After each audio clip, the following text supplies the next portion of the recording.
Good evening. I would like to call this meeting to order. Will the secretary please call the roll? Anna Braun, Here. Tim Cummings, Here. Jamie Falco. Here. Jamie Falco is participating remotely. Louis Figueroa, Here. Lori Herrick, Here. Lee Woo Hong, Here. Lori Lax, Wilbur Pan, Here. Heather Gloss. Here. Please rise to salute the flag.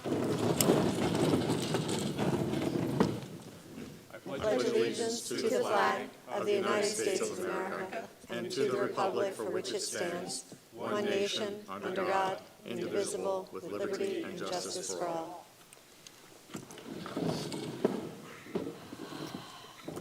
Good evening, everyone. The New Jersey Open Public Meeting Law was enacted to ensure the right of the public to have advance notice of and to attend the meetings of public bodies at which any business affecting their interest is discussed and acted upon. In accordance with the provisions of this Act, the East Brunswick Board of Education has caused notice of this meeting to be published by having the date, time, and place thereof posted at the Board of Education offices. Written notice was also provided to the Sentinel, the Newark Star-Ledger, the Home News Tribune, the Alternative Press of East Brunswick, and the Municipal Clerk of East Brunswick. All Board of Education meetings, with the exception of executive session discussions, are videotaped for later broadcast. It is the policy of the Board of Education that videotaped meetings are not edited for any purpose. Individuals who speak at the board's public meeting should be aware of these videotaping rules. All right. We have a need for a closed session. Whereas the Board of Education must discuss matters which are not appropriate for discussion in a public meeting, and whereas these subjects are within the exception to the Open Public Meeting Act and are permitted to be discussed in closed session pursuant to NJSA 10-4-12B, and whereas the Board of Education intends to discuss matters as follows, items listed on tonight's agenda. Whereas the length of the closed session is estimated to be 1 hour, after which the public meeting of the board shall reconvene and action will be taken. Can I have a motion, please? Move. Moved by Mr. Hong, second by Dr. Pan. All in favor? Aye. Opposed? Abstentions? All right. Yep, We motion are in carries. closed. We will see everyone in an hour. Thank you.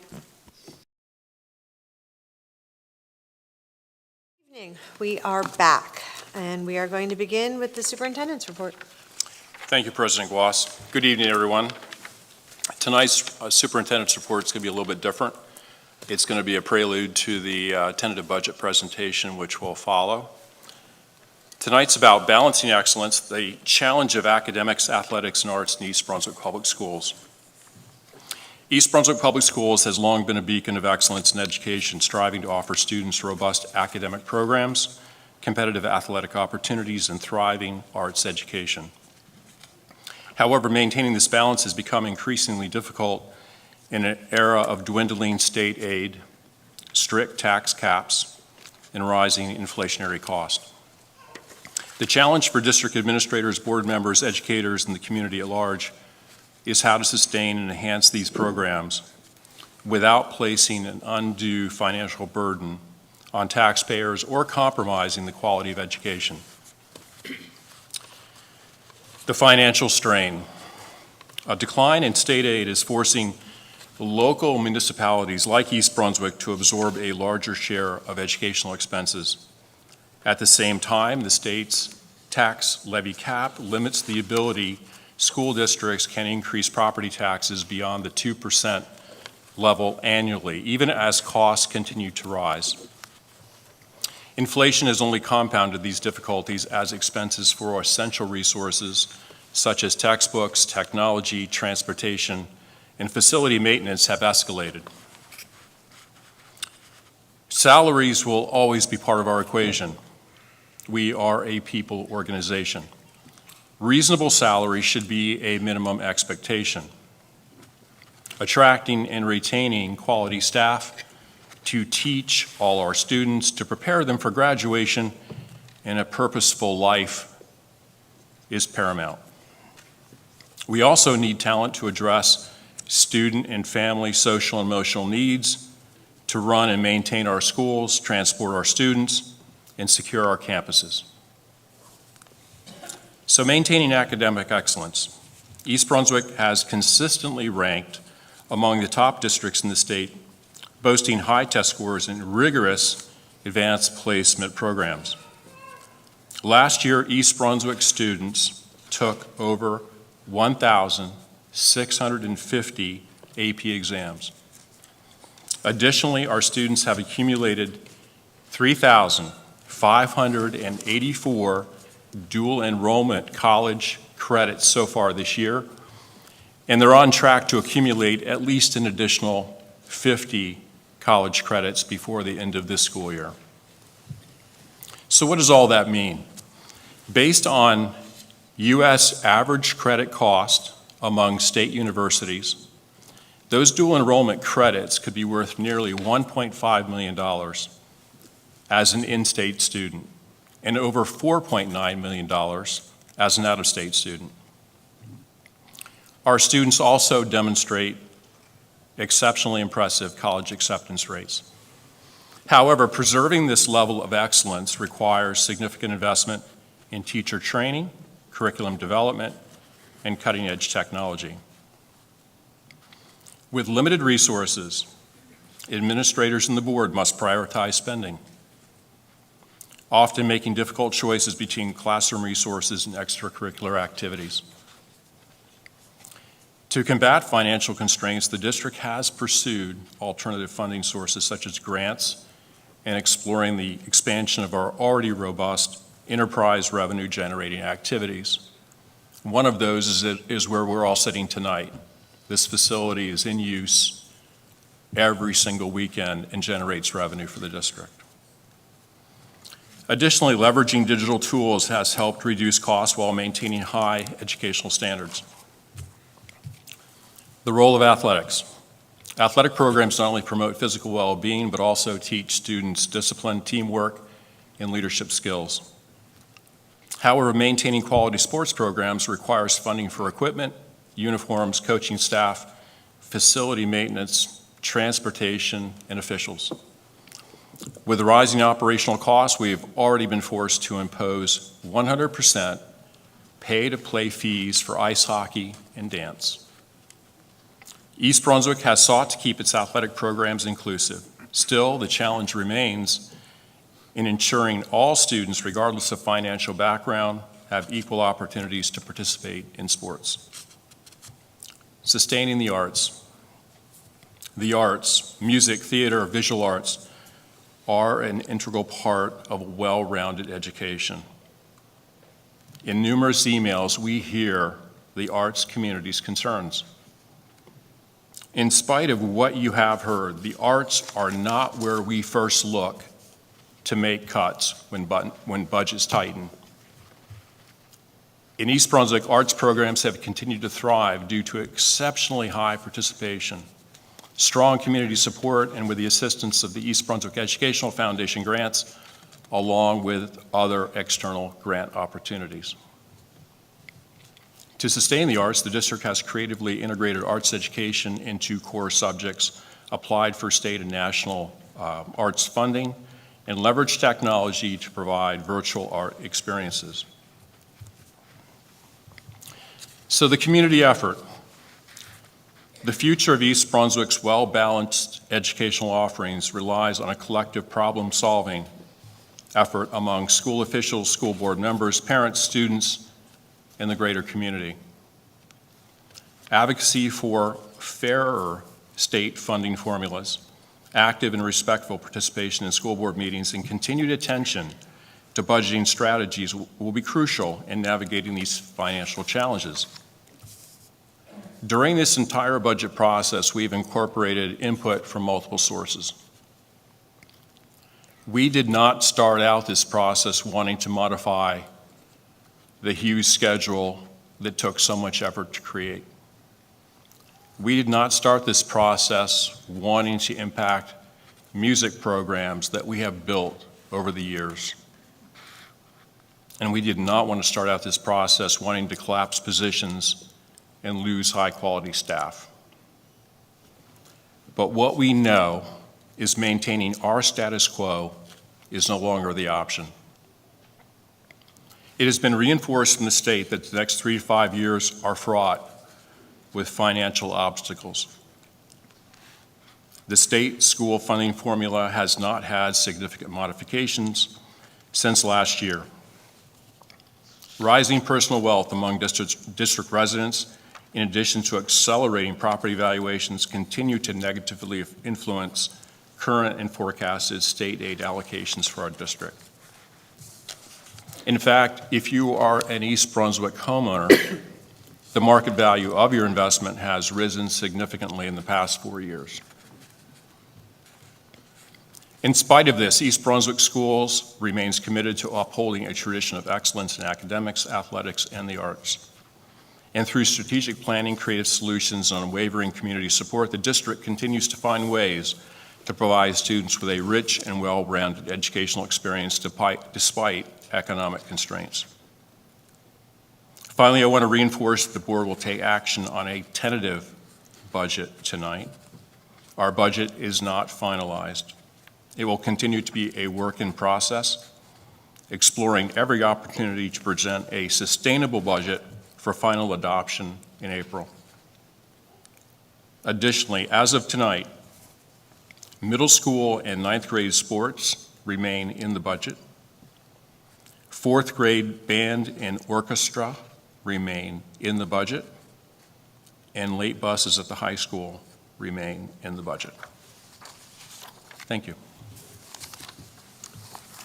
All right, thank you, Dr. Valesky. All right, we move on to the fiscal year 2026 tentative budget.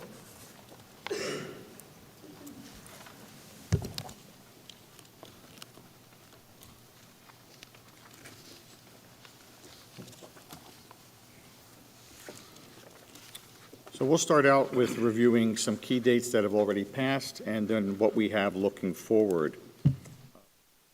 Community that are not aware of the timelines, the funding issue regarding state aid was initially kicked off with the governor delivering his budget message at the end of February 25th.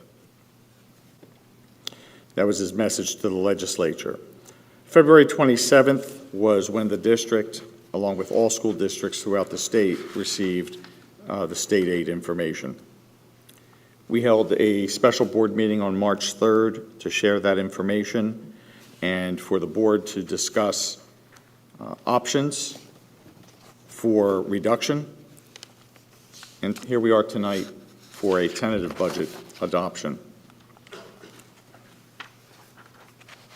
There's no doubt with the issues that are on the table that the board will need, I would say, 1 to 2 special meetings to finalize any revisions that might be made prior to the public hearing. So that'll be something that we'll need to discuss and schedule. April 24th is the date for the public hearing on the budget. The time frame for having that public hearing is between April 24th and May 7th. And no changes may occur after the public hearing, and we actually need to know whatever changes would be made. We would need to know that prior to that April 24th date. Final budget adoption is scheduled for May 8th. Let's talk about state aid. This chart depicts the history of state aid over the years. Most recently, well, first of all, for the fiscal 2026 budget, state aid is going down once again, this time for $1.16 million. Over the last 2 years, the district will have sustained a $2.5 million reduction. Charter school increases. Community has heard me talk time and time again regarding charter school and the diversion of funds to charter schools. There are several charter schools that funds go to, the majority of which is the Hatikva International Academy Charter School. The charter school increase that we are obliged to budget in fiscal 2026 increases that amount by $668,000 for this tentative budget. That increase for the last 2 years alone has been more than $1.4 million. And over the history of having to pay funds, resources that come out of the district budget toward charter schools, that total has been over $51.3 million. Health benefits. Health benefits are a part of the function. We are a people business. And this chart depicts what's happening with health benefits. It's broken down into the medical and prescription components, dental, vision, and the employee contributions. We have seen health benefits increase in the medical and prescription areas by 7% last year and prospectively for the 26 budget. Originally, that was projected to be up to 10%. And fortunately, that number has improved. But it's all based on claims experience. We have no control over what those claims experience numbers come out to. And nevertheless, this is a significant impact to the school district budget. Take a few moments to talk about state aid. We mentioned the variances or the loss of state aid. This chart indicates where those changes actually occurred. You'll see equalization aid, one of the several components of aid, significantly reduced through the state's funding formula, reduced by $7.5 million. Increases were then also reflected in transportation aid, special education aid, and security aid. But the net impact was a 3% reduction in state aid. And as Dr. Valesky mentioned, we've been told by the state to expect continued reductions in aid over the next 3 to 5 years. Another item up on the chart was stabilization aid. That was additional aid that the state granted to East Brunswick last year after it had implemented a significant cut to our state aid. That was approximately $594,000. That was one time. It allowed us to reinstate a number of positions last year, but that funding does not repeat itself. And so right out of the gate, that is an additional reduction to our resources. And of course, what I mentioned a few moments ago with regard to the charter schools, $668,000 additionally going to charter school funding. What's impacting the budget? Many of these items are similar items to what were presented and discussed at prior board meetings, but they warrant a repeating. We are a people business. Salaries are going up $4.28 million, which was 4.06%. This is prior to any reductions. Health benefits increasing $2.06 million. It's almost an 8% increase. Again, this is prior to any reductions in the budget. Out-of-district tuition increasing over $1 million. And I make a footnote to this. I received an updated analysis a couple of days ago that reflect that number increasing a little bit more from there. Electricity, significant increases are expected. We received notice that electricity will be increasing over 17% electricity charges. That's $310,000. Custodial services to keep our facilities clean, increasing $180,000. I won't belabor this next one. I've mentioned it already a couple of times on charter schools. And a couple of meetings ago, we discussed the impact of the special education Medicaid initiative, which is a revenue source where essentially school districts do all of the work and get a little bit of money from the state and federal government, and the state and the federal governments receive most of the money.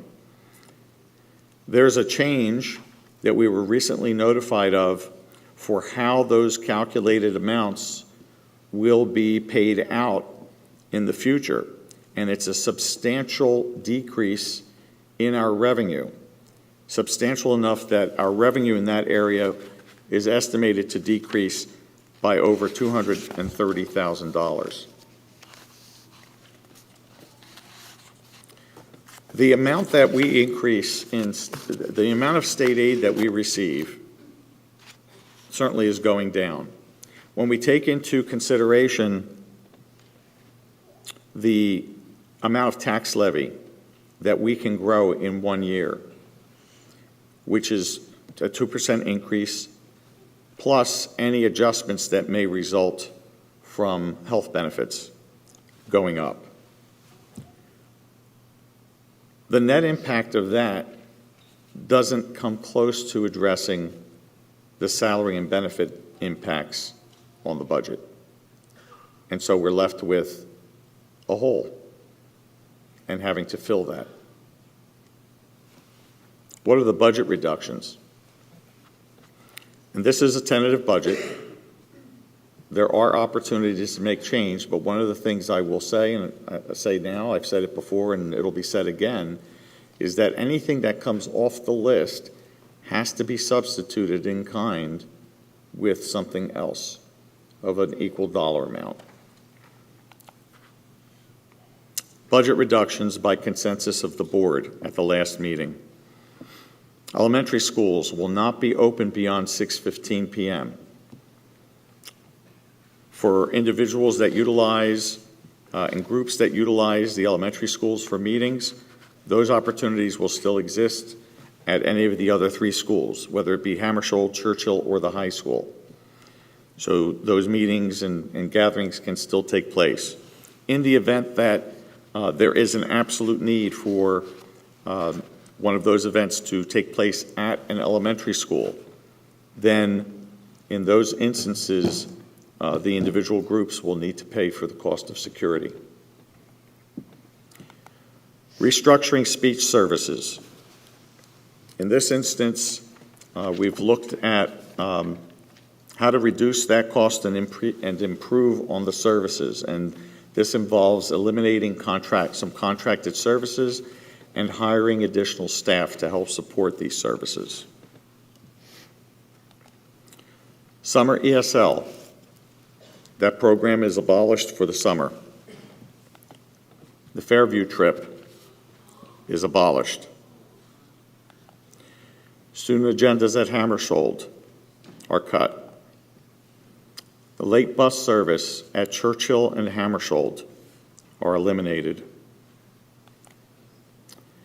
The district has absorbed credit card fees for online payments. Beginning next fiscal year, the district will not absorb those payments. That will be passed on to the credit card holders. That alone is worth $120,000.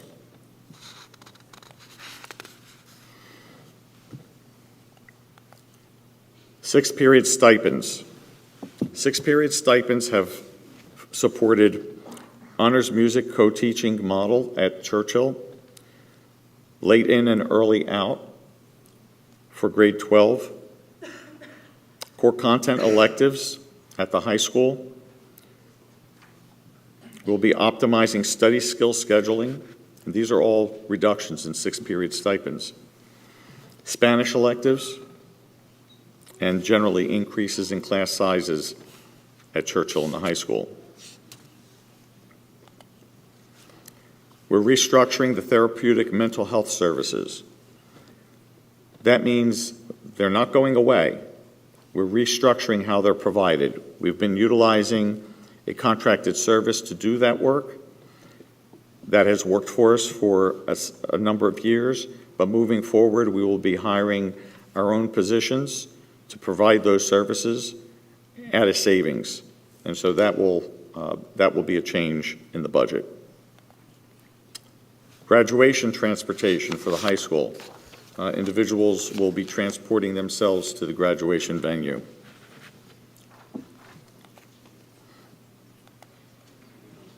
Administrator positions are reduced.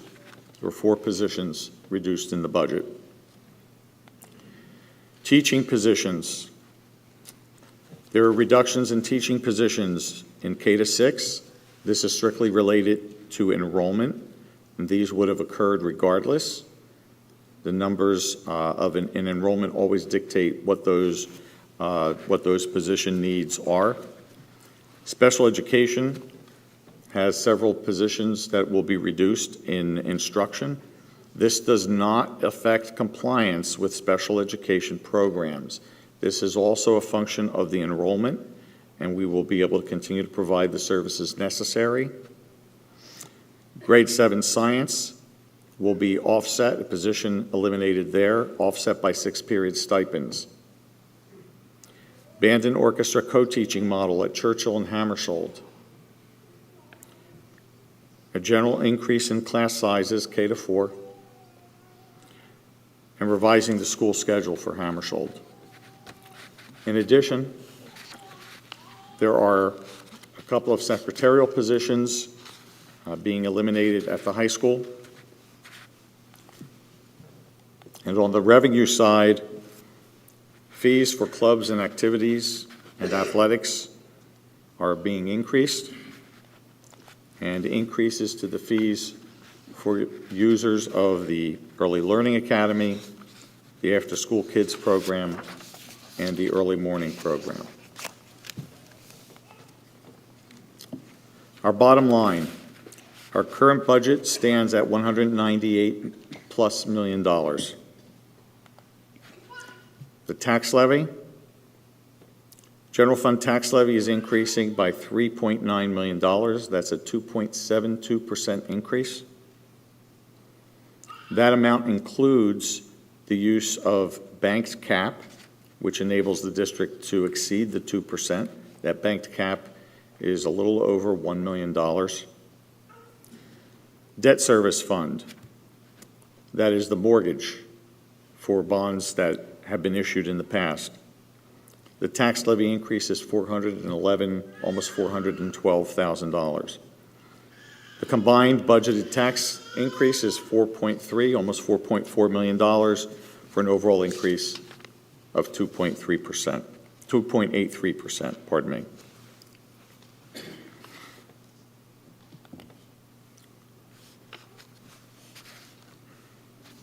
The state recently, Department of Education recently provided notification regarding what is called tax levy incentive aid.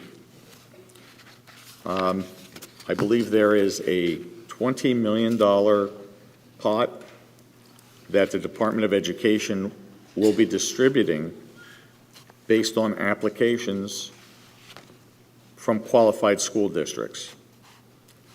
East Brunswick has been identified as a qualified school district, and we certainly will be making the necessary application for that. The amount is up to $1 million, but I caution that based on the guidelines, which are very poorly written from the DOE, but our interpretation of the guidelines will not bring us anywhere close to that $1 million. That remains to be seen. It depends on what other school districts do. There are about 300 school districts that qualify for this tax levy incentive aid, but that is something that we will be looking toward, hopefully in the next couple of weeks. The DOE has not yet provided any information on how that application process will work.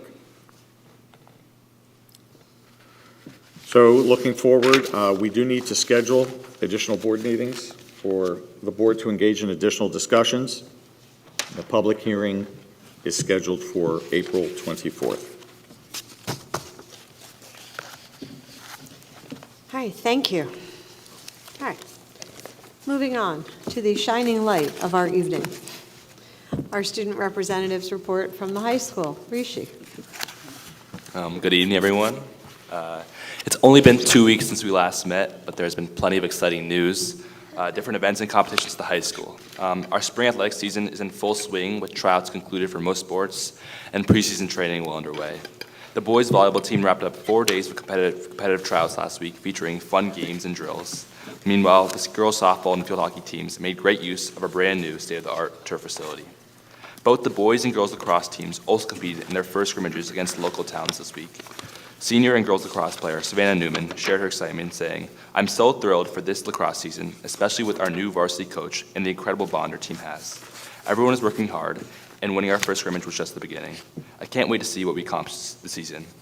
Official spring sports games kick off in the first week of April, so be sure to come out and support our Bears. Students aren't just dominating on the field, however. Last week, our robotics team traveled to Robbinsville High School to compete in the annual FRC robotics competition. Each year, students are challenged to design and build a robot capable of competing in a unique game. This year's tasks require robots to successfully sort and retrieve balls from a complex series of pipes. After an intense day of 3v3 matches and standout individual performances, our team broke the East Brunswick record for points scored. Senior and programming president Kusha Shah reflected on the experience, saying, "My team and I worked diligently to design, wire, and code our FRC competition robot, ensuring its mechanisms performed all necessary functions. This past week, we executed our vision successfully in a strong regional performance. With the amount of points we earned, we're hopeful to qualify for the district competition at Lehigh University." In addition to robotics, our Future Biz Leaders of America Club competed at the annual state-level competition this past weekend in Atlantic City. To qualify, students had to pass rigorous exams on various business topics, ranging from entrepreneurship to social media marketing. At the competition, participants were given 20 minutes to analyze a case study, develop a solution, and present their ideas. By the end of the event, many students had earned awards and accolades reflecting their hard work and dedication. Most notably, Senior and FBLA Executive Officer Kavin Senthil won first place in the entire state for his presentation on agribusiness. Kavin shared his excitement, saying, "The FBLA State Leadership Conference was an amazing experience, and I'm so grateful for the opportunity to compete. Winning first place in agribusiness was an honor, and I couldn't have done it without the support of my teammates and advisors." Shifting away from extracurriculars, yesterday marked the beginning of our second semester parent-teacher conferences. Students will have half days for the rest of the week, while teachers stay after school to meet with parents and guardians. As a second semester senior, I have to admit, it's finally nice to have my mom stop interrogating each of my teachers about what I do in class. On behalf of students, I'd like to thank all of the teachers for their hard work this week, and I wish all the parents and guardians the best of luck with their conferences. Looking ahead to this weekend, our drama club concludes its annual spring production of Mamma Mia. After an incredible performance last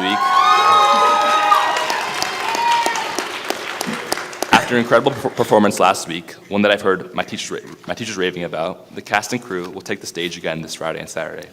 You can purchase tickets online at ebhs.booktix.com to support these hardworking students. Looking ahead, I won't be able to attend our next meeting, but for an exciting reason. In the first week of April, our AP Institute for Political and Legal Education will be heading to Washington, D.C. to represent New Jersey in the National We the People Say Wigs competition. So while I'll certainly miss you all, I promise to make up for it with a very detailed update about my adventures in Washington, D.C. Thank you all, and have a great evening.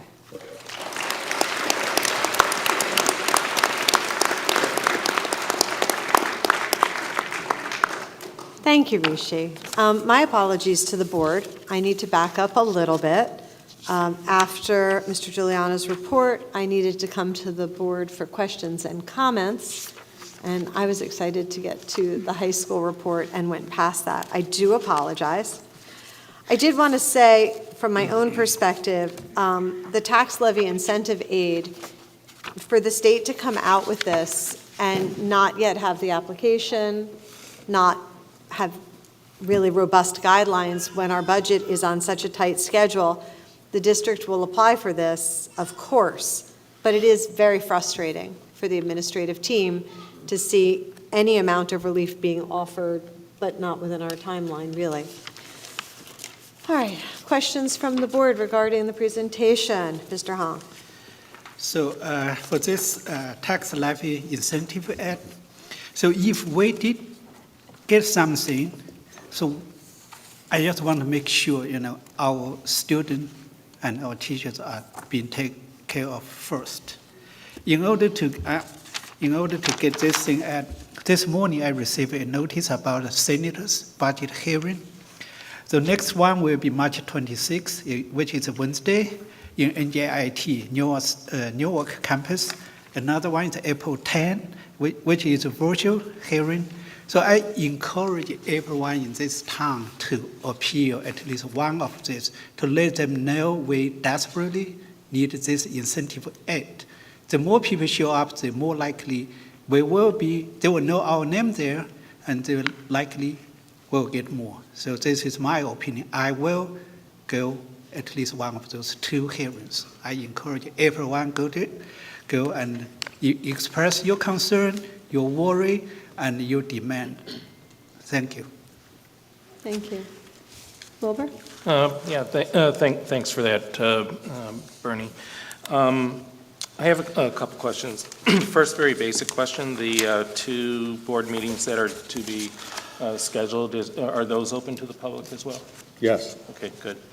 Thanks. The other is that in terms of the tax levies that we can expect in our budget for, I've been spending a decent amount of time looking at other school districts and what their situations are. We're certainly not the only ones in this position, but one thing I did note was that there is an additional levy that could be given as an adjustment for increase in health care costs. We certainly have an increase in health care costs. And for example, Franklin Township, in their budget, they had an additional $3.5 million via that mechanism. Is there a reason why we're not, we don't have the same sort of? We do. That is being utilized. The increase that we have, that I mentioned, the banked cap, that was generated through increase in healthcare costs. And that amount for us is in excess of $1 million. Okay, so that's wrapped into the That's bank wrapped cap. in, Okay, yes. thanks. That's all I have, thanks. Thank you. Anyone else? Lori? Thank you. I have 2 questions. First, regarding the charter school, Activa. I've seen some discussion or some confusion regarding the fact that we own those buildings and pay for them. And so I'd just like to have you just say what our relationship is or how we support or work with the charter school, and what our relationship is in regards to the building management, the building ownership, any of that. So, Specifically, Mrs. Herrick, you're talking about the charter school? Yes, yeah. We do not own the building. Our relationship with the charter school is to pay tuition to our district residents who attend. We are obligated for transportation, and we do provide security oversight and resource in terms of just our expertise and, just to make sure that they themselves maintain a safe campus. We don't provide any human resources other than going there to observe and to guide. I think that is the extent of our obligation. Okay, thank you. That's what I believed, but I just wanted to clarify that. I also want to ask another point that I know has come up a lot for discussion, and that is in regards to planning and looking towards the future. Regarding this budget and last year and the future, but I know that there's only a certain amount of money that we can save, that we can put aside. Like if we said, okay, we know we're going to be cut for the next couple of years, unfortunately, we are capped at the amount of money that we could save or put on the side as a fund, because we take in money, taxes, and that taxes is supposed to be spent on the students and utilized in our schools. So I know a lot of people have concerns about why didn't we save, or why didn't we plan monetarily for this? And I'd just like you to talk for a moment or two about how much we're able to save, how much we're able to put into our funds. sure. So, school districts, East Brunswick, other school districts, are limited to maintaining 2% in our fund balance. We can't maintain more. Anything more than that must be used to offset the next year's budget. We typically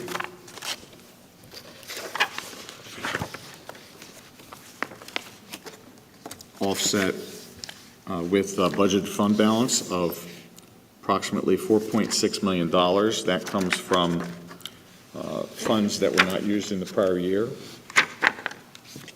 That maintains the 2%. The 2% is looked at from the state as being the emergency reserve. We're not allowed to dip into that without the Commissioner of Education's approval. And then there would need to be a plan for how do we replenish.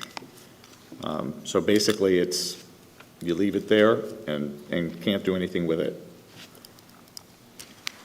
Okay, thank you. Just one more. I also think that it's helpful to point out, I know a lot of people also have questions regarding what steps we've taken in the past year regarding where we were last year, regarding losing funding, and where we are this year. And so I just like to point out, and feel free, Dr. Vleski, Mr. Juliana, to add, the things that I thought about or know that we've done is that any position that had gone through attrition, meaning we didn't, somebody retired or left and we didn't need to fill it, we took that off.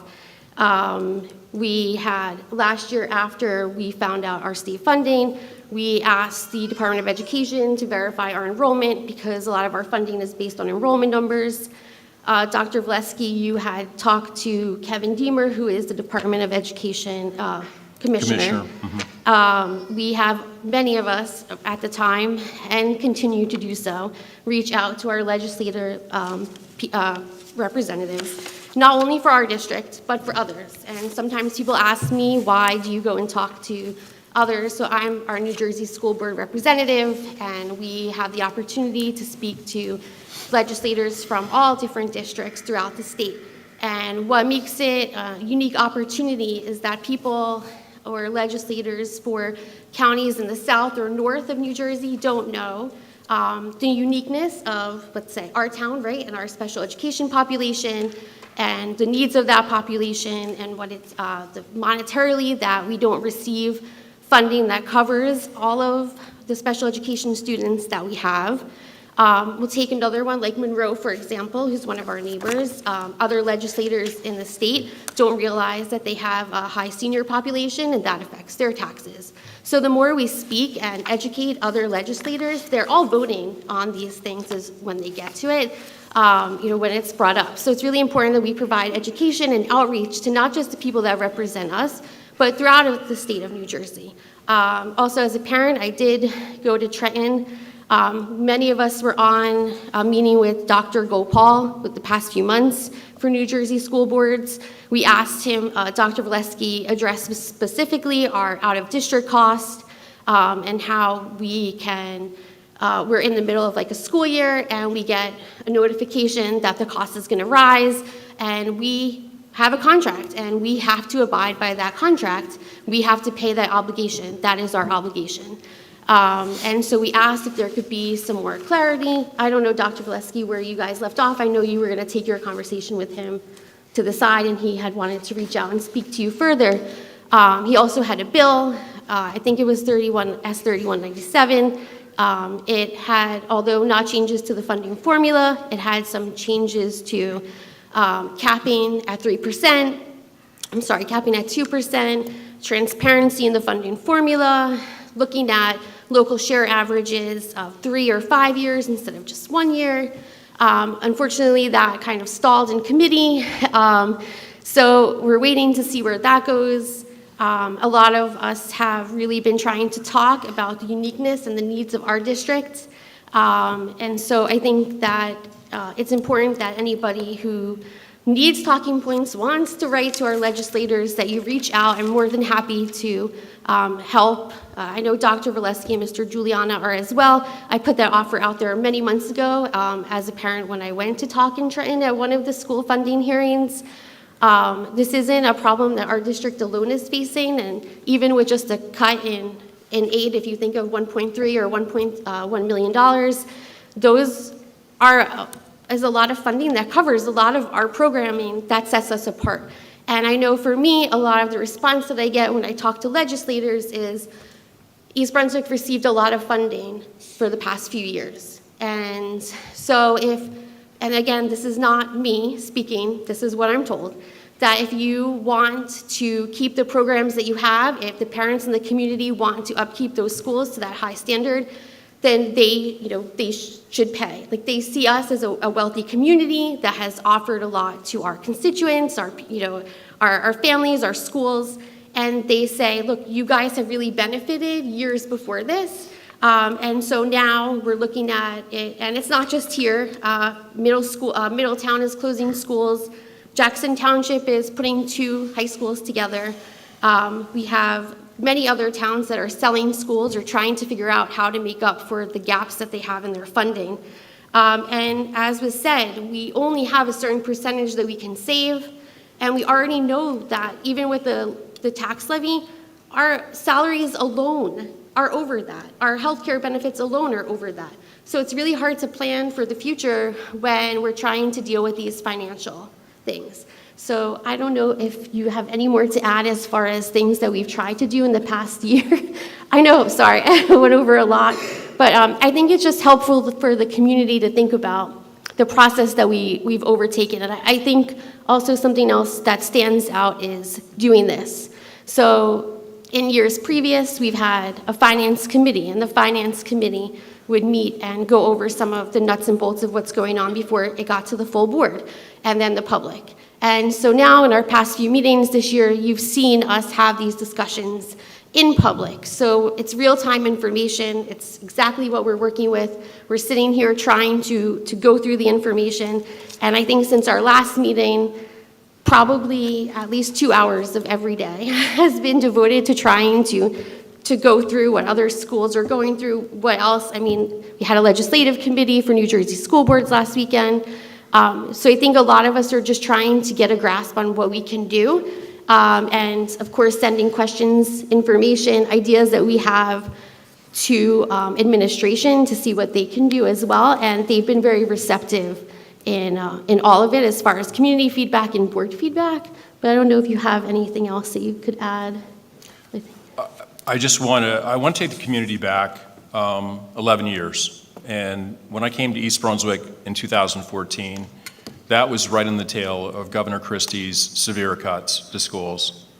He decimated schools. And in the years that followed, we were able to recoup some of that money, and we built really good programs. And the students that are assembled here tonight to advocate for those programs, and the parents that are assembled here to advocate for those programs, they exist because boards of education supported expanding academics, the arts, and athletics. We are in a much different position today than we were a decade ago because we did get additional funding that we were entitled to but was held by the state. And we started recouping that. But the state decided to implement this school funding formula. And one of the things that we discovered just in a meeting not too many weeks ago is that the state actually put a 3% loss threshold on the funding. So throughout the state, you'll see districts that lost 3%. Had they not put that threshold there, we would have lost substantially more state aid funding this year. And so we know from putting those numbers into formulas here that we can anticipate, as Mr. Giuliano said, probably over the next 3 to 4 years, we're going to be encountering a 3% cut if they maintain that threshold.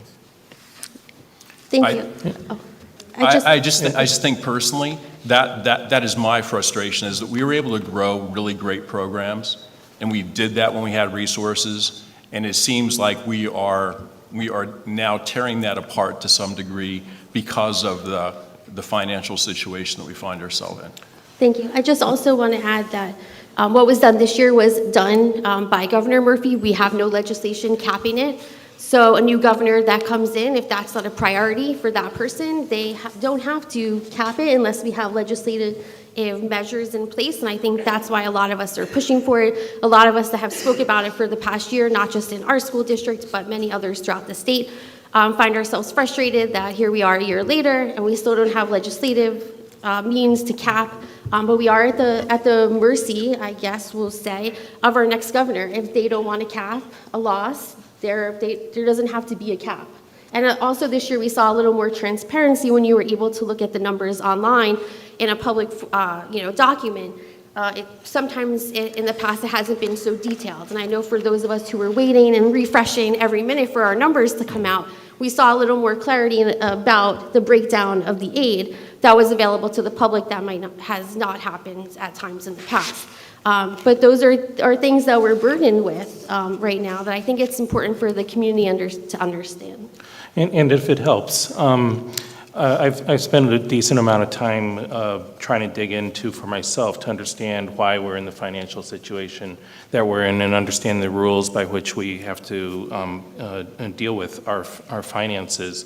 And I know that I've put together this information, and I just did this on my own independently with Google and the DOE website, so that was awesome.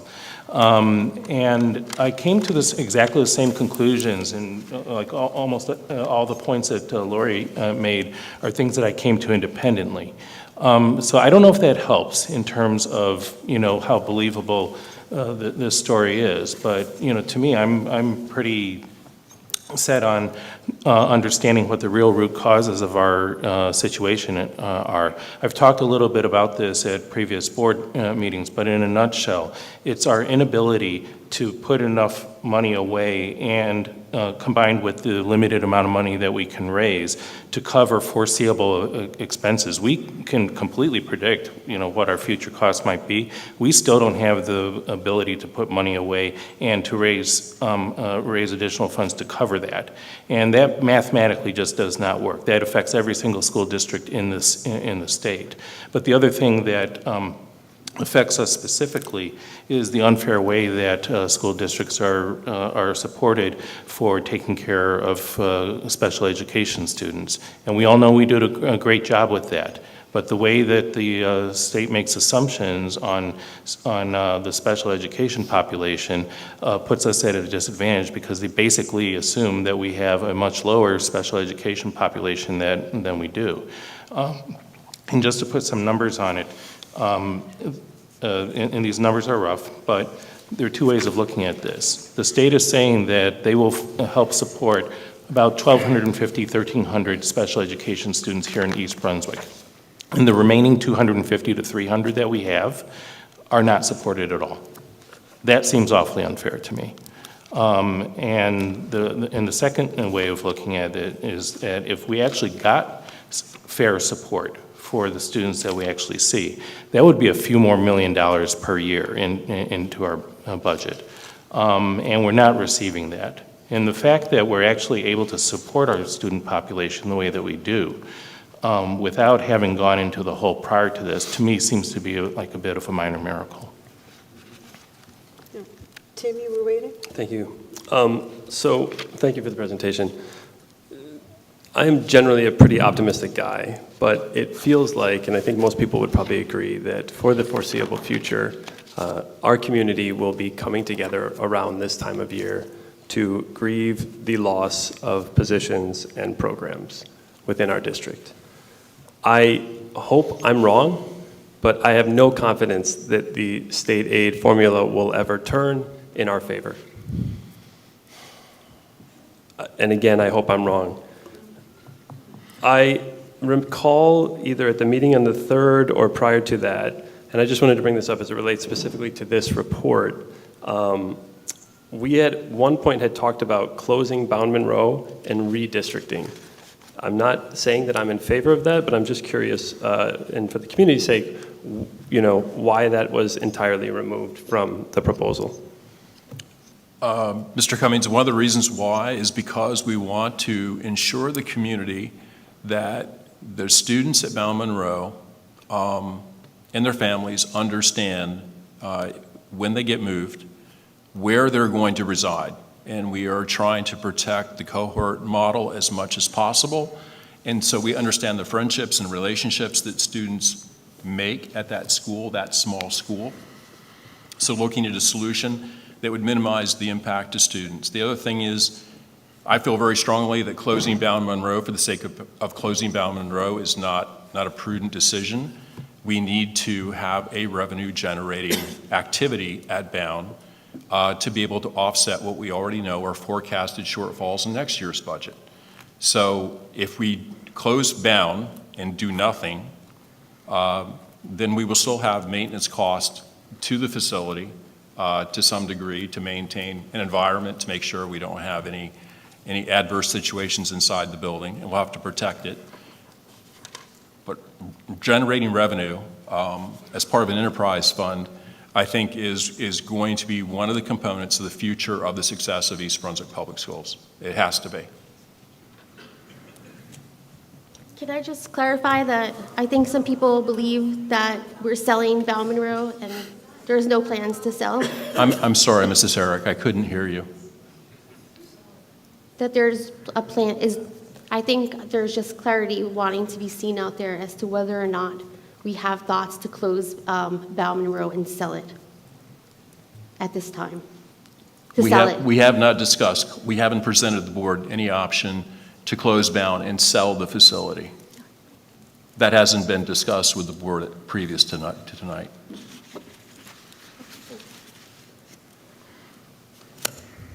President Goss. Yeah, go ahead. Okay, so just a point of clarification. We know that we have some trouble now, and we expect trouble for the next year, 2, possibly 3. Is that correct? That's correct. Okay. So what I think we would be very smart to do is to start looking at alternative ways of working this budget, whether it be income or savings, and I think that's what the public really needs to hear. They want to know what we're going to do.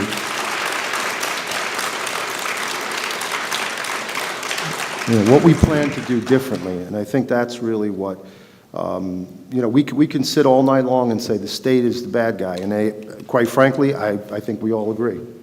I think the question is, what are we going to do the next year, 2, or 3? Because this community deserves better. I think, and just so everyone is clear, everyone on this board agrees with that. Everyone here, we all know that we deserve better. But I think that's really what we are tasked with, is coming up with new solutions to what seems to be same old problems. And that's really what I think we need to do at this point, moving forward. Anyone else? Anna? Now, going back to the budget reductions by consensus, let me just explain a little bit what consensus means. We were handed a document on March the 3rd with a list of potential cuts. I didn't see that document until I sat down at the dais. Now, fortunately, I usually can think pretty quick. But looking at that document, it was absolutely horrifying and gut-wrenching. Now, with the redoing of the Hughes schedule, I would really love to know how much input and notice did the Hughes principal have in that decision?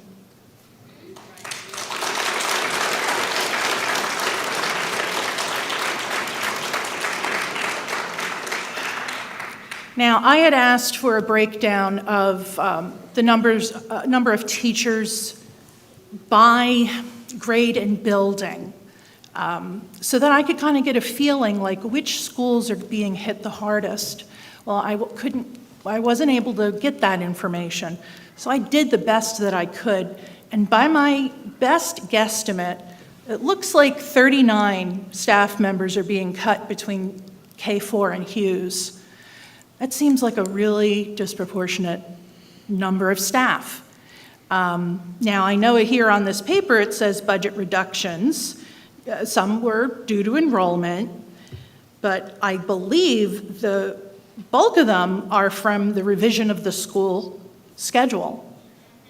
And I can't wait to hear what the parents have to say tonight, because I have read every single one of your emails.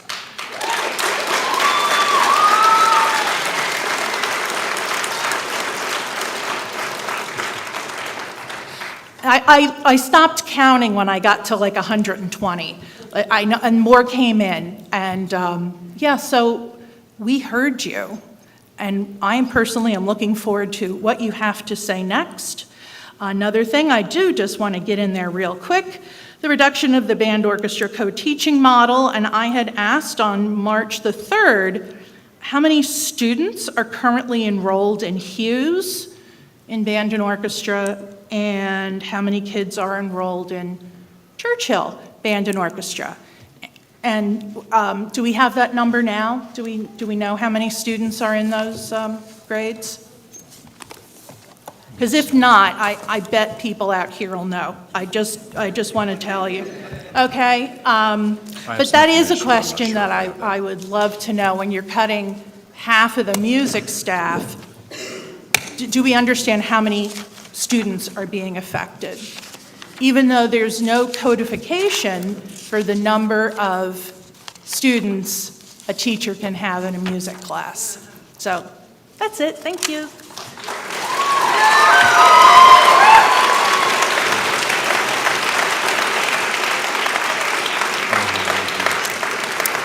All right, if I could, I would like to expand on that somewhat.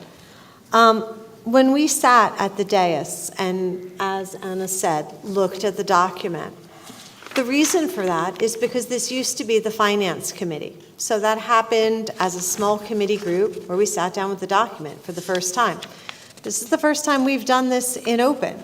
So yes, it was a very difficult situation and very hard to do. And last year, when I sat in the first Finance Committee meeting, I had the exact same response, but there were fewer of us in the room.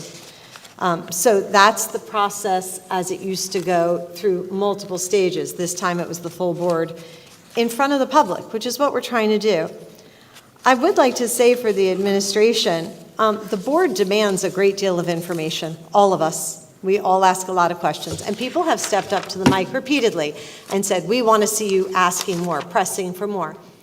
Well, we can ask for things up here, which is really difficult. They're not sitting here with computers, with books of numbers. This computer has Ms. Falco on it, actually. But they're not sitting here with all those numbers. So they ask us to submit questions in advance. And boy, do we. You've got to see the list that we send in the emails so that they can give us answers. What we've learned from listening to people is they want to hear us ask these questions here as well, so they know what we're asking, so they know what our thinking is, so they know what we're challenging. And we've been trying to do more of that. I would say that you absolutely did request that information. I was copied on that email. It came in at 4:15 yesterday. So they are getting us this information. We as a board tried to get get our questions in advance because they're working long hours working on the budget. So a list of questions that comes late in the day before the meeting, is harder to collect, but they did. Excuse me? Okay, the other thing I wanted to ask for was, we're going to be here a long time tonight. We know this. And I'm actually torn between the number of hours I'm spending a day on the budget is intense. If everyone can please hold their comments to the public comment section, please. Thank you. But what I wanted to say is that I'm glad to see the number of emails that we get. When I was talking to parents on Monday night a week ago, a mother was talking about her children. I'm like, wait, I know this story. I read about it. You sent me an email. I recall this. We've all been reading and reading. And I appreciate the time. I appreciate the email. I appreciate, this is amazing, the amount of passion in the room for our schools and our students, because we are faced with serious problems. And I agree with Lou, it would be great if we could balance our revenue ventures with our current costs. I don't know if that can be done fast enough. The state is pulling money away and our costs are increasing faster than we can establish these things, but we are working hard at it, so we appreciate your input and participation. What I would ask for on behalf of, I think, the rest of the board is just courtesy. This is going to be a long night. I would appreciate people not yelling at each other, yelling at us. We are here to listen to you, and we cannot go back and forth. I apologize. We can't answer. But we are here to listen to you, and we want to hear what we have to say. We would just ask that it be courteous so that people can hear people speaking, and so that everyone feels that their voice is heard in a respectful way. Everyone deserves to be heard. Is there anybody else with comments on the presentation or questions? I'm sorry if I could. I just discovered this in the document that I've been looking through, the information Dr. Braun asked about. So current participation at Churchill for the band is 235 students. Current participation at Churchill for the orchestra, 277 students. Current participation at Hughes, 206 students in the band and 307 students in the orchestra.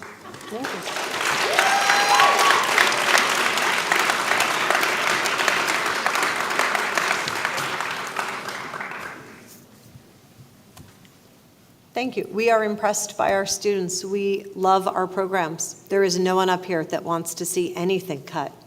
We are just trying to find our way. All right, for the good of the cause for the public. The Board of Education recognizes the value of public comment on educational issues and the importance of allowing members of the public to express themselves on school matters of community interest. In order to permit the fair and orderly expression of such comment, the board shall provide a period for public comment at every meeting of the board. Residents are welcome to speak up to 3 minutes. The timing will be kept by the board's secretary. I would just request, when you step up to the microphone, you state your name and address, unless you are a student. If you are a student, please just give name and school. Name and school, and that you address your comments to the board. Is there anyone wishing to address the board this evening?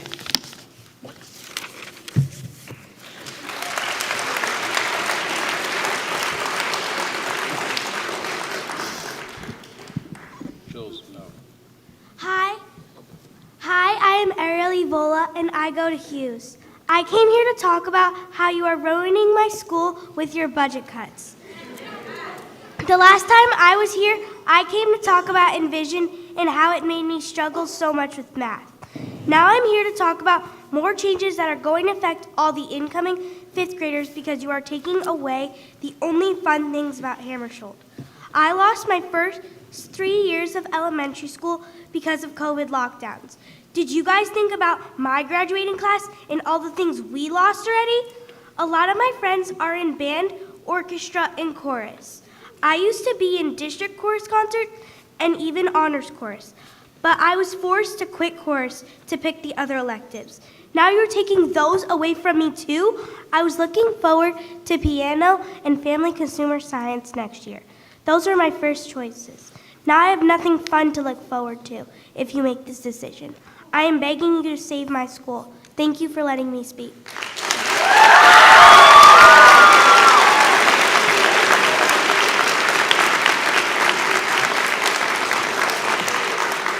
Thank you, Ariel.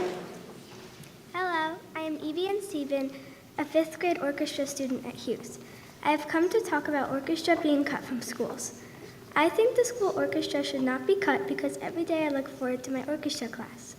It's amazing how so many students full of dreams and wonder have the opportunity to play an instrument of their choice. It helps me relax playing my instrument, and I think other kids should be able to relax and play an instrument too. It's so fun to play my viola, and my other friends who play the violin, cello, and bass love it a lot too. My older brother, who is now in 8th grade, plays the viola also. I want to play my instrument for as long as I can, but my chance will be cut short. I won't be able to play the viola if you cut the program. My younger brother, who is now in 2nd grade, won't have the chance at all to play an instrument. My older brother will have lots of experience, I will have some, and my little brother will have none. If you cut the orchestra program, many dreams and opportunities will be crushed. Many students with an amazing talent for orchestra won't even know it, and that talent will be wasted. Many students, including myself, love to play their instrument, and it would be really sad if you cut the orchestra program. So please don't cut the program. I am 100% sure that almost every student loves to play their instrument and has the same opinion as me. Thank you for listening. I hope you consider not cutting the orchestra program. Have a great evening.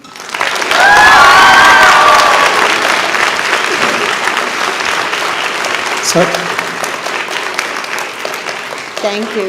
Sorry for interrupting. Is there any way we could lower the mic? I know there are a lot of kids that are going to be talking and they deserve to be heard. Thanks.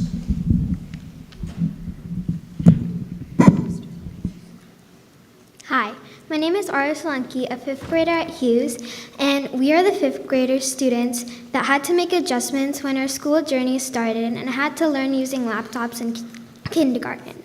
We had no personal coaching from teachers, and at times still struggle to spell correctly since we never got a proper school experience during COVID. Now with budget cuts, the same batch of kids are put to test once again where you want to take away the music, the orchestra and band program, and international languages.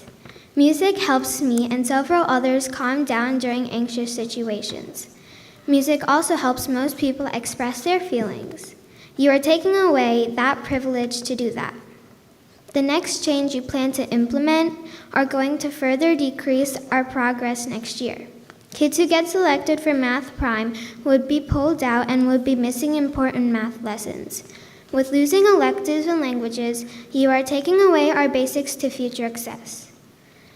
I cherish learning orchestra and still look forward to learning new words in my Spanish class that will help me in the future. For example, learning languages helps with critical thinking. People these days travel to other countries for work and vacations where languages would be beneficial. Harvard University says it enables us to think, express ideas, and share knowledge. Learning languages earlier in childhood helps us in the future. My brother, who is in Lawrenceburg School, has been looking forward to learning an instrument in 4th grade and languages in 5th grade.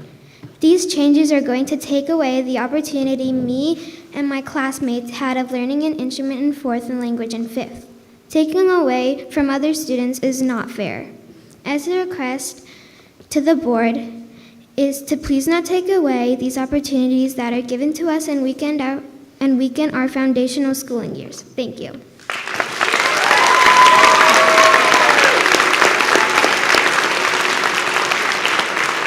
Thank you.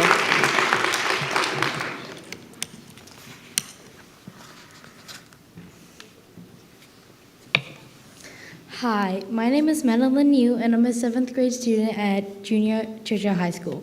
Today, I would like to discuss the budget cuts that will affect my academic experience as well as many other students. First off, I am a 7th grader taking level 2 honors Mandarin who would like to be able to reach the 9th grade level of learning. But with the budget cuts, students that don't start in 5th grade, like I did, will not be able to reach the same success as a 9th grader with more experience. And that's why I believe learning a language at 5th grade should be kept. Secondly, the idea of taking away electives in arts. Changing a student's schedule based on the basic curriculum without any electives truly changes how they go about their academic experience. The basic curriculum is made out of the foundational subjects of English, math, science, and social studies. East Brunswick, being known for their blue ribbon schools, is the reason some parents may live in this town. East Brunswick has its Blue Ribbon Award because of the variation of electives we can provide to our students so they can grow. If you take their chance away to grow, then we cannot be as successful as any other town or as any other school. I hope you understand why I believe these budget cuts will affect our school so harshly, and I hope you take this into deep consideration. That's all. Thank you.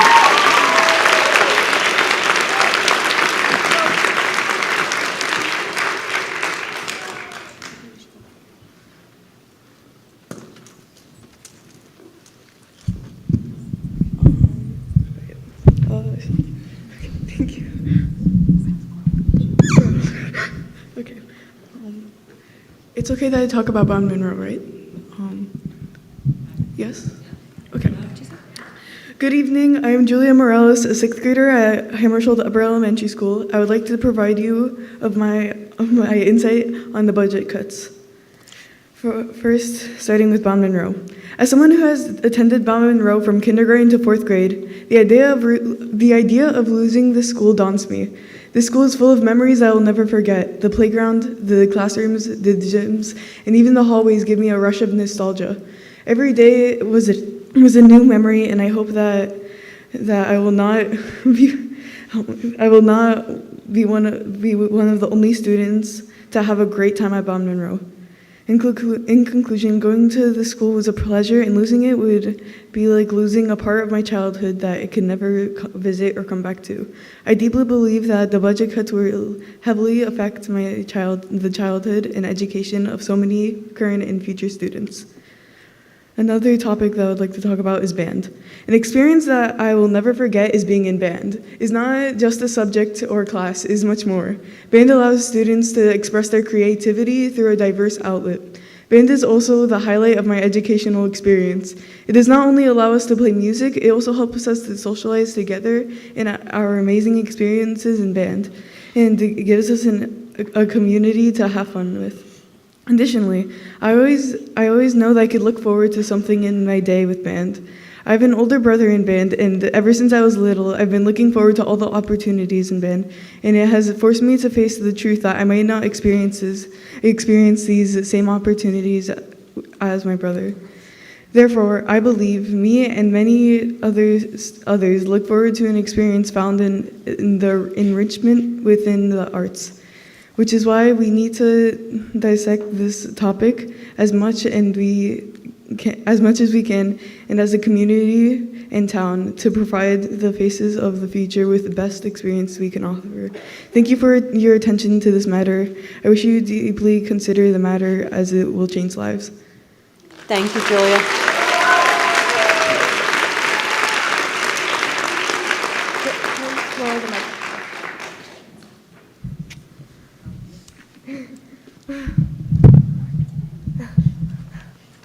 Hello and good evening. I'm Abigail Gagnon from Hughes. I'm a 6th grade student at Hughes. I think that they shouldn't cut out the languages or elective classes at Hughes, or cut some of the languages and electives at Churchill. I think this because I came from a family that didn't speak Italian and ended up teaching my brother the ABCs while practicing them, and he was 6 at the time. I think that the electives should stay in because nobody in my family could play instruments. I learned the flute. Next year, tried out for oboe, made it. A couple months later, got state honors band. This year, I tried out for wind ensemble and found out that I made it today. We're also the best music district in the state. If we start music later, we won't be able to achieve that. Languages and band help me make friends, and I want more kids in our district to get that same opportunity. Charlemagne, a Roman emperor, once said, "To have another language is to possess another soul." Thank you, Abigail.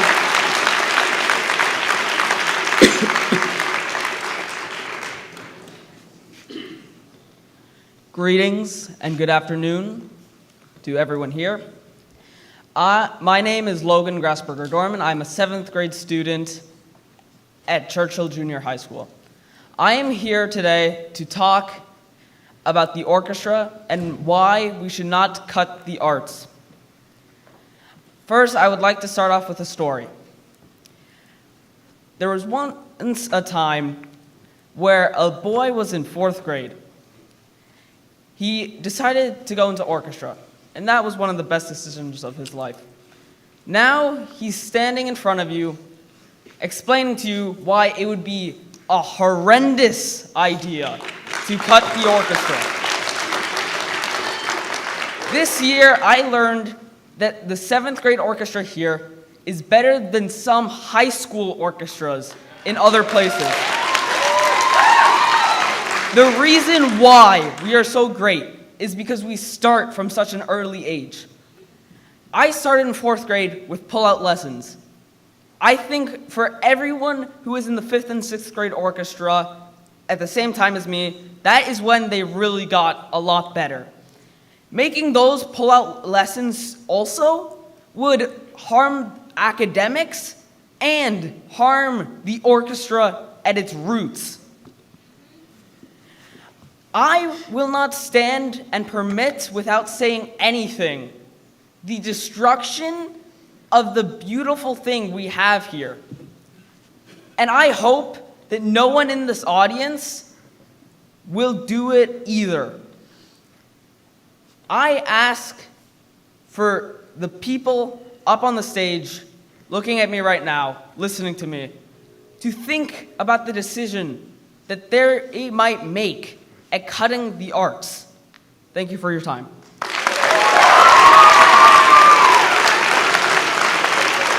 Thank you, Logan.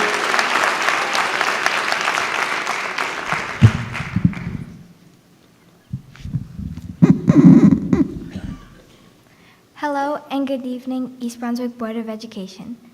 Thank you for giving me the time to share how the East Brunswick music program has impacted my life and how music impacts other people's lives. My name is Eleanor Kim, and I am a 7th grade student at Churchill Junior High School. I play the cello. I started playing cello in 4th grade, and ever since then, orchestra has been the class I could look forward to when all my other classes were stressful. It gave me the confidence to speak. The teachers helped me grow as a person, and the class taught me patience, determination, and the purpose of hard work. East Brunswick is known to have a great music program, and it would be sad to get rid of something we are recognized for. Hammersholt is always packed during concerts, filled to the max with people. Concerts bring people joy. Playing an instrument is something that you can and should be proud of. No one can tell you that you should be proud if there's nothing to be proud of. Music has also allowed me to form unforgettable friendships and unforgettable memories. The music programs such as orchestra, band, and chorus are a great way for kids to be exposed to the musical world and have many positive impacts. Kids can learn how to read and write a new language, music. How does hearing music impact other people's lives, you ask? Listening to a school concert can benefit people by boosting their mood, fostering a sense of community, providing entertainment, enhancing appreciation for the musical arts, and a positive social experience for both performers and audience members. Kids can create such great memories by playing in concerts, watching concerts performed by younger or older siblings, and connecting through music. You can have skills that will stay with you for your whole life. Why shouldn't you change the current music programs? Because playing a musical instrument can impact a child's life by improving their cognitive skills, boosting confidence, developing fine motor skills, enhancing creativity, and promoting discipline through the need of constant practice, all contributing to a positive sense of accomplishment and well-being. Kids can feel comfort in playing in a group of people instead of playing alone or not playing at all. I appreciate the time you gave me to share my experiences with you tonight. I hope you will take my thoughts into consideration as you move forward with the 2025-2026 budget. Music is really important to me and beneficial to the students and the whole of the East Brunswick community. Thank you for your time.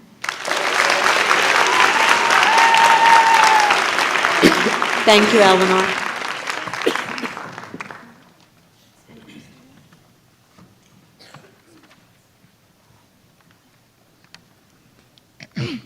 Hi, my name is Liliana Martino. I'm in 7th grade at Churchill Junior High School, and I'm speaking tonight about how important it is that we keep our orchestra and language programs the way they are without making any cuts.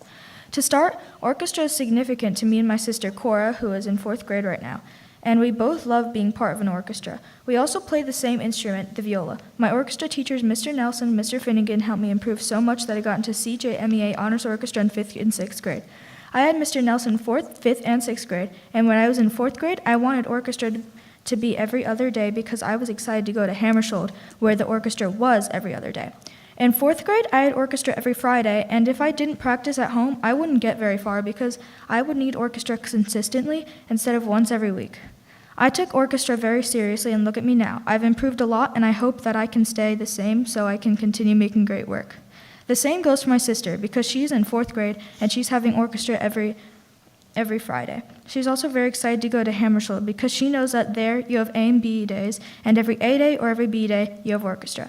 If she keeps getting pulled out of class for orchestra, not only she's missing out on what's happening in that class, but she's also going to miss out on having orchestra every other day. I was very proud of her when she got into CJMEA Honors Orchestra, just like I did when I was her age. I want her to have the same amazing experience I did when I was in Hammersholt, and I want her to enjoy the orchestra just as much as me. Secondly, I also want the language program to stay the same. In 4th grade, I was introduced to a little bit of Spanish. Senora Fletcher would come into the class and put a Spanish video or song on the smartboard for the class to watch. So when I chose my language for 5th grade, I chose Spanish. I got the most amazing Spanish teacher ever, Miss Manners. I love 5th grade Spanish so much that I chose it again in 6th grade, and I realized in 6th grade I was improving a lot, and I was impressed with how much I had learned. Now in 7th grade, I got Miss Manners as a teacher again because she had moved to Churchill from Hammersholt. She made Spanish class super fun for me and the class.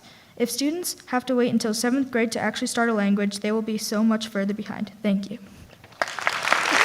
Thank you, Liliana.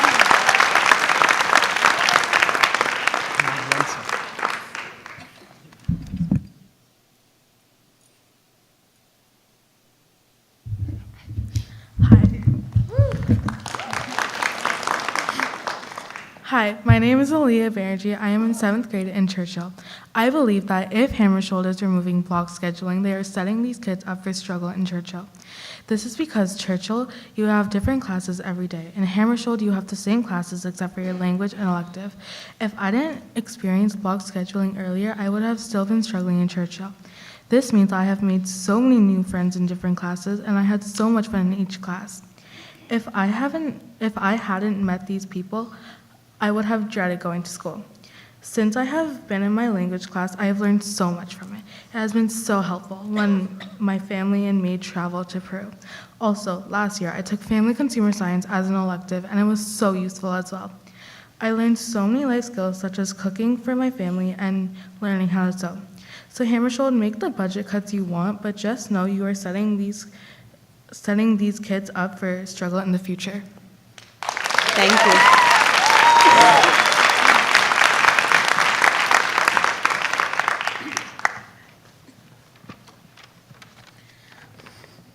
Esteemed members of the East Brunswick Board of Education, my name is Eric Sherwin, and I'm an 8th grade student at Churchill.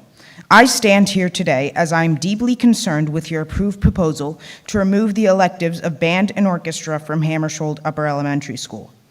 As a former orchestra student myself, I can speak from experience that these electives are very impactful on students, not only from an educational standpoint, but from a personal one as well.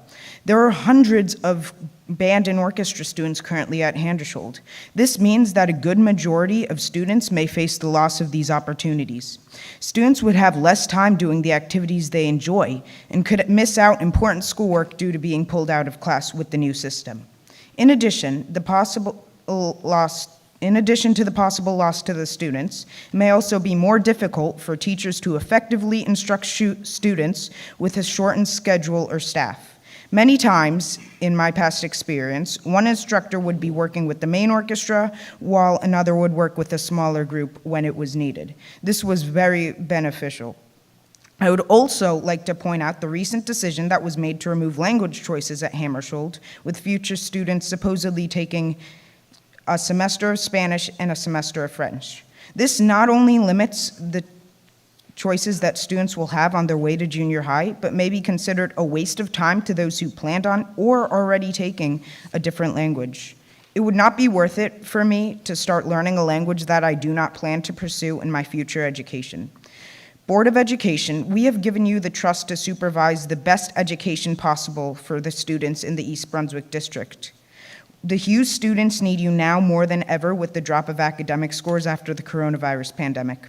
Your approved budget cuts have taken valuable educational resources from them and may send them farther down a path to an education with less choices that is no better than that of our forefathers. I, along with countless other students, came to the school district to pursue a world-class education, only to see the educational opportunities that we need being taken away. I only wish that the students at Hammersholt would receive the same opportunities that I enjoyed that helped me become the student I am today. Thank you very much for your time. Thank you, Eric.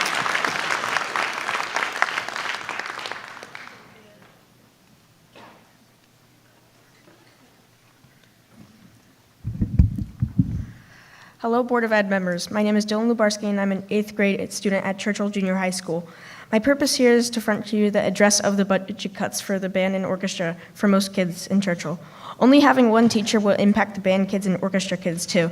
Having this budget cut will cause them to cut most honors classes, but how would they be in regular classes? They would have to cut a lot of kids in regular courses, not just any kids, probably the kids who are not performing as well as the other students. And those kids will not be able to be in orchestra or band or never again in teachers. It's also going to be hard again to other band and orchestra related things such as CGMA, or also known as Central Jersey Music Education Association, which I got into the finish and just finished for my first year. Some kids won't be able some kids won't be able to go there and experience it and become better in them, and I would like you to take all this into consideration. Thank you. Thank you, Jill.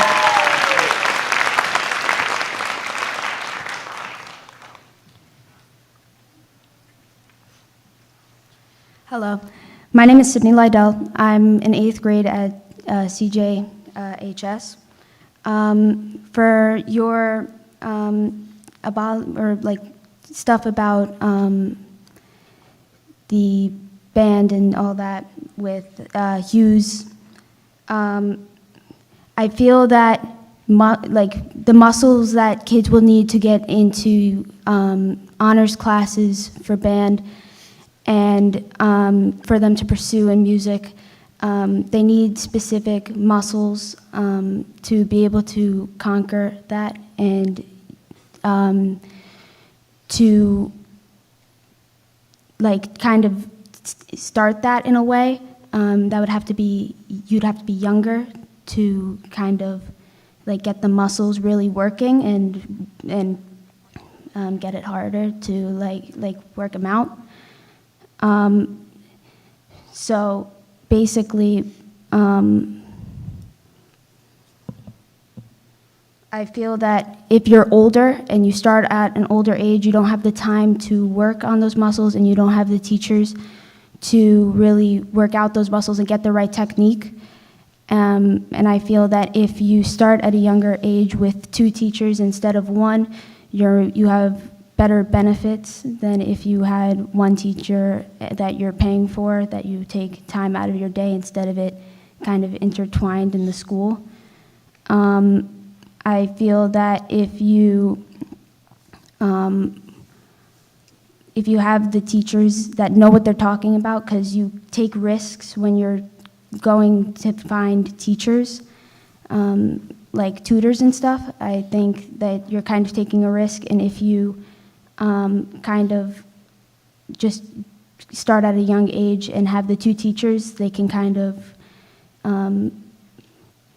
work together and work on one part of the band while the other teacher's working on another part. I personally, as you can probably tell, I'm in marching band.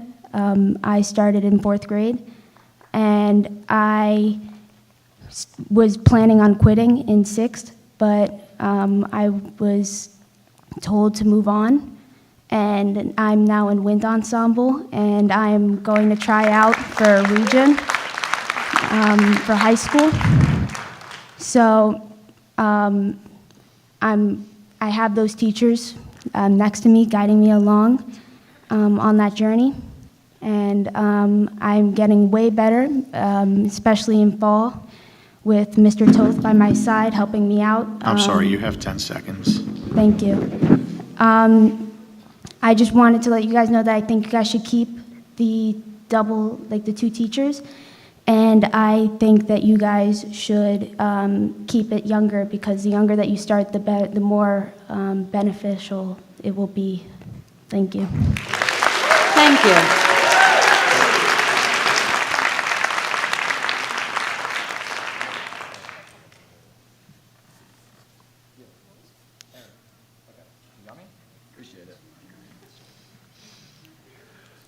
All right. Good evening, council. Good evening, members inside. My name is D'Angelo Tiller. I am a senior at the high school.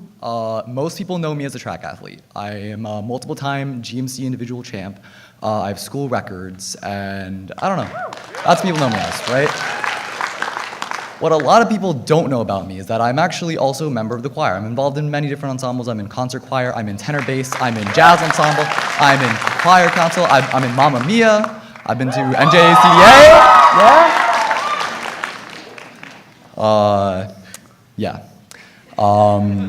This year, the music program is blessed to let me go to Boston. Last year we went to Florida, and the year before that, and many other years before, we went to NJCDA, right? Throughout the years, I've always felt a connection to the music program. I don't know why. It's just, for whatever reason, it's always felt better with me than all the other programs at the high school. It's unlike any other thing that I've been in, track, JROTC, right? I don't know, it's not placebo either, because scientifically it's proven that the arts, they improve the entire brain, your stimulation, they improve foreign language comprehension, they improve your memory, and it also improves your overall health, right? And as someone who's been in these programs for almost 5 years now, I can attest to this, right? And through the work done by the teachers and the faculty, I don't know, it's undeniable. Through the work of the teachers, Mr. Good, Mrs. DeSiena, I have become a completely different person.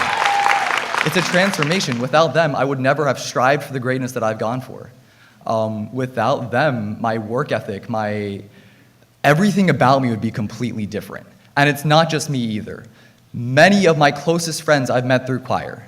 Many of my closest friends, they've also attested that they've been saved by the music program. Before I started choir, before I started any of these ensembles, I can say that I was not that great of a person. I can almost say I was a delinquent. But I don't know. One of my best friends, Ari, we had a really deep felt conversation this week about how before music, he was considering taking his own life. And then through music, he was saved. This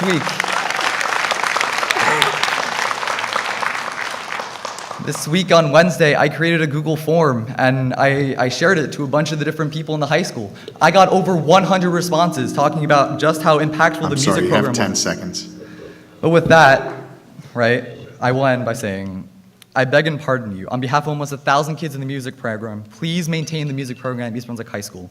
Look, we the people voted for your board. We put your trust in you to fix the issues in this community.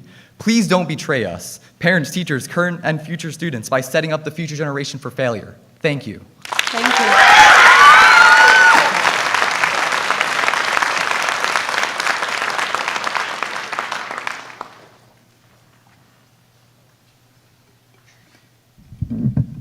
Hi, I'm Quinn Pye. I'm a sophomore at East Brunswick High School. I would like to talk about an aspect of changes to the Hughes, our music program. Let's keep this plain and simple. You're throwing an entire instrumental music program out the window with these changes. The quality of instruction as well as student skills on their instrument will decrease tremendously. Each year, Churchill and the high school produce students at the highest caliber of playing in New Jersey, measured through region and statewide auditions. One of my closest friends is currently the #1 ranked high school percussionist in the state and one of the best in the country as a sophomore.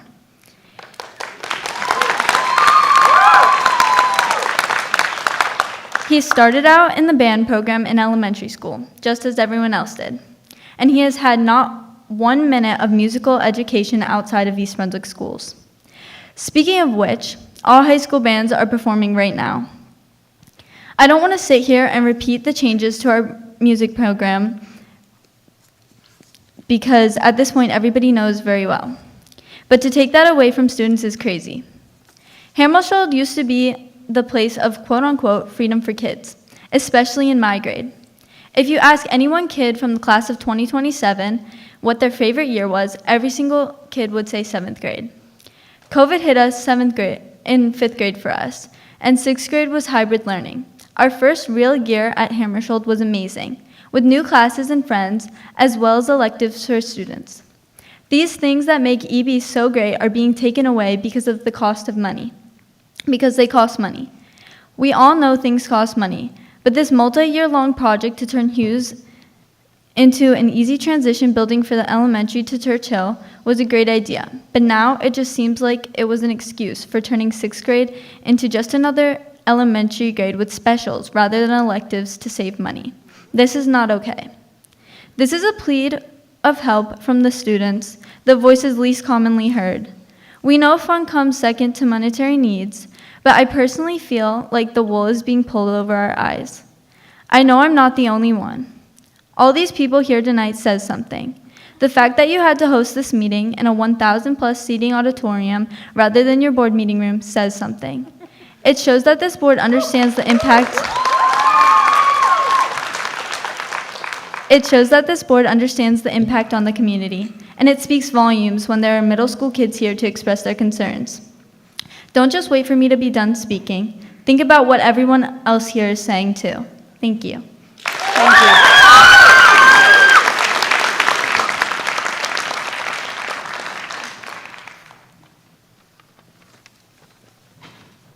you. Zori Scher, freshman at Churchill.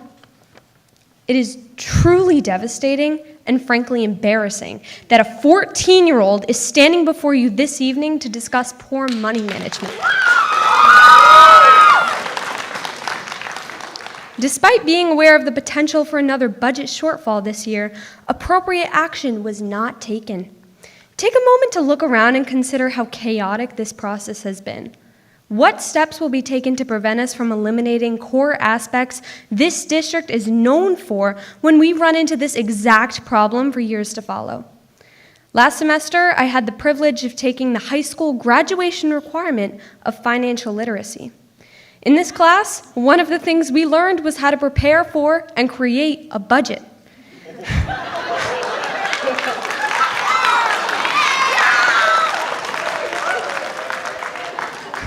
I think it could be beneficial for some of you to take a similar course.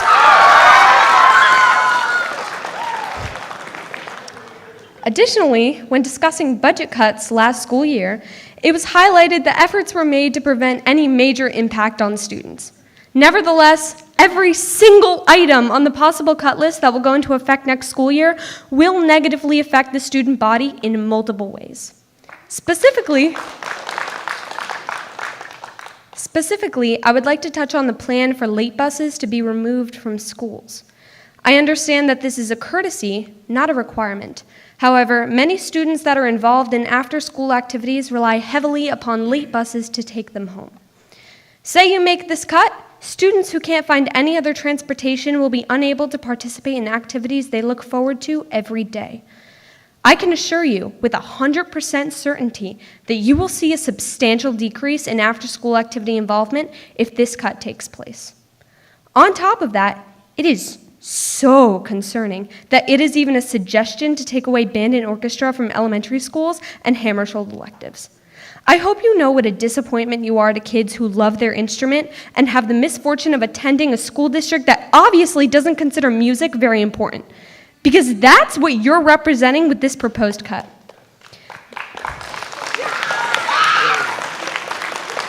The list that you have proposed is heartbreaking, and it seems as if student priority was taken like a grain of salt. There are more possibilities. You just have to think outside of the box. Finally, I hope you go home tonight and reflect on yourself as a board member and what responsibilities and duties you knowingly took on with this role. Be transparent. If you can't live up to the motto of excellence in academics, athletics, and the arts, then take it down. You have the opportunity to make a difference. Don't disappoint the community that put their trust in you. Act like the leader you promised to be. Time is up.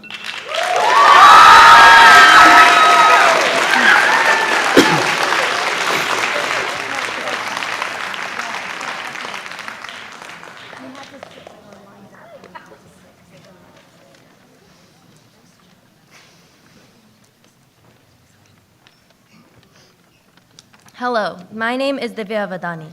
My name is Miriam Doolin. And we are seniors at EBHS, AP German students, and the presidents of the German Honor Society. This board's budget proposal would slash German, Italian, and Mandarin at the upper elementary level, causing irreversible damage to the East Brunswick World Language Program. We are here today to talk about the East Brunswick German program, in which we have studied for the past 7 years. Cutting the German program at Hammersholt would set German behind other languages and take away the opportunity to take AP German. Our integrated curriculum, developed over decades, ensures students have the skill set to succeed on the AP exam. This year, all of the AP German students received the New Jersey Seal of Biliteracy. Students almost always pass the AP exam and perform better on average than other students nationally. With the cuts forcing prospective German students to switch languages after 2 years, students will be dissuaded from taking German and be less likely to stick with German as they grow older. We have had the privilege to spend the last 7 years learning German in one of the best programs in the country. In 2018, we became the first and only high school in New Jersey to be recognized as a center of excellence by the American Association of Teachers of German.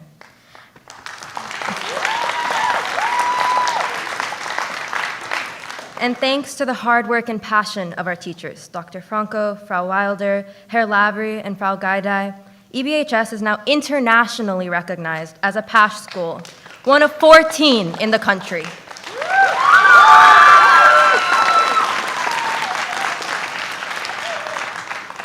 Since last year, our program has worked with the German consulate to provide students and staff opportunities such as scholarships, professional development, grants, internships, and exchange programs that enhance students' understanding of the German language and culture. It would be impossible to recognize our internationally recognized program if it is cut off at its knees. The unwavering support of the German program staff, their dedication to constantly improving our program, and its numerous opportunities must be recognized. This program is an asset to the East Brunswick public school system and part of what sets East Brunswick apart from other school districts. For years, we have prided ourselves on providing a variety of foreign languages. Cutting any of the language options at the 5th grade level would drastically diminish the quality of East Brunswick education and rob students of the opportunity to partake in our diverse and varied world language community.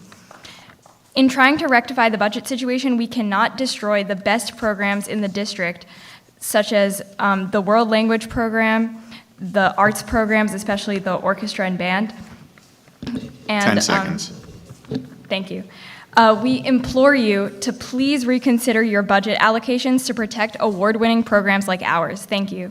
Thank you. Thank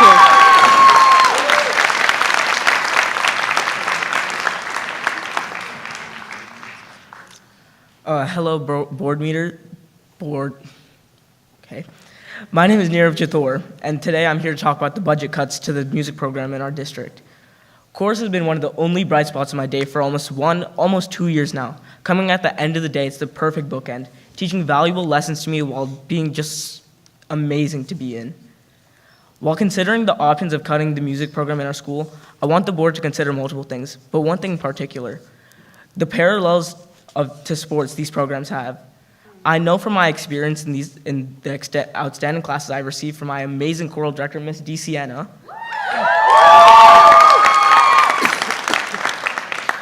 that music is not just about enjoyment, it's about growing as a person. Chorus has taught me lessons that could also be learned as sports and well. I'm a part of the high school track and field team while also being on our freshman boys soccer team while also being a part as our chamber honors choir in Churchill Junior High School. I can tell you from my experiences that I learned so many from the same things as both. Some of them including leadership and social skills in particular. In chorus, you meet new people, actually don't meet new people every day, you meet the same people every day, but those same people you learn new things about every single other day.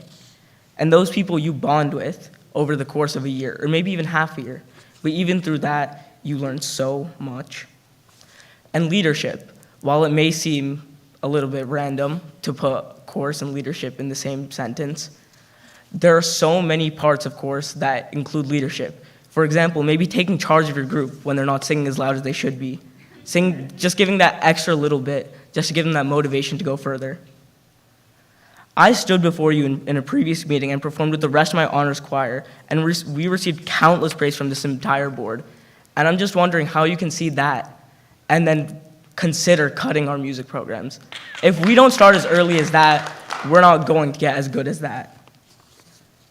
I just hope you consider the amount of students you are impacting, the ones who maybe don't want to go into sports, but still want to learn valuable lessons. Thank you for your time. Thank you.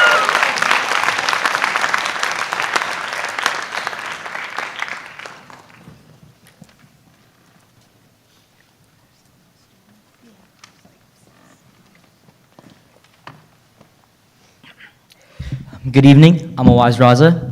I'm a junior at EBHS, and I'm currently the Vice President of the German Honor Society. I'm here to voice my concerns about plans to cut the German, Italian, and Mandarin programs. When I was 6, I found my first love, the German national soccer team. I remember watching the German teams of the mid-2010s play and just being in complete awe. And during the major tournaments, I would root for Germany first and the US second. which was wildly confusing to my family who had zero German heritage. From my love for German soccer came my fascination for German culture. I read everything I could about Germany. I tried learning the national anthem. I even tried putting on a German accent. So when I got to Hammersholt, I had no doubts about what language I was going to take. And 5 years later, I can say with confidence that being part of the German program has been the best experience in my academic career. The German program has offered me a place to learn things I'm passionate about, from German culture and society to world history and politics. But more importantly, it's given me a place to express myself. Language courses offer a degree of self-expression and exploration that is unparalleled by other classes. They encourage students to try new things and find their voice in ways they never knew they could. And a diverse offering of language programs allows students to explore their passions and gain a multifaceted understanding of the world around them. Language programs enrich our schools with cultural knowledge and global awareness. The content and skills we learn in language classes help us in every facet of life, both inside and outside the classroom. And personally, being part of the German program has been an indispensable part of my life and identity. I wouldn't trade our language programs for anything, and neither should you. Thank you. Thank you.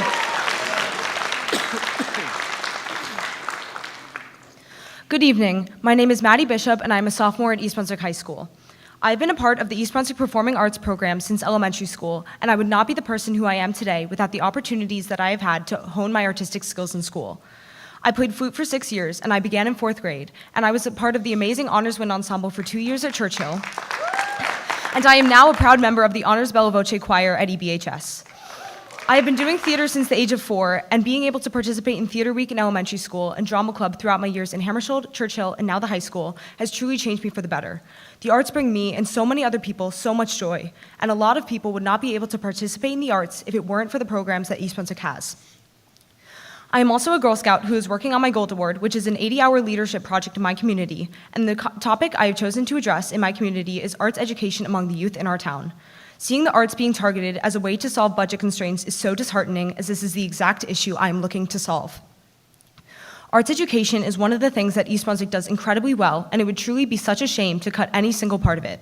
Being able to start playing instruments at such a young age is crucial to the development of a student's skill, and without the opportunity to begin in elementary school, the possibilities for them would become extremely limited. I strongly believe that having so many chances to participate in the arts throughout my entire high school career has shaped me into the person I am today, and I know so many others who would agree with me, including the many friends that I have made through the arts programs in our schools. We need the arts to express ourselves and to become better, more well-rounded people. Thank you for your time. Thank you, Maddie.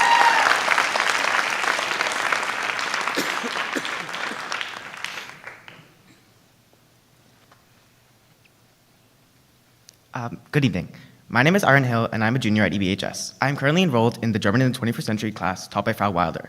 My experience in the German program since 6th grade has been extremely rewarding, and it needs to stay. Just last month, when I was at a peer leadership conference, I remember talking with other students about foreign language, and when I revealed that I'd been taking German for 6 years, I remember being met with a subtle shock. I felt very proud of my school for giving me this opportunity to learn foreign language for such a long amount of time with such amazing teachers. If the proposed cuts to the German program were implemented, not only would there likely be a severe reduction in the number of students selecting German, but it also reduced incentive to stay in the program. I know when I scheduled for this upcoming year, part of my incentive to stick with German is the fact that I've invested so much time into learning and studying German. The longevity of the program makes people stick with it. The class I am currently enrolled in, German in the 21st Century, where students are able to discuss current issues and culture in both America and Germany while expanding German vocabulary, would also be affected significantly by the cuts made at Hammersholt. While it is currently available to juniors like myself and seniors, removing 2 years of the program would significantly decrease enrollment in the class, a class that I find so rewarding and so educational. I love learning German, and I love our internationally recognized German language program and all the teachers in it, and I believe this program thrives off of the early opportunities available to students. Cutting this program would reduce or severely limit the paths that students are able to take. I want every student to have the incredible opportunities that I had and the pride that comes with having those opportunities. Thank you.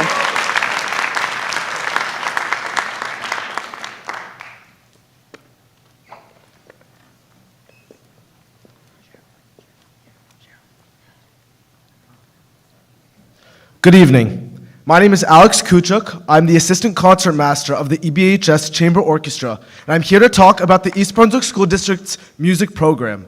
My dad, Mr. Mikhail Kuchuk, is a professional violinist and music educator.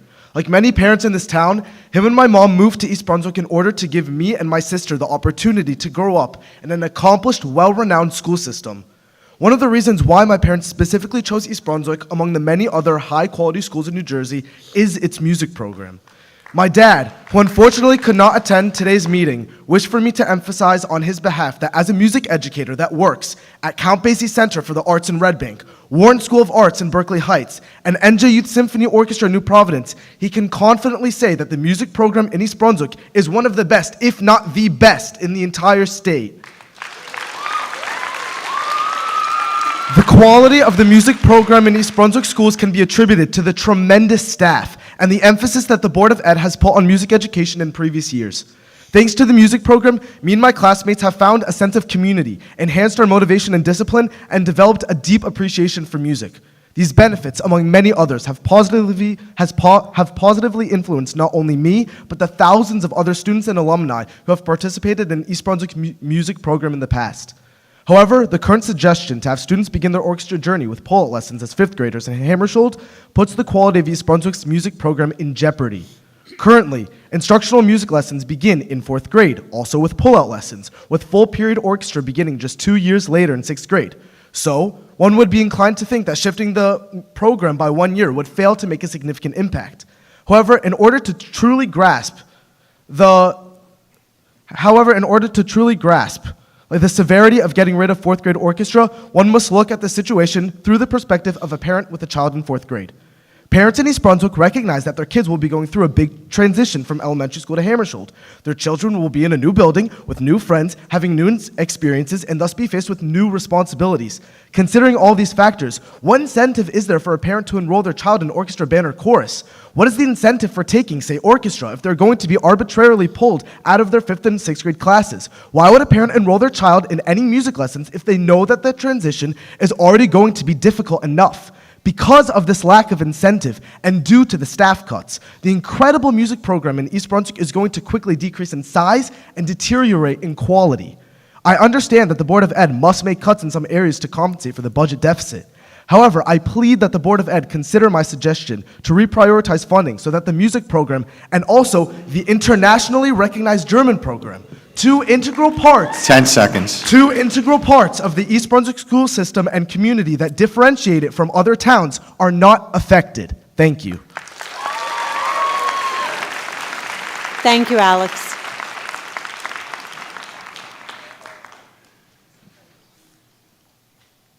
Good evening, board. My name is Arav Chaudhry, and I'm a junior at East Brunswick High School. Excellence with honor and integrity. As students of East Brunswick High School, we are expected to excel in academics, the arts, and athletics. I will be sharing my personal experiences regarding orchestra and public speaking classes.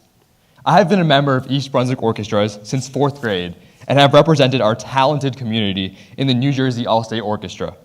I am fortunate to have had mentors like Mr. Beckett, Mrs. O'Mara, Mrs. Franchino, Dr. Gopal, and Mr. Finnegan, teachers who inspire instrumentalists like me to use music to spread our message. Alongside my peers, I co-lead a nonprofit called Mockingbird Melody, where we bring love and care to local senior citizens, sharing our musical and public speaking skills in the process. Every day, we lose future leaders to the simple yet devastating inability to speak up. Opportunities that make East Brunswick truly excellent exist because individuals have stood up and articulated their vision with clarity and conviction. Our fight to preserve public speaking classes isn't just about fulfilling a requirement, it's about securing the future of change makers. Public speaking is about finding your voice in a world that desperately needs to hear it. By preserving core electives like public speaking, we empower students to lead, inspire, and change the world. Some will argue that natural talent is enough, or that practice outside the classroom suffices. Some will say not everyone needs these skills. They are wrong, because public speaking isn't a talent, it's a skill. It isn't a gift, it's a conscious choice. It isn't an option, it's a necessity. We cannot afford to send our students into the professional world without proper training. We cannot pretend communication skills are optional. In a world where ideas compete for attention, we cannot leave our students voiceless. The cost of having public speaking classes, a few hours per week. The cost of not having them, immeasurable.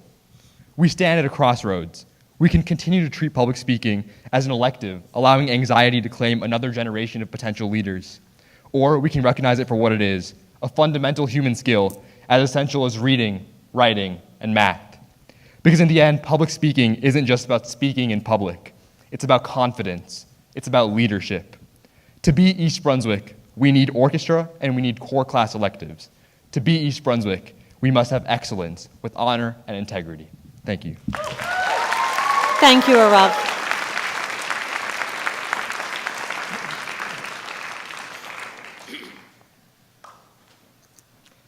Hello, my name is Maxwell Siegel, and I am a freshman at Churchill Junior High School, and I am a member of our district's band program. I'm here to tell you why my thoughts on cutting down our music program is a horrible idea. As of now, I plan on going to a music school and later on playing or teaching music professionally as my career. A large part of this goal is because of the influence our music program has had on me. I came back from COVID in the middle of my 6th grade year. Since then, band has easily been my favorite class. A large amount of my friends I've made in band, and through the years, I got closer with them and made more friends. The social emotional elements that this class has provided me is a large reason I have the friends I have now. On top of all this, every music teacher has been an amazing support on my journey. They've inspired me to pursue this passion of mine and continue on playing music. I'd specifically like to mention one of the amazing Churchill band directors, Mr. Bouvier, who as a fellow percussionist and amazing teacher, has inspired me to continue as a percussionist for the rest of my life. Without these teachers and this program, I would not be on the same path I am on today. The program in general has helped me learn so much about playing music. My technique, I've learned playing in a group and being part of a team. It also helped me integrate into large social environments and feel more confident in myself when interacting with others. I come to you today now as someone who wants to continue band as my career and as a member of multiple large national band programs. I'm a member of the 2025 United Percussion 2 Open Class Winter Guard International Indoor Percussion Group and a member of the 2025 Bushwhackers Drum Corps International All-Age World Class Group. As you can see, this program has had such a large and important impact on my life. I feel as though it is unfair to deny future students these opportunities. With less teachers, students will have a much harder time learning to play better and will be less inspired. Although you just assured that starting music will remain at 4th grade, not getting to experience ensemble playing until 7th grade will cause these students to be at a disadvantage to their experience. Playing in a group is entirely different from playing and learning individually. These students will be hindered if they do not get to experience until 7th grade. Being pulled out for lessons is in no way comparable to ensemble experiences. And funding being cut will reduce the amount of field trips, clubs, extracurriculars, and so on that make this program so rewarding. Tonight you will see many Churchill Junior High School music program members, but not many high school members.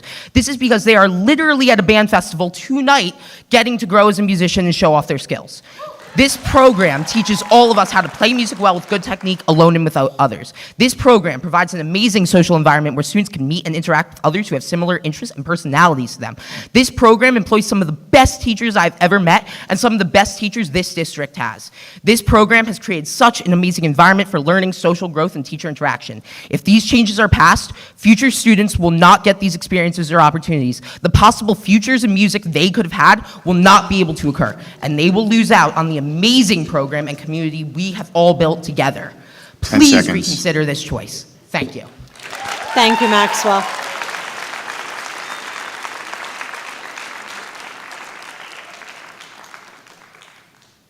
Good evening, everyone. My name is Shlok Mehta, and I'm in 10th grade, and I'm a proud member of the German Honor Society at the high school. Here at East Brunswick, our motto is excellence with honor and integrity, and we're always told to live up to our potential, be as great as we can be, but how can the youth in our town continue to do this if their options are taken? How is that excellence? The East Brunswick School District prides itself on diversity and various cultures, but how can we continue to promote that statement if we get rid of variety? After all, variety is what makes us diverse. And diverse makes each and every one of us different. And that difference is what gives us the chance to be excellent. The German program is undeniably one of the greatest in the state. In 2017, the American Association of Teachers of German recognized East Brunswick Public Schools, including Hammersholt, Churchill, and EBHS, as a German Center of Excellence. Our program is the only high school in the nation to date to ever receive this award. Every other day, my peers and I sit in our German classroom in front of a large poster commemorating this award and this achievement, reminding us to always push ourselves to be the best we can be, reminding us to be excellent. But the German program is not the best in just the state, the nation. It is one of the best internationally. We are just one of 14 high schools in the entire country that is a PASH school. For reference, there's over 20,000 high schools in the nation, and we are one of 14.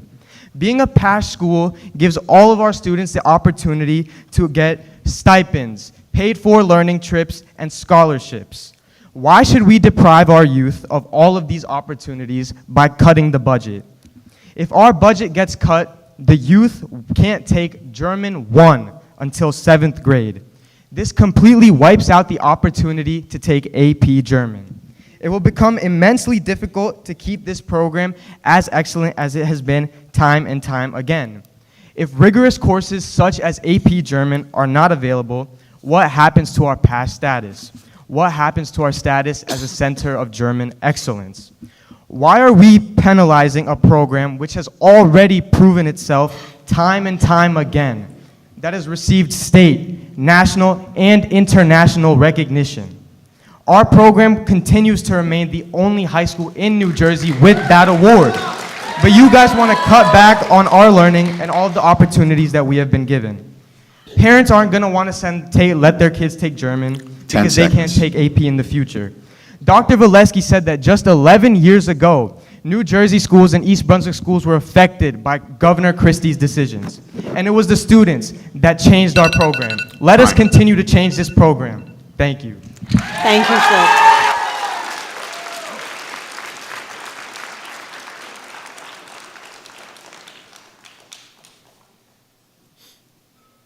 Hello, everyone. My name is Arnab Bhattacharya, and I am a senior in high school. I would like to begin with a regret I have. One of my biggest regrets is not taking enough electives in high school. Beginning with classes like astronomy, meteorology, all these classes were available to me because of the extensive program we have at this school. However, because I prioritized my core classes, I didn't have many of these opportunities, and that greatly upsets me because I could have had so many opportunities, so many fun moments in my high school career, but instead I had to prioritize my core classes, and that is something I do not wish on any of the rest of the students in the high school and in the school program in general. But in spite of that, I'd like to highlight some of the very positive moments I've had in high school and in years before that. For example, in my orchestra class. I remember during quarantine, one of the worst moments of my life. I remember my first period class was with Dr. Braun and Mr. I'm sorry, but I'm blanking on the other name. But I remember they would play K-pop in the mornings, and I reflect on that now, and that was such a fun moment because it was one of the few bright moments of a dark days I would spend in my room in front of a computer screen. And I just wish that we could continue to give the students these fun moments and these opportunities instead of having them focus on only their core classes. And while our core classes are important, I feel like the arts are equally, if not more important. Thank you. Thank you, Arnold.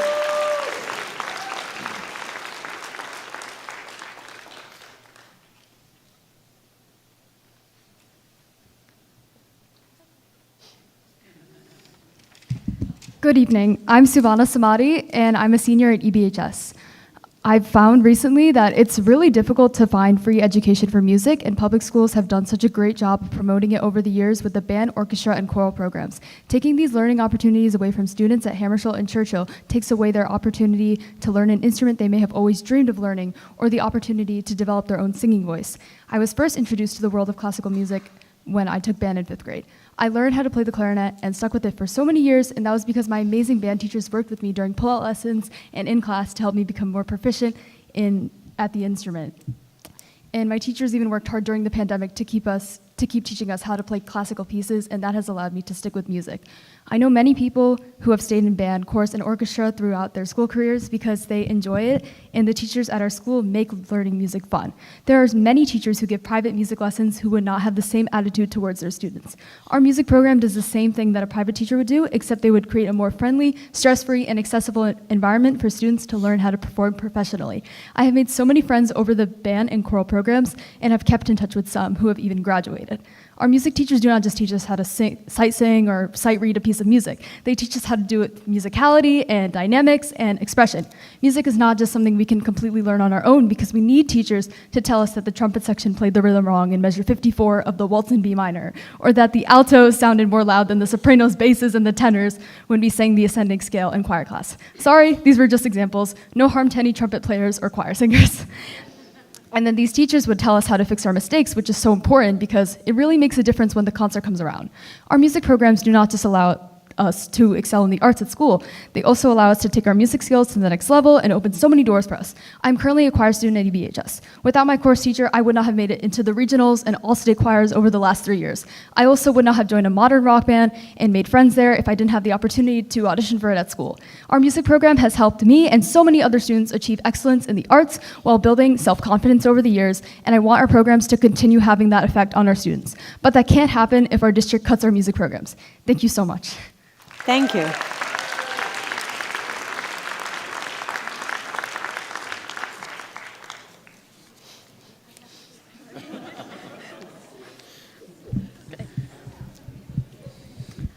Hello, my name is Sarah Ibrahim, and I'm a sophomore at East Brunswick High School. Today, I wanted to speak with you about your plan to cut the late buses at EBHS and CJSS. Many students rely on these late buses in order to get home after clubs, including myself, my sister, and my brother. While East Brunswick High School late buses are no longer on the chopping block, my sister's late buses at CJHS are. If students don't have the access to these late buses, they won't be able to attend clubs because our parents are busy with either work or prior commitments that can't be given up. As high school and junior high school students, we cannot give up clubs, especially since extracurriculars are one of the many main components colleges take into consideration when deciding when to accept an application or not.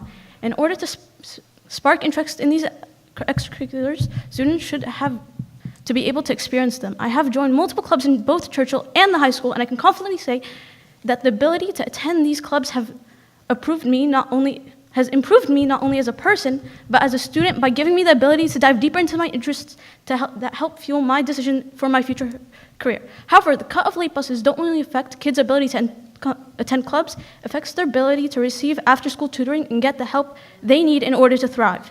While clubs are important, grades and the ability to thrive in class are even more important. By cutting late buses, we as students won't be able to attend these after-school tutoring sessions, which can determine whether we succeed or fail in a class. By cutting late buses, you're taking away a student's ability to not only participate in critical extracurriculars, but the ability to improve themselves academically with the help of teachers. Cutting the late buses would only hurt the students who are unable to get rides home. Thank you for listening to me and the students of East Brunswick. Good night. Thank you.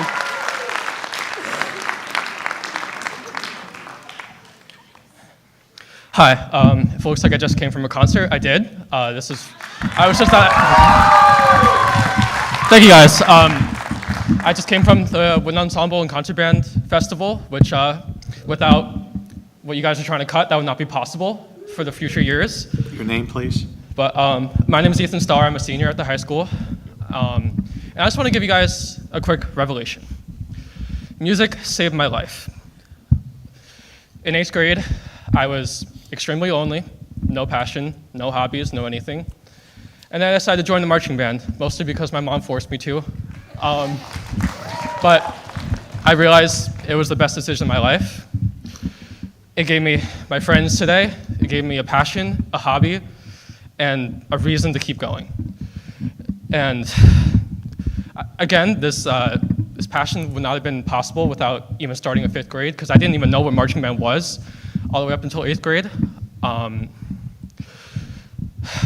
just gonna say, getting rid of music education at lower levels gets rid of a passion, gets rid of a hobby, gets rid of a career, gets rid of a reason for people to keep going. Please, I highly suggest that you reconsider your decision, because this is people's passion, this is people's reason to keep going. Thank you. Thank you.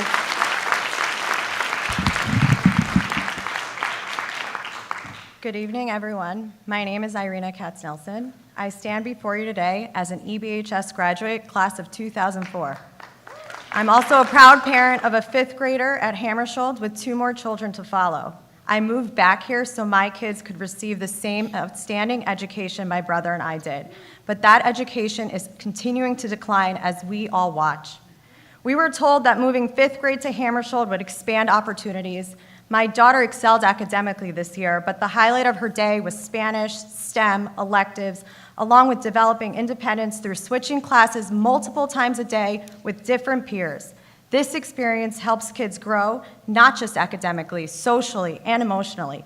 And now, just as our kids are thriving, you guys are trying to strip away all these opportunities for them. It is a bait and switch. That's what was pulled. 7th grade is too late to commit to a language. Students who start earlier reach fluency faster. SAT scores go up 100 to 200 points.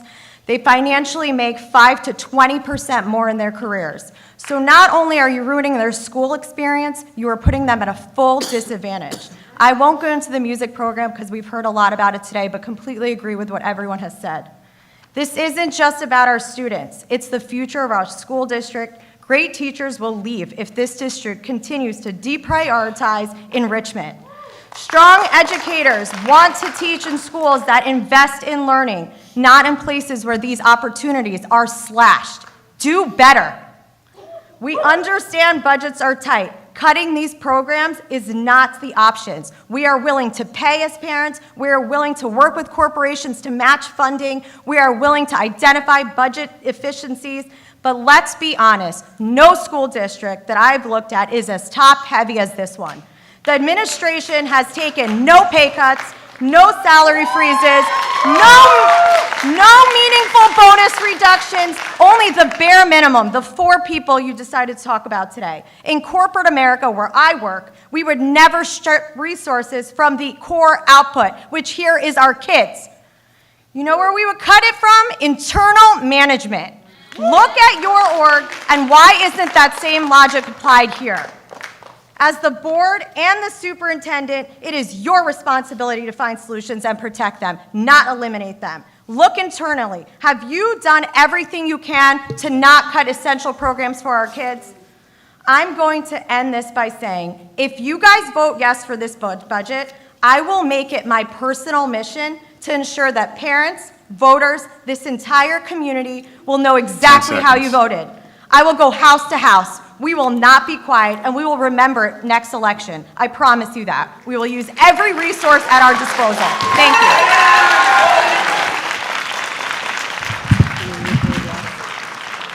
you. Good evening, Board. My name is Marta Martinez. I live at 103 Hillsdale Road. I'm sorry, could you repeat your name, please?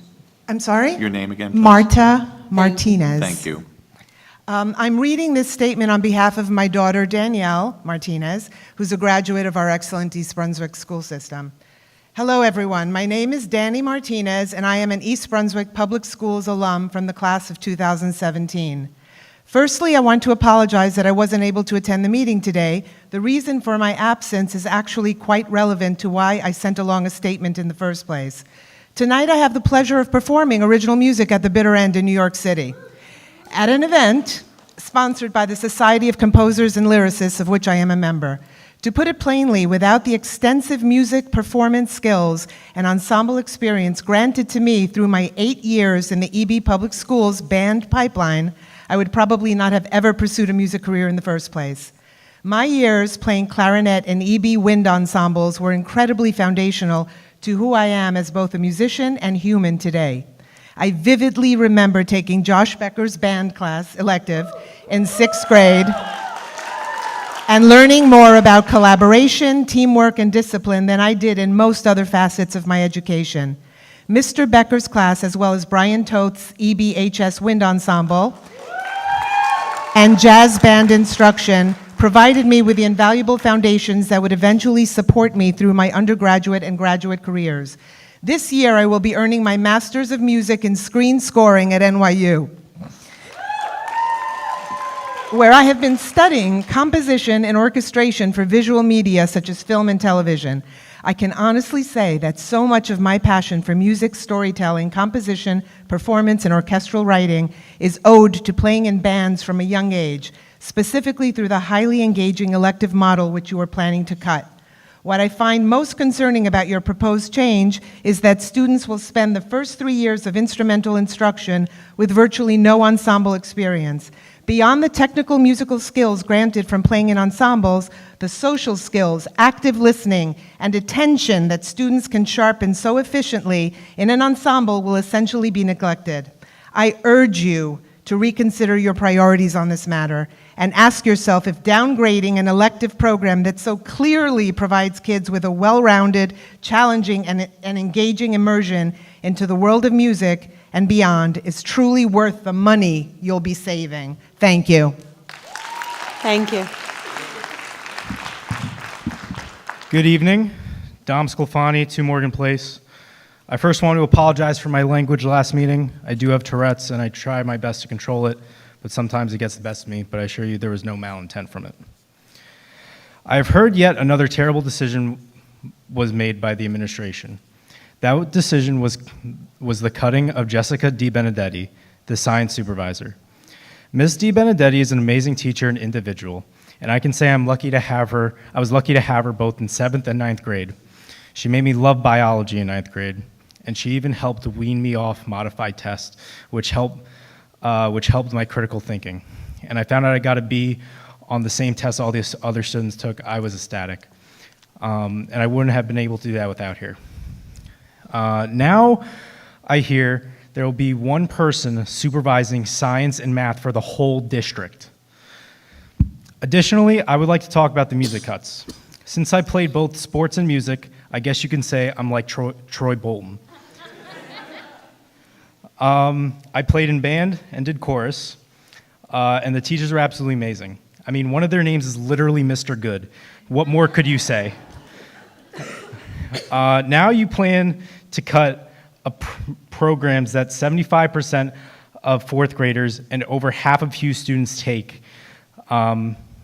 partake in. You cannot praise the arts and then propose to cut them. Do you not hear how irresponsible this all sounds? I'm truly at a loss for words that you continue to cut the best of the best, yet you won't even consider taking a pay cut. You say you will try your hardest to not impact students, but that is a lie. You are actively hurting students. These students and their learning. Administrators, you can continue to put money over the well-being of the students, or you can show this community that you care by taking a pay cut. Thank you. Thank you, Dom. Antoinette Evola, 45 Merrill. I first want to thank you guys for moving it to Hughes. Other districts haven't been so accommodating, and I'd like to thank everyone for being civil, because those districts are definitely not being like that. Shout out to all the kids who spoke tonight. It's actually heartbreaking to hear children begging to be able to go to school. That's not something you would think you'd have to hear. It's an irony that we're standing in this very room that we were here in 1 year ago talking about the unforeseen budget cuts. And here we are in the building that you're going to slaughter in September. And I take it as an insult when you say you're eliminating 10 positions in Hammersholt. You're destroying 1,200 students by eliminating 10 positions in Hammersholt.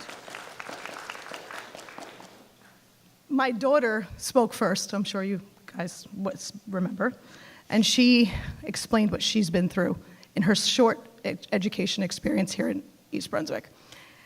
It's not fair to her and all the children behind her for them to not be given the same experiences that the alumni here have gotten when they were here. With a $200 million budget, I cannot imagine that there is not another place to look for to find money. I could give you plenty of people that we could remove immediately, and you can save 4 or 5 teachers just with those. But I'll keep that to myself. Nobody thinks that there's mismanagement where you guys are like sending money offshore accounts and spending your vacations in the Caribbean. When people say there's mismanagement of funds, it's because we, regular normal people who didn't sign up to be board members, are looking through pages and pages and pages of agendas to see where you're spending. And when we see $80,000 on cell phone bills, we want to know how come we're paying for people's cell phone bills. So if you could explain that one day, let me know. This looks like lazy budgeting to me. It looks like an easy way, and I know that you're saying it's not easy because I know you guys. I talk to you normally. It does look like that because I can't imagine that you're going to destroy an award-winning program and my kids aren't even in it and I don't want it to go. But as a taxpayer, I find that the arts is always considered a luxury. I'm an artist myself, and it's the first thing people think. It's replaceable, we're expendable. Yet everybody comes to us when it's time to get their therapy. Art is therapy, and you're removing that therapy session from these children. But I'm here tonight because I don't want to talk more about that. There's a lot of people that want to talk. I want to talk about information that was given to me a couple of months ago. A lot of people reach out to me anonymously, directly. They ask me for help. I'm very vocal, everybody knows that. But this one seemed alarming to me. So this person has direct information from Middlesex County Superintendent's Office. 10 seconds. And I was told that there's 3 Board of Ed members sitting on this panel who have restrictions on the way that they can vote. And I do not know how a Board of Education panel can vote accordingly if we have restrictions on specific members. Thank you.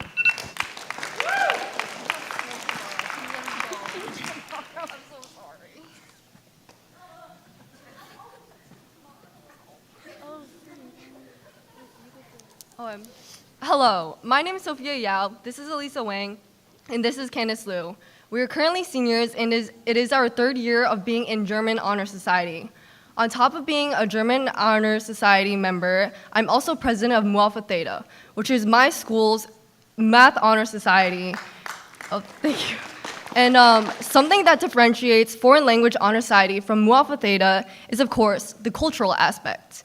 In a world of over 7 and now even 8 billion people, culture is what brings us character. It is what brought us here, and it will only allow us to continue moving forward, bringing life with unique tastes and style. Foreign language brings greater recognition towards culture and should not be cut from hues. All 3 of us have been taking German since 6th grade, and the buildup of these classes have been crucial to our current success in the language. With these cuts, there is a very high probability that future students will not be able to take AP German, or at least underperform in comparison to my current class. Throughout the years, it's been a fulfilling and enjoyable experience being part of our German curriculum. We've had amazing opportunities being involved and attending GHS events. We've listened to German music, watched German films, and even baked German foods together. It's sad to see this all go. Our 7 years as students in the German curriculum and 3 years as members in the German Honor Society has given us many opportunities to interact with the various aspects of German culture, allowing us to gain long-lasting memories and a growing understanding of the world. I wonder, if I had earlier years cut off from our German program, would I still be able to stand here with the knowledge of German's language and culture that I have accumulated up until now? To cut out the earlier years of these foreign languages is putting at risk the quality of the language honor societies of not only German, but also Italian and Mandarin, significantly limiting our ability to share and learn. As passionate German Honor Society members, we express our sentiments against cutting language program at Hughes. Thank you. Thank you.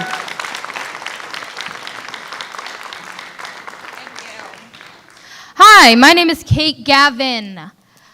Address 28 Sand Road. I am here today as a resident, alum, a substitute teacher in your schools, and a working artist. The arts program in East Brunswick gave me a hearty foundation for my career in the arts before it even began.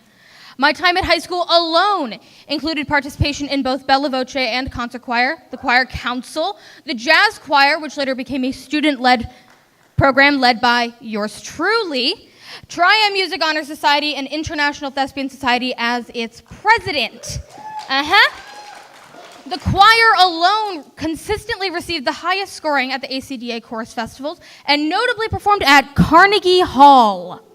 This doesn't even touch upon the numerous accolades acquired by the band and orchestra. Because of this foundation, I have made a career working on off-Broadway productions in New York City and have been accepted to numerous theatrical master's programs. So I am here today to ask why a district such as East Brunswick is looking to gut its arts program.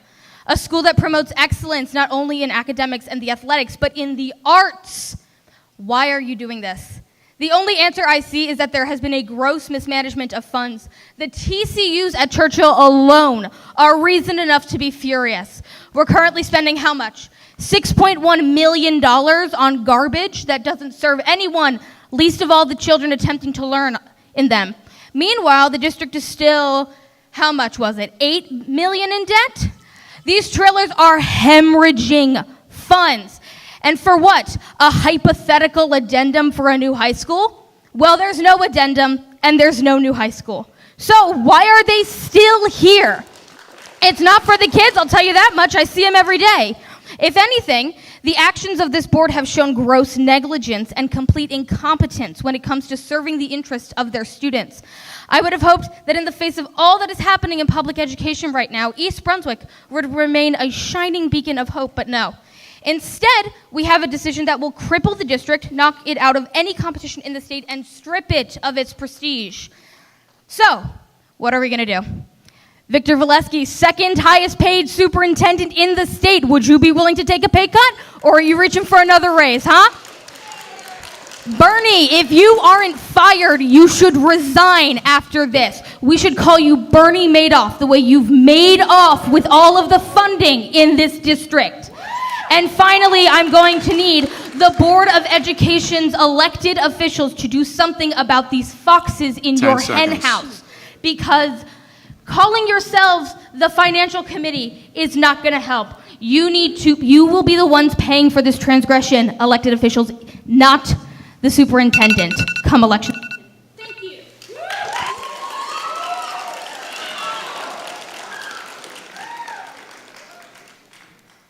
you.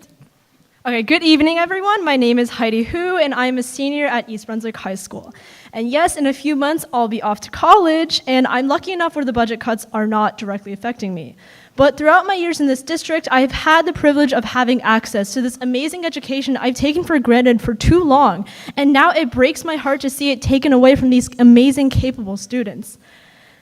But throughout my years in this district, I've seen so much. And I can't stay silent while the very opportunities that shaped me, opportunities that I once took for granted, are stripped away from the students who come after me. I remember stepping into my first middle school art class with Miss Gamiano, not knowing if it would lead to my work being displayed at the NJ PAC. I remember the excitement of picking up a viola in 4th grade and 6 years later playing in the CJME or MEA orchestra. When I took STEM 1 and 2, it changed the way I saw the world and the career I wanted to pursue. After school, I became the longest standing member of Science Olympiad, competing every year since 6th grade and winning first place in the state in my event. Right now, I'm president of Art Club and National Art Honor Society. Every week, we have passionate members ready to show up, ready to use their passions for a good cause. Right now, we're making blankets for St. Peter's Hospital for new mothers. And Girls Who Code started out as just another club, but it turned me into an advocate for gender equality in tech, pushing me to join the national board of Girls Who Code and start a growing chapter here at EVHS. And then there were the electives that shaped me beyond academics. AP Art and Design with Miss Gombis, possibly the best class I've ever taken. AP Computer Science with Miss Neshi, Public Speaking with Mrs. Hagan, Developing Student Leaders with Miss Moran, a class that she built from the ground up alongside with the late Miss Anderson. These weren't just classes, they were experiences that shaped who I am. They gave me skills I'll carry for the rest of my life, and I am so lucky to have had the opportunity to have these classes. Defunding the arts, cutting late buses from Hammersmith and Churchill, removing core electives, and making clubs less accessible. It's not just taking away programs, it's taking away futures from these students, their families, and this entire community. We are not just numbers on a test. This school district prides itself on raising well-rounded, engaged, and thoughtful students. If these cuts happen, what message are we sending? That creativity, passion, and leadership don't matter? That only certain students deserve access to these opportunities? I look at the younger students who spoke before me, students who are bright, talented, and full of potential, and I wonder, what happens when we take these opportunities away from them? What kind of community are we building if we let that happen? Please, don't take away something beautiful from students who are more than deserving of it. Thank you for hearing my voice today. Thank you, Heidi. Mary Antonio, 17 Buckingham Drive. Good evening. The proposal of the changes to Hammersholt is an abomination to the education that our children deserve, the education we're paying for, the education that shaped my own life. Every parent's goal is to provide their children with a better future than they had, yet your actions are making hardworking parents feel as though they're failing in that mission. We sacrifice, we work hard, we push our children to adjust, all the while hoping that these changes will somehow build their resilience. But it's clear these constant, poorly planned shifts only serve to strip our children of the opportunities that rightfully belong to them, and to enable this district to continue to provide subpar solutions, if you can call them that, for our children, knowing that we will continue to helplessly accommodate you. So let me make it clear, enough is enough. No more half-hearted planning, no more short-sighted budgeting, no more decisions made with career advancement or convenience in mind. What's being proposed here is unacceptable, and I will be joining Arena door to door if this goes through. Have you consulted the teachers or building administrators, the real experts, before making sweeping changes, especially to this extent? Have their insights been valued, or is this just another top-down decision without input from those who know our children best? The response I've received so far has been disheartening. Well, this is how other districts do it. That's the problem. At one point, other districts looked to us as a beacon of excellence in education. Now we want to be like everyone else. So let me make this clear. If your plan is to make us like everyone else, I suggest you go there, because East Brunswick is in a league of its own. But I've decided to take one out of your playbook and talk to comparable districts to ours, and I've learned a few things in my conversations. In other districts, they're not as top-heavy with administrators. Those roles may be important, but in a budget crisis, they are viewed as luxuries. In other districts, it's rare for administrators to hold positions for 20 to 30 years. Innovation simply isn't possible when people remain in one role for that long. In other districts, BOE members have a back and forth conversation during their BOE meetings, and they answer emails. How about we start with those things if we're looking to be like other districts? While I appreciate that in recent weeks some board members and the board president have started engaging with the public, thank you. I feel compelled to remind you of one simple truth. You are not employees of this district, you are our neighbors. You are a part of this community, and you were elected to represent us and our children. There seems to be a blur of lines. Maybe there's a psychological factor because of how much time you spent with the administration. And while it's essential to have a good relationship with them, let me be clear, they report to you. You are here to ensure this district is functioning in the best interest of the community. You are here to ask the tough questions, not just nod in agreement to poorly conceived plans. Time.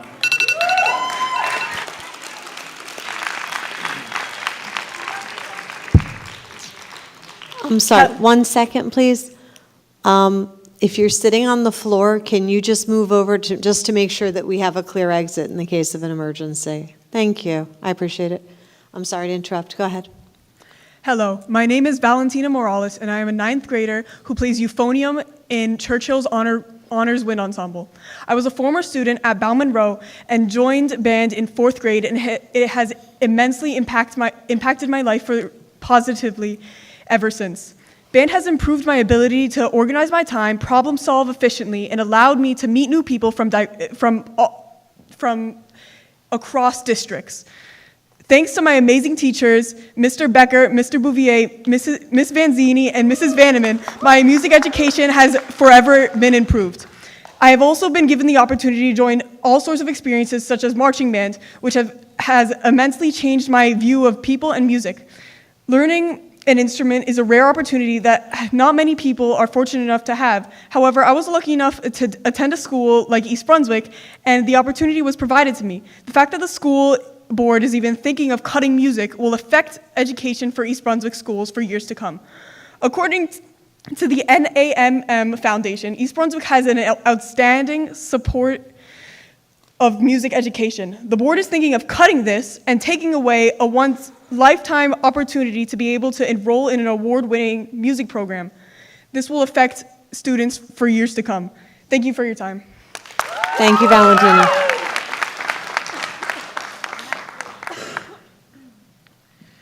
Hi, my name is Elliot Mirakov, and I'm a student at Churchill Junior High School. I'm a freshman. Hi, it's 10 p.m. Do you know where your priorities are? Anyone from New York will get that reference from late night TV around the 90s. And I actually brought one more prop or even a joke that I've lost, or I've seemed to lost. Anyways, it would be a Pilot G2 pen, the same one you most likely use to sign all your proposals and bills. I had a little something prepared for tonight, but I decided just to speak from the heart for all the atrocious sounds beating my eardrums tonight. I absolutely am for the music program, and that's what I came to speak on today. Since I have a multitude of friends participating in these programs. I myself am a lyricist, singer, multi-instrumentalist, and an independent producer, but I do not participate in the school's music program for reasons that I do not think are important at this time. I have a lot of friends who come to me every day after class, every day before class. I get texts, I get calls multiple times a day telling me, band was amazing today. I love my instrument. You should come join band. You should play this instrument. You should play that instrument. This will help you. This will help you hear. This will help you communicate. I believe this. As an instrumentalist myself, I see the impact of instruments in everyone's everyday lives. I have my little siblings playing instruments, 4 of them, by the way, so they're contributing to the school districts in immense ways, and so to the future generation. With all the cuts being made as well to late buses, courses, languages, I myself come from a family of immigrants from Russia, to be specific, meaning I speak Russian, English, and multiple other languages and dialects since my father is from a completely different country. And in school, I'm taking Spanish, meaning I am more than a polyglot. A lot more. 4 to 5 languages already. In addition to that, I do speak Ukrainian, just a fun fact to throw in. I'm also an all-time honor student, and if you take away any of these programs, it'll severely impact the people getting an education. Fun fact, honors is considered a special education program, meaning that cutting honors or any core courses at all would mean you're taking away from the special education population that you have in East Brunswick. Furthermore, I come from a family where my parents work extremely hard and they work long hours to afford East Brunswick, where the tax rates are high, the wallets are constantly getting bigger but being shrunken by property taxes, inflation. 10 seconds. 9, 8, 7. And that is what all of these band teachers and students hear when you say that you're going to take away their music program. They hear their careers coming to a demise no matter how old they are. Thank you.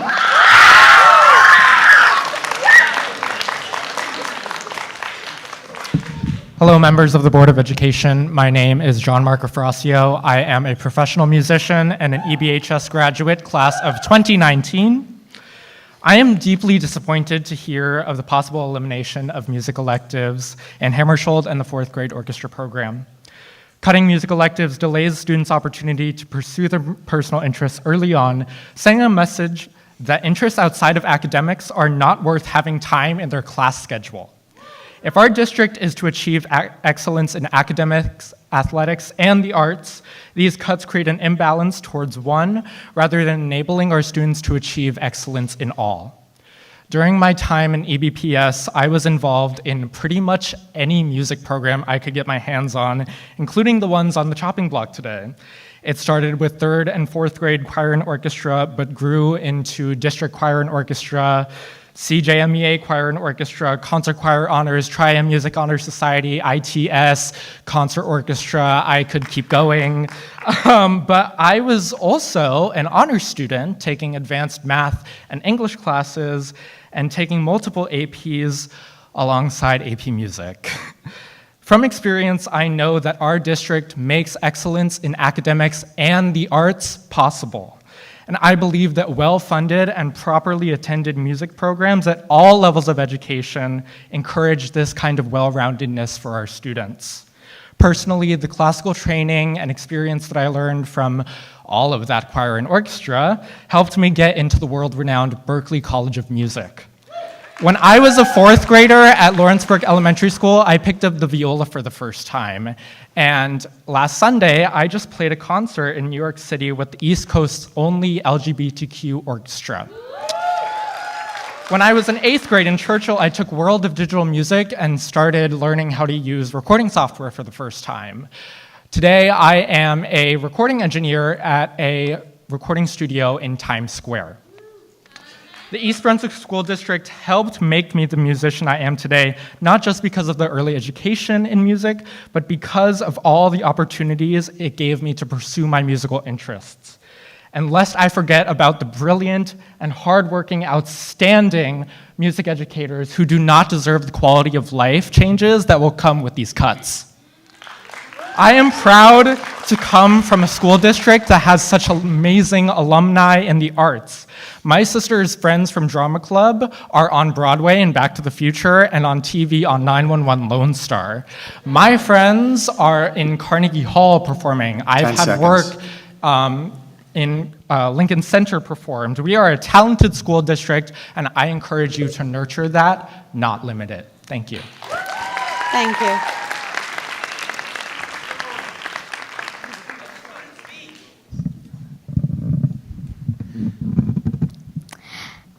Hi, my name is Alina Mastruzo.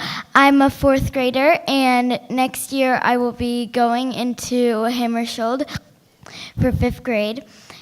I was really excited to go to Hammersholt, but now, since you might be cutting some electives, I'm not that excited for going to it anymore. And my brother, when he went to Hammersholt, he had a lot of nice opportunities, and he had a really great time. And now he's in Churchill, and he's still having a really great time, but now he might lose opportunities from getting these elective cuts, and so will I. And next year, when I go into this school, a lot of kids, including me, will not have these opportunities, nice opportunities, to have electives and everything. Thank you. Thank you, Alina.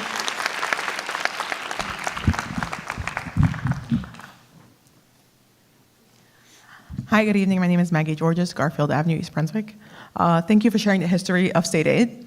Looking at the history of state aid, it's clear that before 2023, East Brunswick was receiving significantly less funding. This year, we are still receiving $37 million. Before 2022, we were getting under $25 million, and that was the highest before 2022.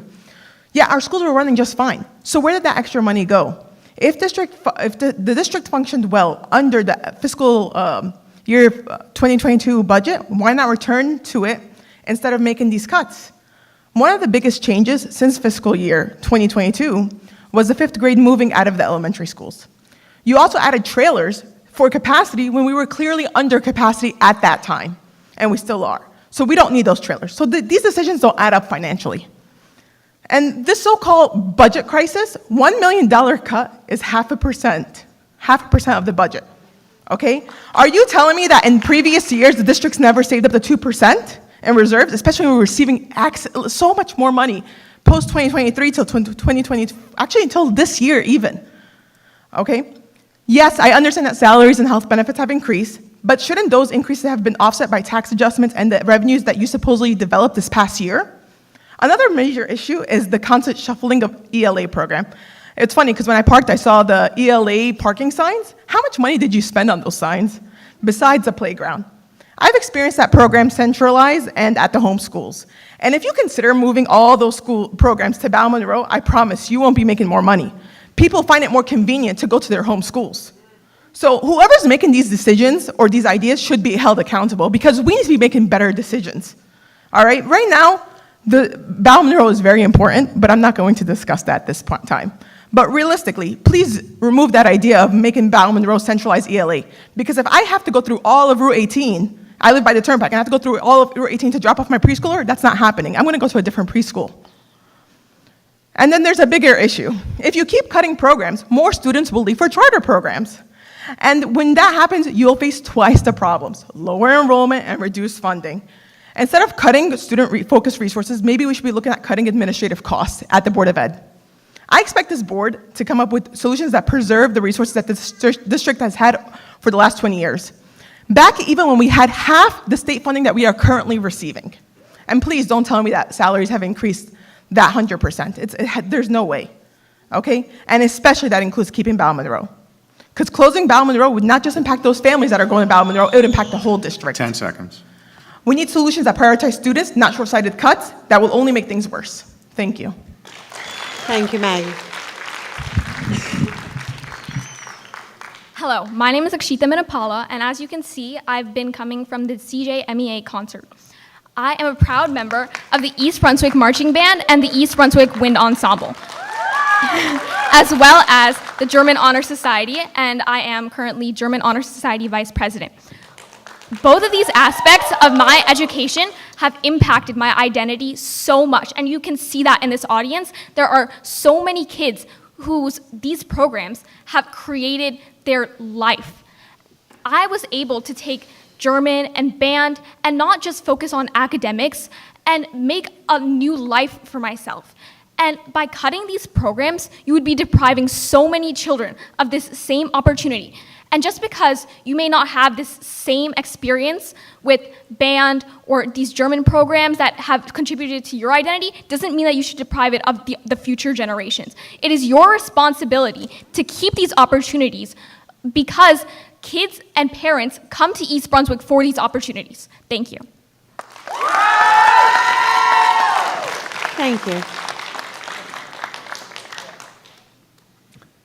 Dear board members, my name is Dmitry Slavinsky at 211 Manahan here in East Brunswick. My daughter is a junior at EBHS, who is also a member of a German Honor Society, National Honor Society, and a varsity athlete, among other clubs.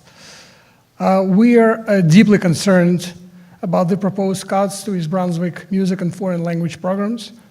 These are not just mere electives. They're cornerstones of well-rounded education, fostering creativity, critical thinking, and global awareness for your students. Music strengthens cognitive skills, provides essential avenues for self-expression. Foreign languages proficiency is indispensable in this world, and it opens doors to very diverse opportunities for your students.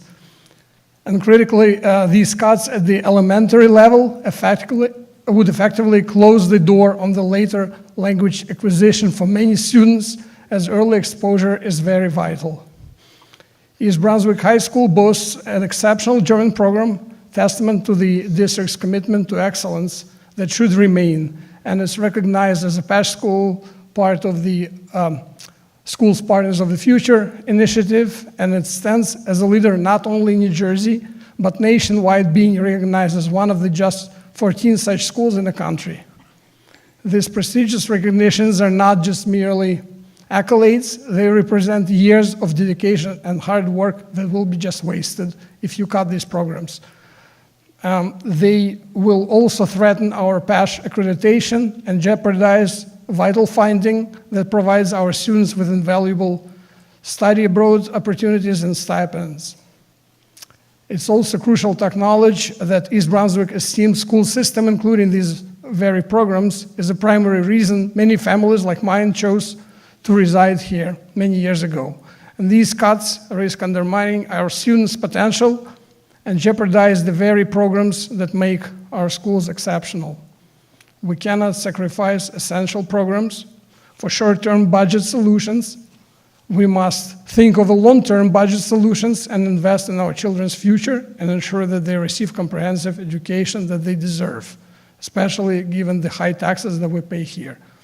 We care for our town's future and urge the board to reconsider these cuts, protect the music, protect the foreign language programs, and the future of East Brunswick students, and the reason many of us choose to call this town home. Thank you. Thank you.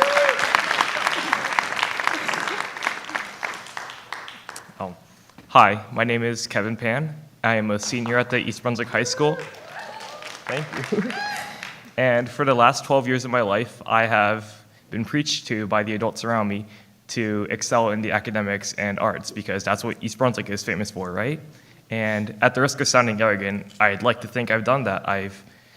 For as long as I can remember, I've gone through the gauntlet of honors classes, AP tests, which I've noted you are very proud of us for taking, 1,600 AP tests last year, which I find is funny because by cutting access to foreign language classes in our junior high school and and upper elementary school inhibits our chances to take those AP tests that you're so proud of. And for arts, boy, I could go on for a while. I'm currently in our honors chamber orchestra and honors concert choir, which I've been told hasn't happened for a long time. I've been with our chamber orchestra when we went to a festival and received a perfect rating for our performance. Wow, that was an honor. And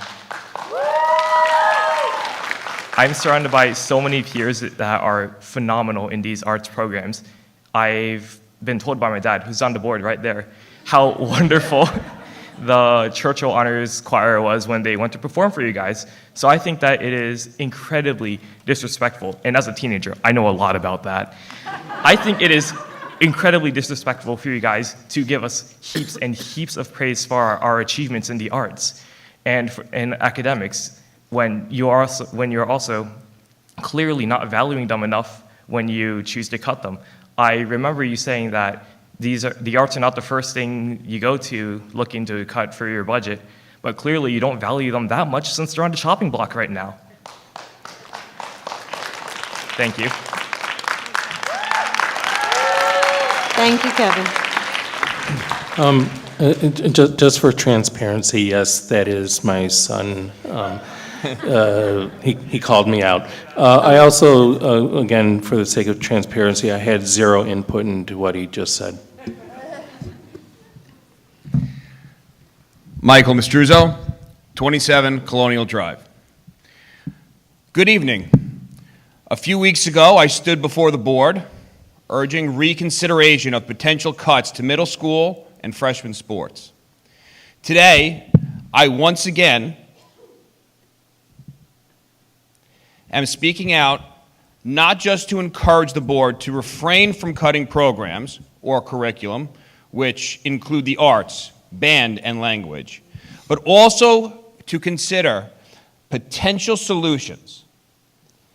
By attending these meetings, I've obtained a good understanding of our budget constraints and where we obtain our revenue. Although this is a big part of the funding for our schools, it does not need to be the only source of our funding. It seems as if there will be changes to the due structure for programs and sports, which may be helpful. We all know we have sports organizations within the township: baseball, soccer, football, etc. We also have dance and arts programs through several prominent schools.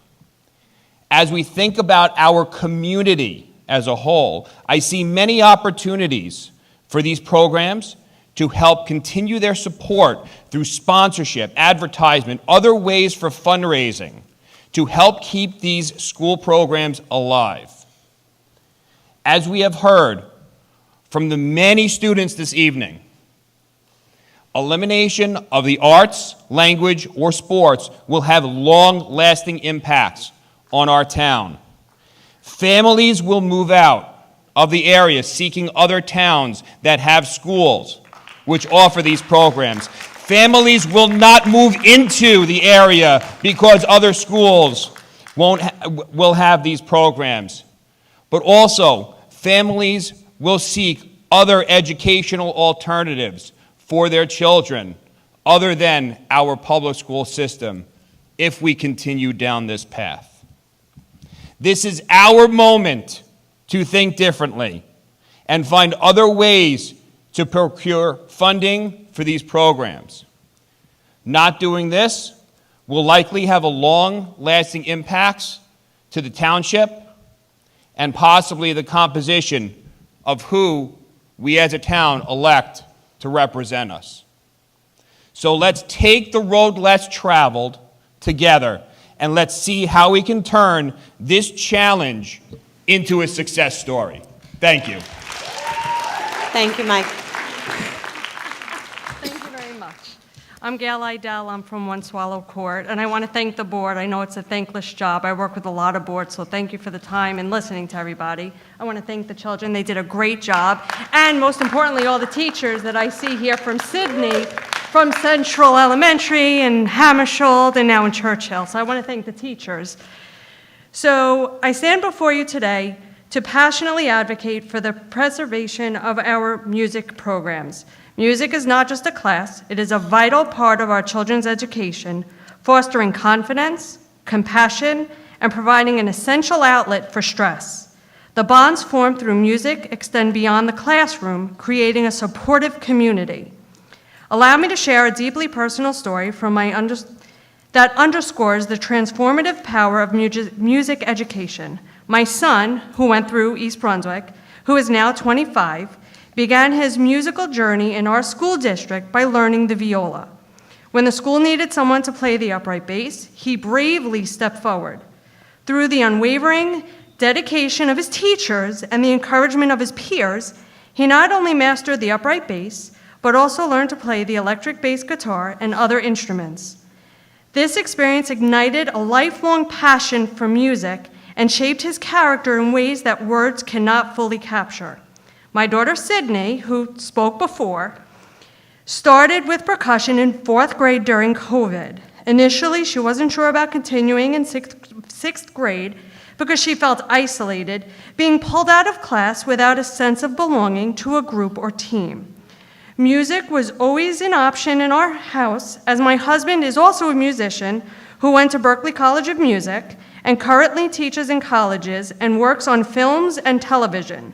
We encouraged Sydney to stick with it for one more year, promising to respect her wishes if she chose not to continue. Sydney decided to persevere, and today she is a proud member of the East Brunswick Marching Band, honors percussion, and is training with another very talented person from East Brunswick to try out next year for Region. This remarkable transformation is solely due to the current curriculum and the exceptional teaching of our music instructors. Their dedication and collaborative environment they foster have been instrumental in her growth. The music department as a whole is unparalleled, with staff encouraging each other, assisting across all grades in schools, and creating a nurturing environment where students thrive. One of my proudest moments as a parent was witnessing students from our district complimenting students from another school at our home show and telling the other students from another school how great they did. So I think with that, that just speaks volumes amongst the school. Thank you very much. Thank you, Gail. Hello, I'm Vincent Sorensen, 18 Highview Road. I think I can offer you a I'm little sorry, bit could you repeat your name? Vincent Sorensen. Thank you. You're welcome.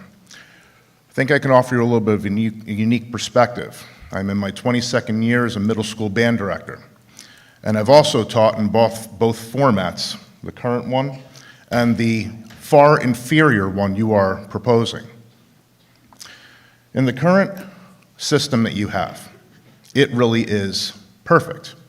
You have both ensemble and with the second instructor, you have the opportunity for lessons, all contained and nothing being pulled out from the other except within the program itself.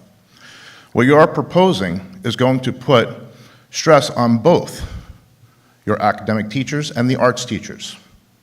Whether you want to acknowledge it or not, there are going to be some teachers, if you go through with this next year, who are going to not exactly go along with it.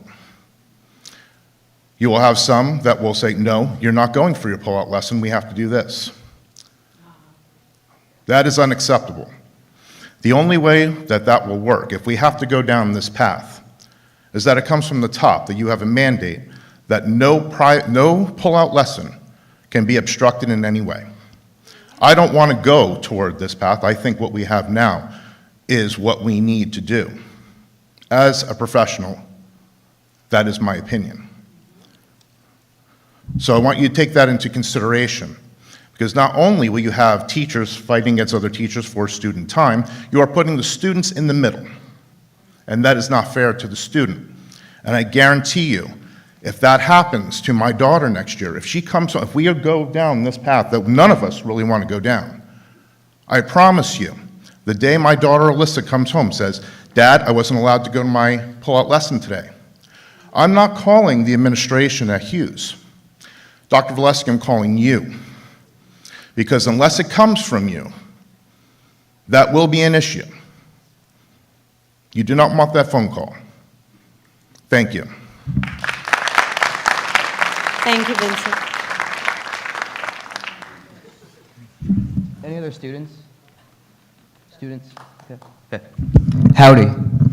My name is Bobby Mahoney, 110 Applegate Lane. I'm a singer, songwriter, recording artist, touring musician, music educator, EBHS graduate, class of 2013. I currently have 4 nieces and nephews in the East Brunswick Public School System. First, I want to express my sincere appreciation for the time and effort you're putting into gathering feedback from the East Brunswick community, doing your job. I recognize decisions are not easy, which I appreciate the transparency.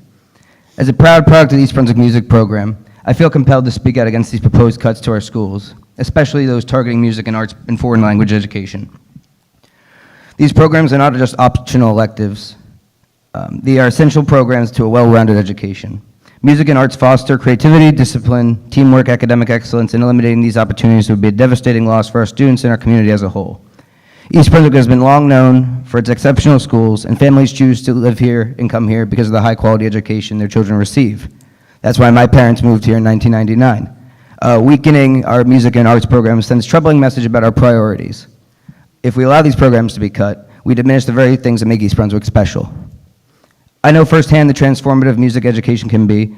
It was through East Brunswick Music Program that I discovered my passion for music, a passion that shaped my life and my career. These opportunities I had to participate in concert band from 5th grade trombone, wind ensemble, jazz band, AP music, drama club, and other musical activities gave me invaluable skills that expanded beyond music itself. I learned leadership, perseverance, collaboration from many of the wonderful educators in this room. Shout outs to Dr. Sacadato, Mrs. Vanzini, Dr. Z, Mr. Z, Mr. Becker, Mr. Sturr, Mr. Perez, Mr. Berry, Mr. Toth, Mr. Lepresti, anyone else I missed, Madam Chang. Without these experiences, I would not be standing here. I would not have had this path in my life. How many other future musicians, educators, or creative thinkers would be denied the same chance if these programs are eliminated? I'm not alone. Many of my sorry, I'm a singer, not a public speaker. I'm not alone. Many of my past classmates are continuing to shine on stages, speakers, and screens all over the world. There's something in the water in East Brunswick. We should be nurturing that, not stifling it. Current and future students deserve the same, if not more opportunities than I had, certainly not less. What's really troubling, okay, actually. Music education is not about playing an instrument or performing on stage. It strengthens cognitive abilities, improves academic performance, and fosters emotional well-being. Everyone has already discussed many of these things, why music is great. Cutting these things would be terrible. And also, foreign language, Fairview, really? Late buses, really? What's troubling about these cuts? Disproportionately falls on students. Other areas of the budget remain untouched. 10 seconds. Yeah. I suggest you all pick up an instrument sometime in your free time. Thank you for your time and consideration. Thank you. Brian Harkavy, 17 Quail Run. Thank you for letting me speak today. My name is Brian Harkavy. I'm an alumnus of the East Brunswick Band Program, a fellow classmate of Mr. Mahoney in AP Music, a music educator, and a lifelong community member of East Brunswick. I rise today, like many others, to address my concerns over the cuts being proposed by the Board of Ed and Dr. Valesky to the East Brunswick music programs. Between cuts from state aid and the continued siphoning of funds from charter schools, this budget shortfall will not be easy to address. However, where I teach marching band, they are facing a higher budget shortfall that would make East Brunswick's look like a rounding error. As public servants and public employees, it is your duty to make these hard decisions in ways that hopefully cause the least amount of damage to the student population. The draconian cuts to the program are short-sighted and will lead to devastating loss for all East Brunswick students. In times like this, I think of the famed CEO of Nintendo, Satoru Iwata. When Nintendo was facing large losses due to the failure of the Wii U, many other companies would have chosen massive layoffs. He played the long game. He realized that employee retention was most important for delivering quality products. Instead of ruining the livelihoods of his many employees, he as CEO chose to take a 50% pay cut.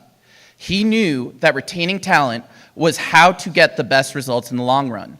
Now Nintendo is trading near records highs and reporting record profits. This massive comeback would not have been possible if Iwata had chosen layoffs. A school is not a business, and a school should not be run like a business. Nor am I suggesting anyone take a 50% cut.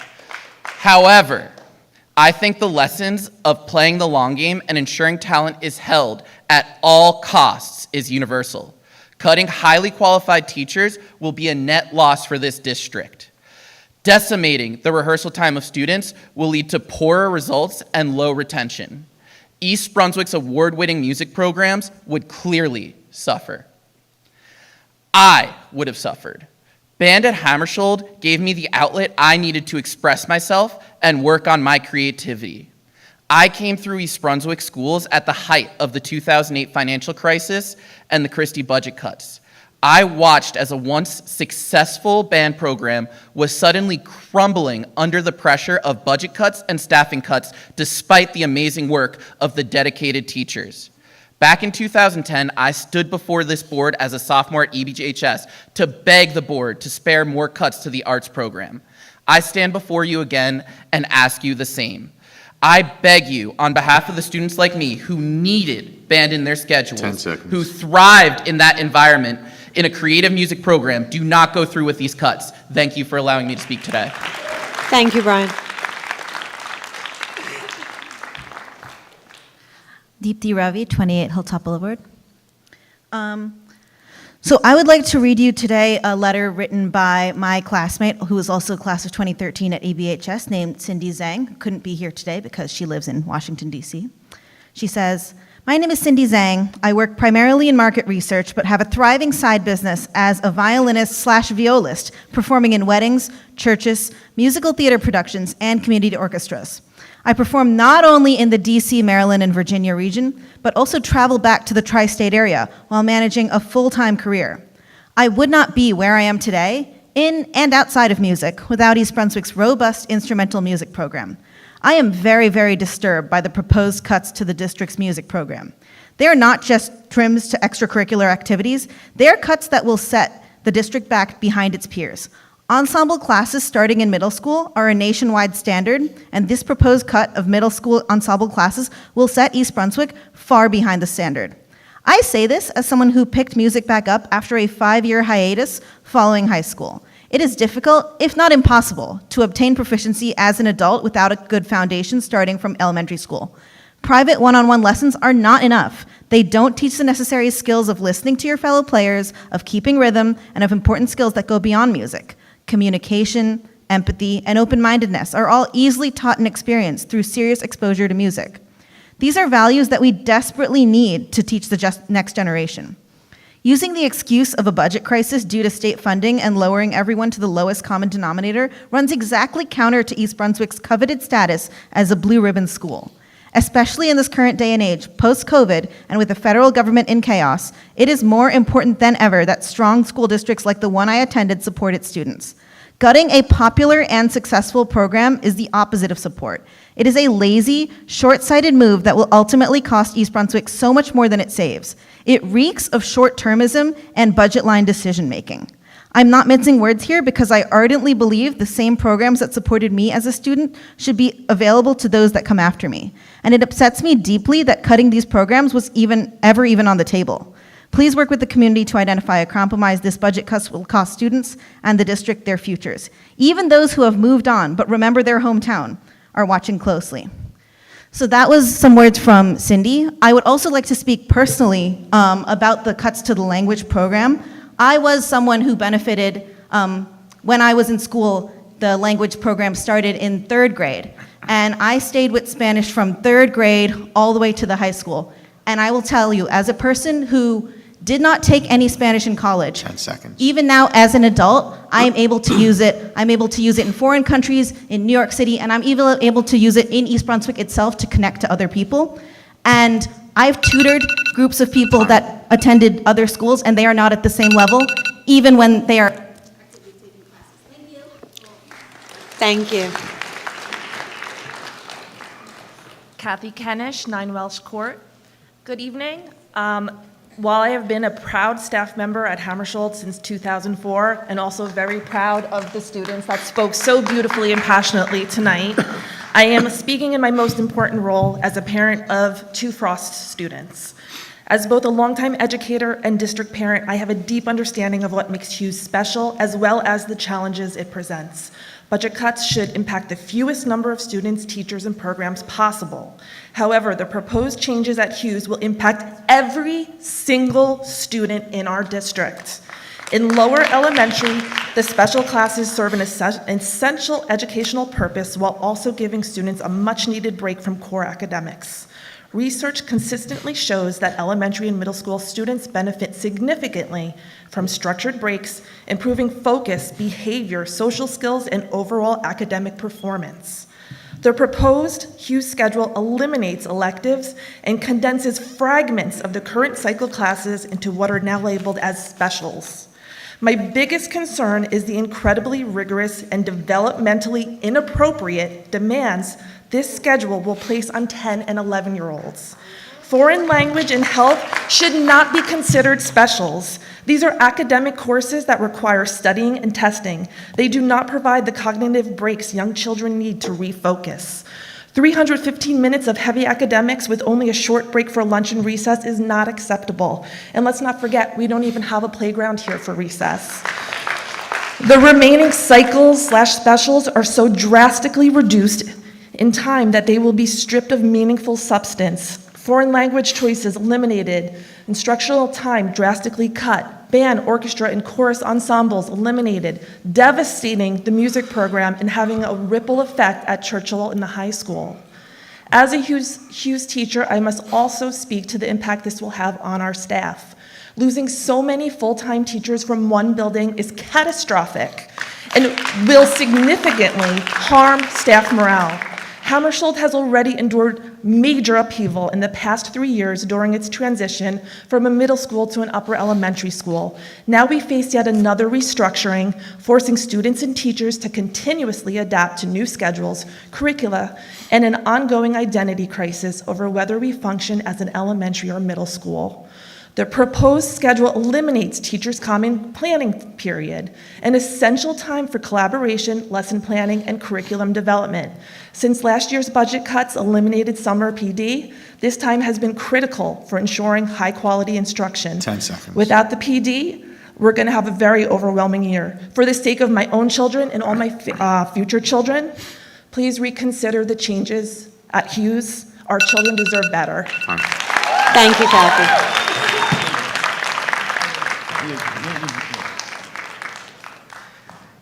Stephen Lydell, 1 Swallow Court. I want to preface my points tonight by saying that I 1000% support the music program here at East Brunswick.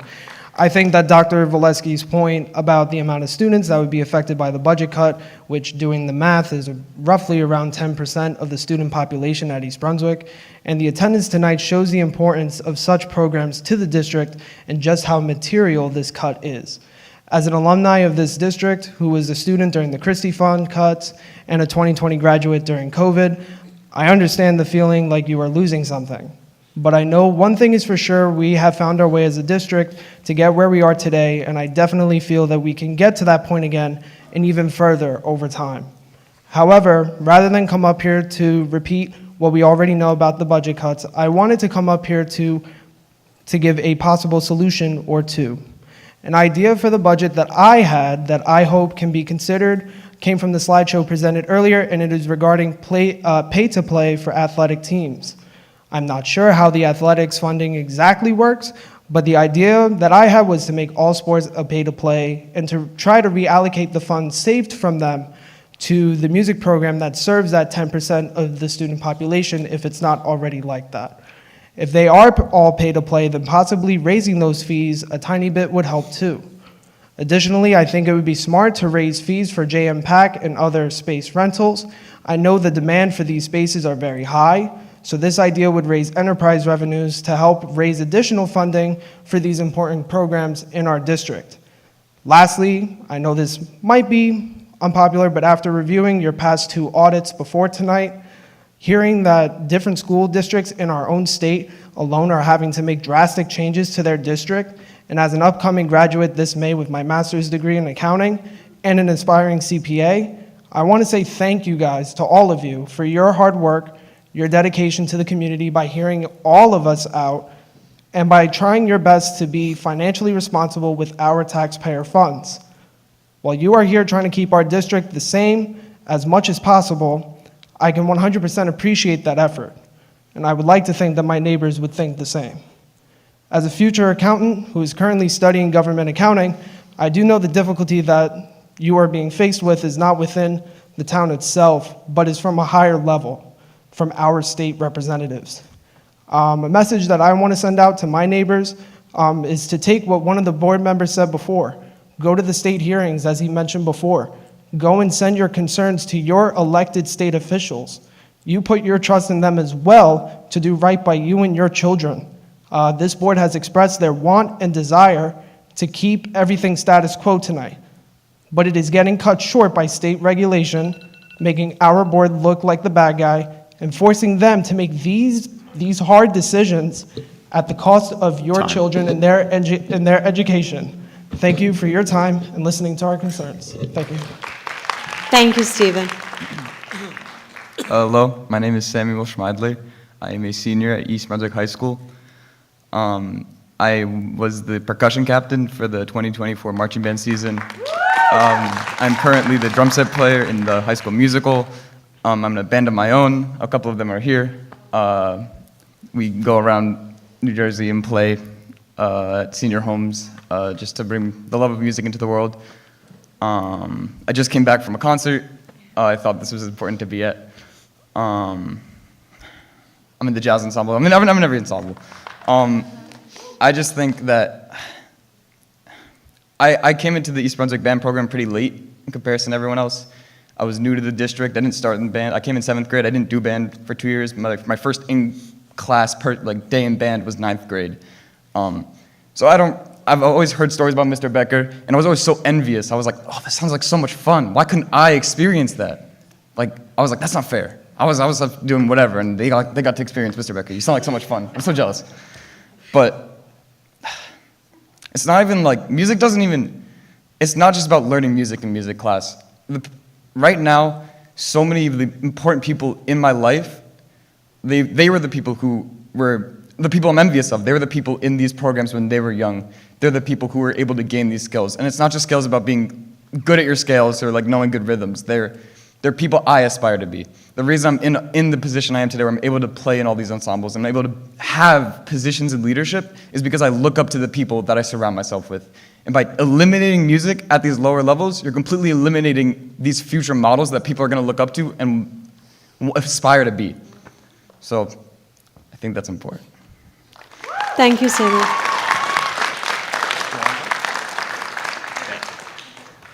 Hi, my name is Chris Romanek. I live at 26 Buck Road. Since I graduated in 2015 from East Brunswick, I have gone on to become a professional musician, as well as my younger brother, who is currently on a tour, an off-Broadway tour with the Addams Family. My journey started in 2007 with Miss Vanzini. I started on baritone before switching to tuba, tenor, and bass trombone in high school, and French horn in college, which I still play. In my time in East Brunswick, I was in the concert band, wind ensemble, jazz ensemble, orchestra, marching band, and men's choir. To say that music had an effect on my life would be an understatement. My favorite performance to date that I have been in was when I was a junior at East Brunswick. We played with the New Jersey Symphony Orchestra. It was absolutely just a life-changing experience. You don't get that anymore after you leave school. So I went on to study French horn and trombone in college, which, it all comes back to this. If I didn't have my love for music started here, I wouldn't be where I am in my life. And another thing is ensembles, such as the ones I listed, you don't really have that outside of a school system, whether it's high school or college. You can't get that education anywhere outside of a school system. It's tough, if you become a professional to the extent of playing in, let's say, the New York Philharmonic, it's more difficult to get into that than it is to get a professional sports job. These jobs are held for lifetimes. So it's without the education that I got here, I couldn't imagine what my musical journey would have been. On top of that, I found out tonight about the language arts cuts with Italian, German, and all of that. And I got to say, if I didn't have my education with Italian, I never could have spoken it with my Nonna, who has recently passed away. And, it's just, that's not something you get from home. On top of that, Dr. Braun, I still have the slide whistle that you confiscated from me in 2011, and thank you. Thank you, Chris. Good evening. My name is Zoe D'Amico, 496 Danbury Lane. Tonight, I wanted to share my perspective as a music education major and now a music educator in a neighboring district. My first experience with East Brunswick's music program was in 2021 when I was placed in Central Elementary for my clinical observations. And even from my first day, it was clear that the students in East Brunswick received top-notch music education from incredibly talented and passionate teachers like those sitting to my right. From beginning in general music in kindergarten and from all the stories I've heard from all the students tonight, all the way through high school and beyond. And throughout my time, I've continuously encountered East Brunswick's excellence in music throughout my studies, meeting East Brunswick Orchestra students at CJMEA Honors and Region Orchestras, attending clinics presented by these educators, and most recently, hearing East Brunswick's incredible performance at the NJMEA conference this past February.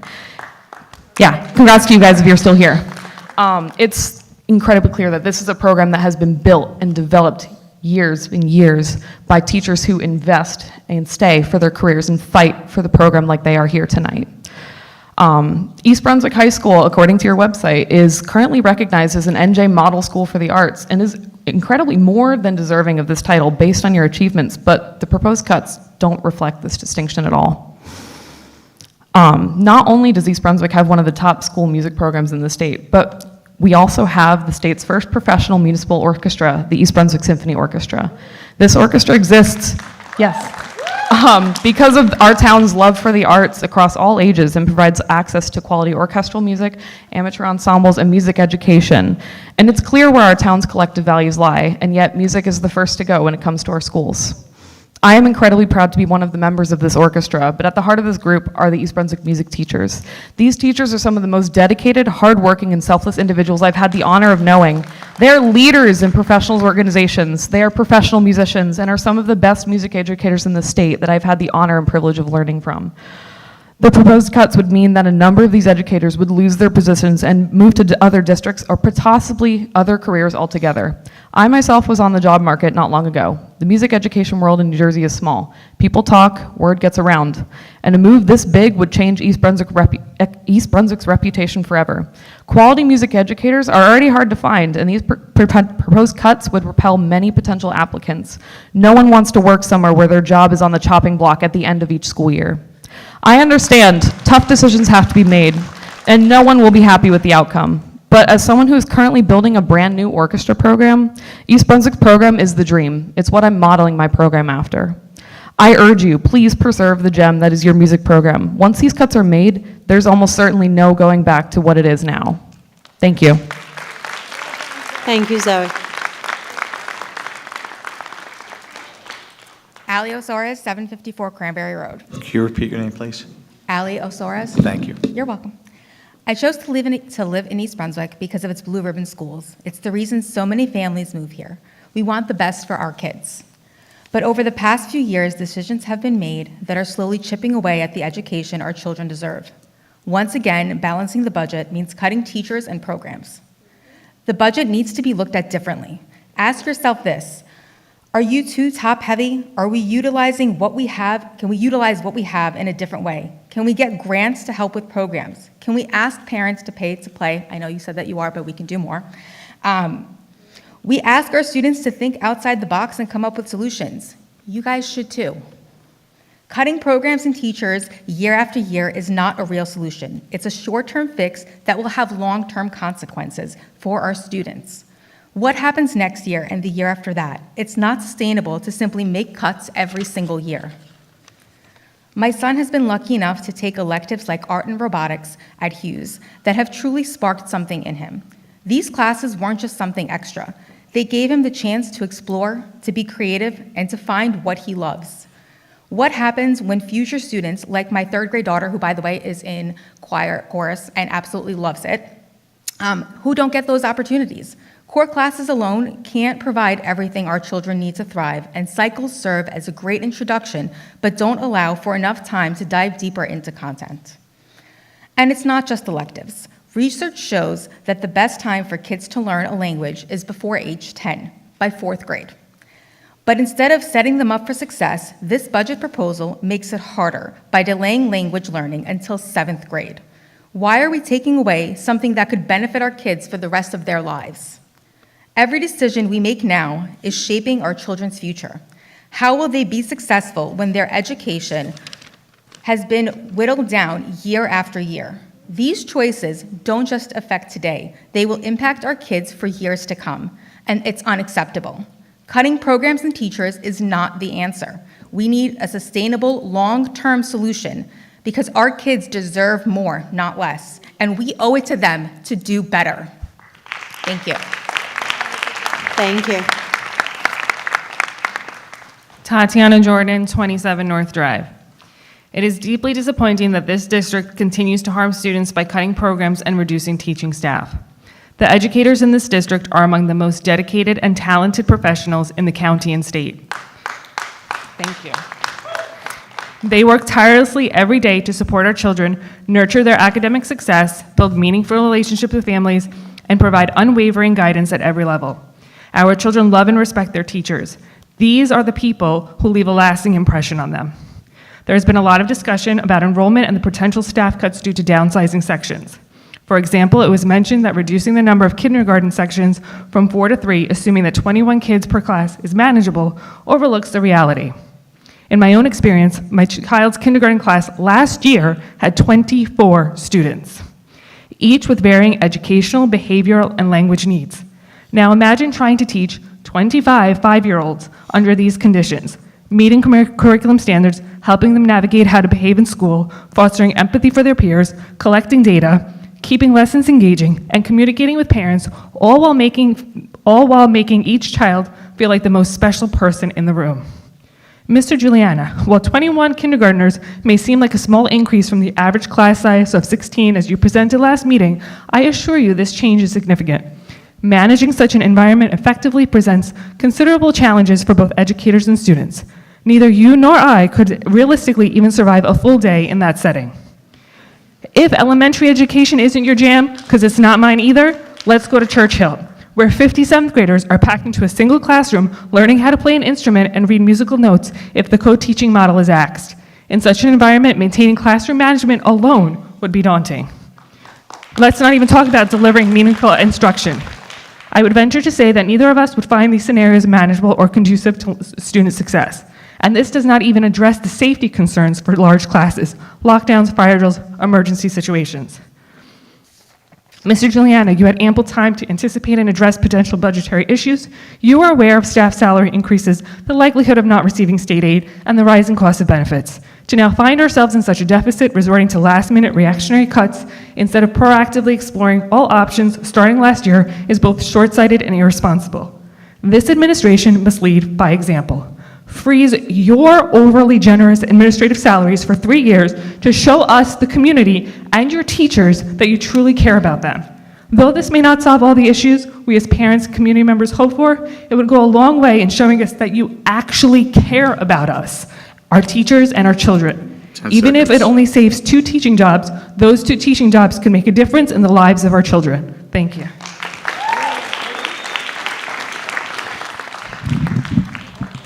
Good evening, Board.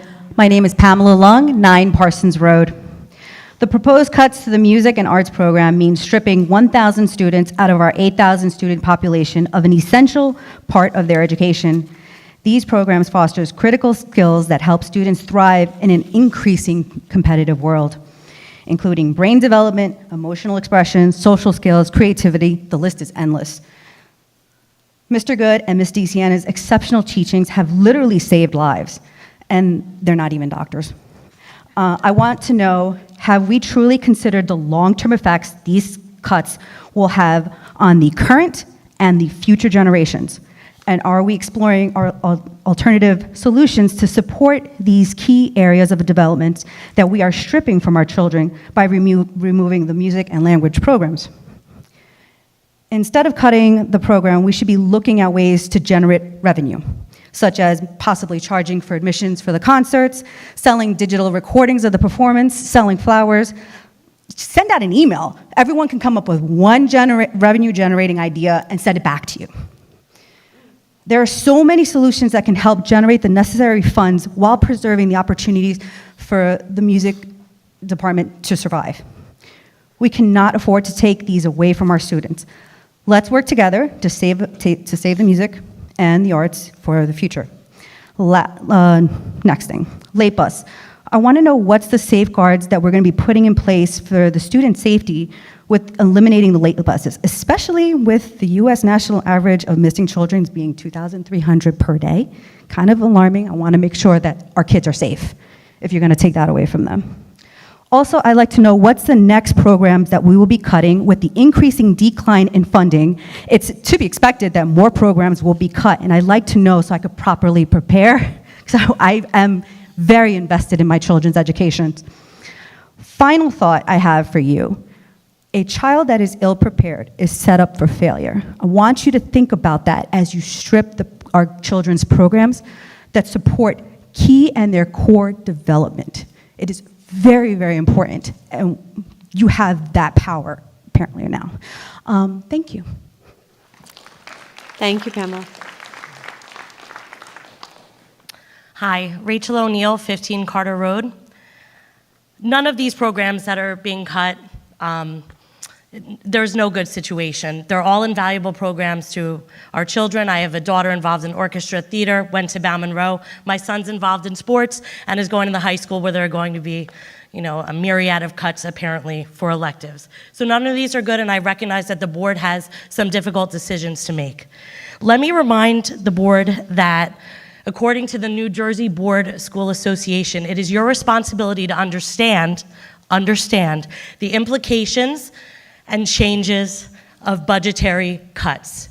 At the last meeting, I was incredibly disturbed when there weren't numbers given, and I applaud Dr. Figueroa, Dr. Pan, and Dr. Braun for asking specific questions. How many students are going to be affected by the orchestra? What is the percentage of students involved in the electives? Our business administrators either didn't know or chose not to share the information. He didn't have the numbers that represent many students and staff, many of whom we heard speak so eloquently tonight. In fact, when Dr. Braun asked how many staff will be cut, she was scolded and brushed off with an "I don't know." That's insulting to the educators in this district, and they're the heart and soul of this district. Speaking of the educators in this district, I am tired of seeing the salaries as a shock. It's not a shock. You negotiated a 5-year contract. That's the board, the business office, and the EBEA. You all negotiated that. Maybe some of you not sitting on the board now, but that's a process. That is one area you can prepare ahead of time. I was excited to see that there are some programs we're cutting that aren't going to affect students and staff. For instance, Genesis or Naviance, I forget which one, $4,600. That's a little bit in a $2 million or $200 million budget, but that could save a coach. Okay, that's not small by any means. What I was really disturbed by was the $120,000 of credit card fees we're accruing annually. And when asked, how long have we been doing that? I quote, I don't know, a really long time. So is that 5 years? Is that $500,000? Is it $1 million? Let me remind the board, it is your responsibility to oversee the financial management of this district. Don't wait until we're in budget crisis to start asking these questions. We should not be having any wasteful spending of this kind. Please continue, Dr. Figueroa, Dr. Braun, and the rest of you, Dr. Pan, to ask those tough questions. Look for creative solutions. As we heard, the state, this is not getting any better. 10 seconds. So you have time to make these changes. Please do it for us. We can do better in this district. Thank you. Thank you, Rachel. Catherine Tang, 137 Ainsworth Avenue. I'm a parent of children at both Hughes and at Churchill, also alumni class of 2000. In addition to my several emails and questions, I also have another perspective to provide today. The perspective of your current fifth grader at Hughes. I'm sorry. This is just, okay. Echoing the thoughts of current fifth graders at Hughes from tonight, please consider that if proposed budget cuts remain in place, your average current fifth grader will have adjusted to an AB schedule for this calendar year 24-25, have to adjust back to an elementary style schedule for 25-26, and then they would go right back to an AB 85-minute block style scheduling for calendar year 26-27. This affects not only one child, but the entire graduating class of 2032. Furthermore, the specific set of budget cuts that, if they remain in place, is a major pivot point for the future trajectory of academic success in East Brunswick. These are not just words. There is a reason for this uproar. Look at here who is upset. Students are upset. Teachers are upset. Parents are upset. I commend the children who are here today to speak out against these cuts because at the end of the day, they do not get a vote on this budget, and they are the ones most affected by your vote. So I must implore the board to find an alternative budget solution with minimal direct student impact. Thank you for your time. Thank you. Anthony Cugliata, I'm the K-6 math supervisor and the president of the PSI. Good evening. While the East Brunswick Principal and Supervisors Association understands the dire budget gap that our district faces, we are disappointed and concerned that 4 supervisors, which is more than 10% of our 37 members, are proposed to be reduced for the upcoming school year. These cuts, while small in number, will still have a significant impact on curriculum and teacher support throughout the district. East Brunswick has nearly 8,200 students enrolled in over 11 schools with about 40 teachers per grade level in grades K to 4, about 35 teachers per grade level at Hughes, and about 40 teachers per subject matter at Churchill and high school. That's the core content areas.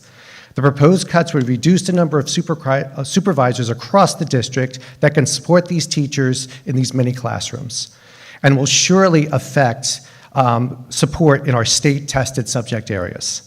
While the positions would be reduced, the work still remains. The reduced staff would need to pick up between 70 to 90 observations and summaries that each supervisor normally covers. This is in addition to the myriad of other duties such as holding meetings, coordinating curriculum, finding tutors for students who need support, representing the department at parent nights, hiring staff, designing department teaching schedules, setting leveled course criteria, and handling parent phone calls and emails. Our supervisors have also presented at parent universities, served on school committees, and presented at professional organizations around the state of New Jersey.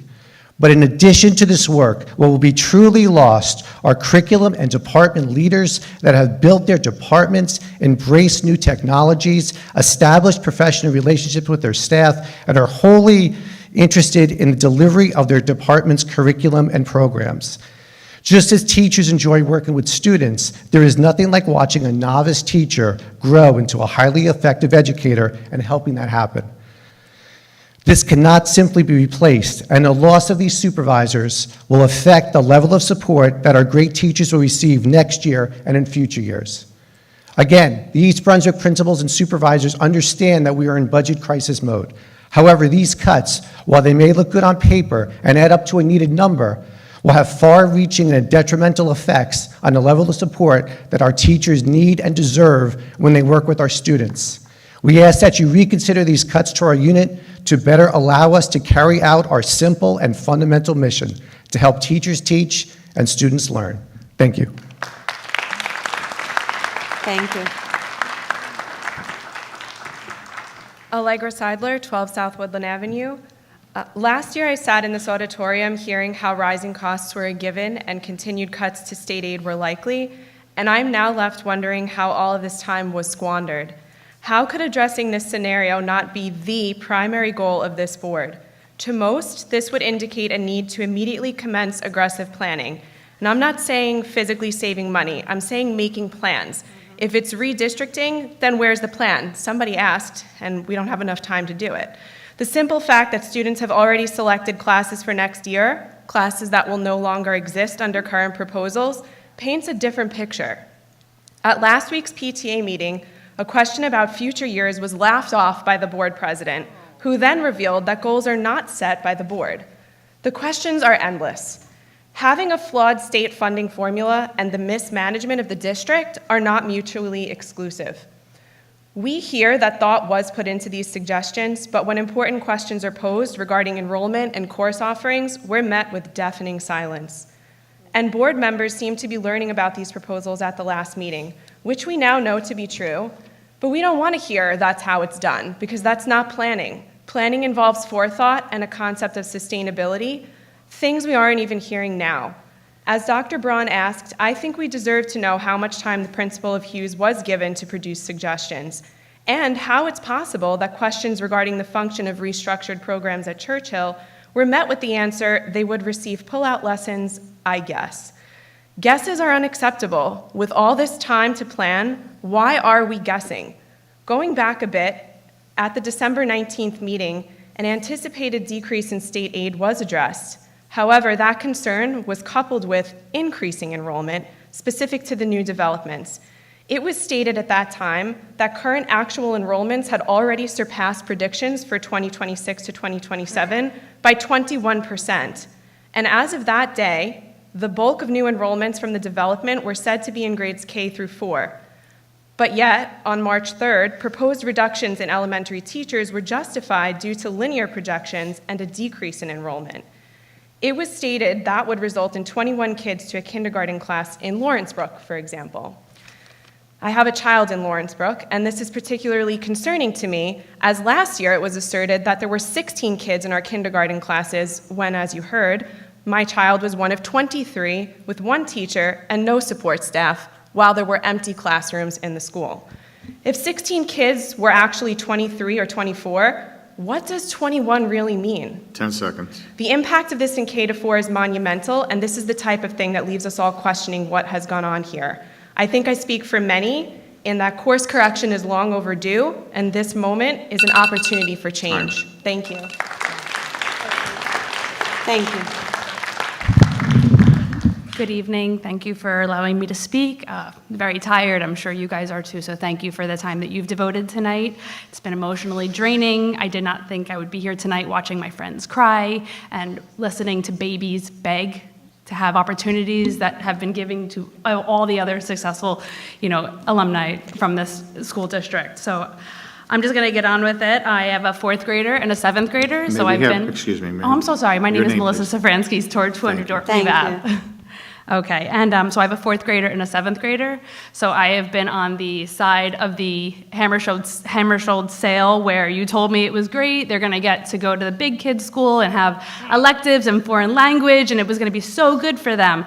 And fast forward 3 years later, my son is on his way in, and you're telling me that it's going to be great. He gets to be a kid again, and we can, work in with the different schedule. And it's just, what are you selling me? You're giving me 2 different things. You're talking out of both sides of your mouth, Dr. Boley, and I'm not really enjoying being treated like I'm stupid or like I can't see right through that, because I can. So we need solutions, and as a board, I trust, some of you guys are my friends, and I trust that you guys can come up with something really good. I understand the financial pressures we're facing, but I believe that the cuts that you've mentioned are misguided and short-sighted. The programs that you're thinking of cutting are not extra activities. They are vital components of a well-rounded education, which is what myself and many other families came to East Brunswick for. The American Council on the Arts and National Association of Music Education have both shared studies showing that students involved in music programs consistently outperform their peers in math, reading, graduation rates, and standardized tests. Why would we want to take that away? There is no coincidence that East Brunswick has these award-winning programs and high standardized test scores. And if that's, I'm a teacher, and I know that that's what it became all about in the early 2000s. It was all about the standardized test scores, and now we're just willing to basically forest fire established programs and probably have to regrow it, and it will never be the same. Because once they leave, they're not going to come back. It's not going to get better. So I'm really concerned about losing these guys here, because they are the backbone of the school educational system. if you cram our music teachers into a room with 30 or more novice musicians and remove the opportunity to rehearse as an ensemble, you're jeopardizing their student learning. The students have already attested to how impactful this is. What concerns me is how could you even consider creating such undesirable working conditions? Again, I don't want to risk losing these wonderful educators. I'd like to speak 10 about seconds. foreign language. It's obviously a necessity in this globalized world. The Spanish and French introduction activities that are happening in K-4 are not happening. I have firsthand knowledge. Time. Considering to go forward with that in 5 and 6 would be devastating. Thank you, Melissa.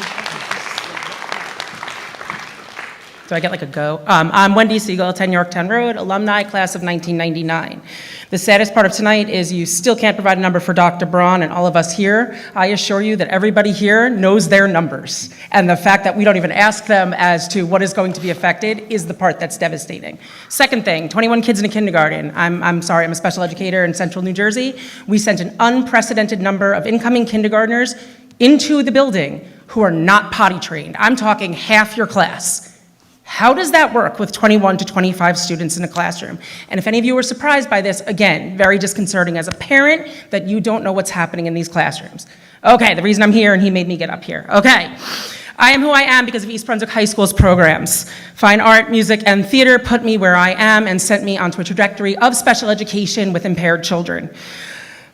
Tonight, you've heard from concerned and frankly frustrated parents and incredible students who have shared how they've found belonging and support through music. Some have shared with you and an audience that it saved their lives, right? Isn't this what we were all worried about over the COVID years of the social emotional learning and how do we get through this? And I was one of the first parents, Dr. Valesky, that kept saying over and over again, they're resilient, they're resilient, they're resilient. This year I've hit my wall of they shouldn't have to be this resilient, okay? All right. Okay, the past few years have left lasting effects on our children, some of which we may not fully understand for years to come, but what we do know is that students with sensory needs find peace and regulation through music. We know that quirky kids thrive in the arts. Advanced learners benefit from specialized differentiated instruction, which another parent had shared with you. New Jersey doesn't offer me those programs to have a brilliant child. These people took a future astrophysicist who is now going to be a percussionist in his life. He has his eyes set and he's taking all of your AP classes and your dual classes so he can get to his music program faster and go. These cuts to my freshmen affect his placements and opportunities. Okay, I've lived my life worrying about the sports programs. This affects where he goes next. Oh wait, I gotta get to the red part before you turn off my microphone. Oh my God, okay. Yet, here we are again, fighting against cuts that will get programs essential to our students' success. You continue to cite increased costs, this one kills me. You continue to cite increased costs for special education and the charter schools. It's been 16 years since the charter schools opened in New Jersey. I think we've lost that battle and we have to keep giving money for our East Brunswick students. We can't even fight that one if we tried with mandates.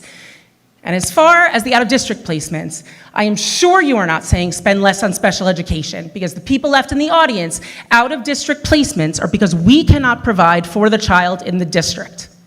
But we keep throwing that out as an option of how much we spend on out-of-district placements.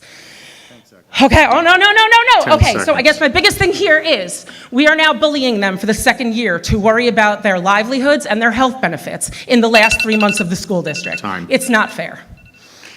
I didn't even get to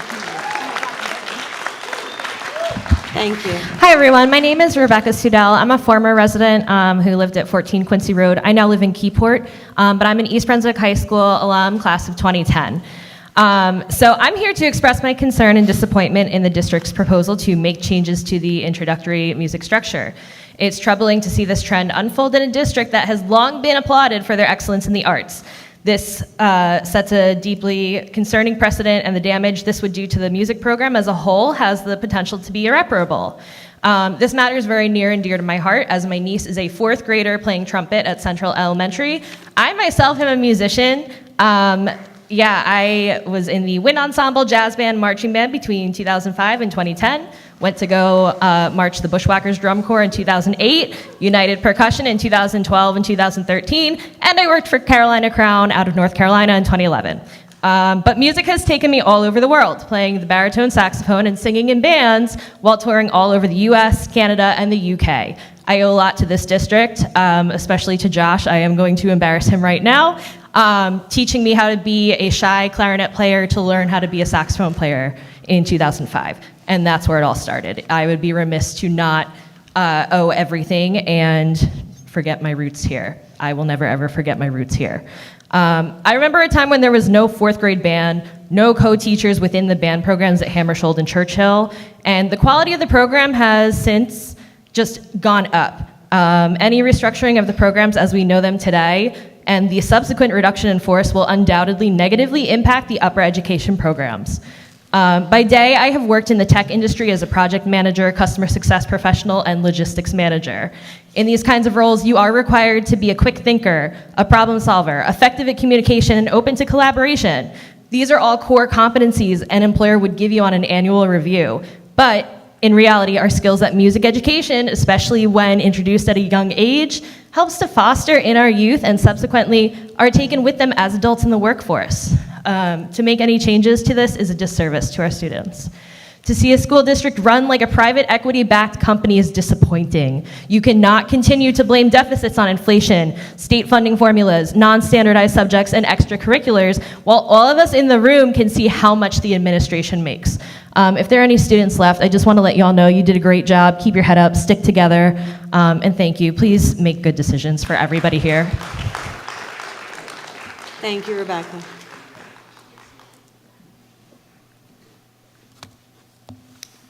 Jack Levitt, 4 Springfield Road. So have you guys noticed the painful irony about where we're standing tonight? We're in this beautiful state-of-the-art performing arts center named after one of East Brunswick's biggest supporters of the arts, and we're having these conversations. We heard about the last economic cycle where the not-so-beloved Governor Christie was vicious to our school budgets, and the pendulum swang, and we were able to come back, but this time it's come back fast and furious. In my work, I've dealt with a lot of budgets that have had to be cut for organizations I work with, and it's miserable. There's no doubt about it.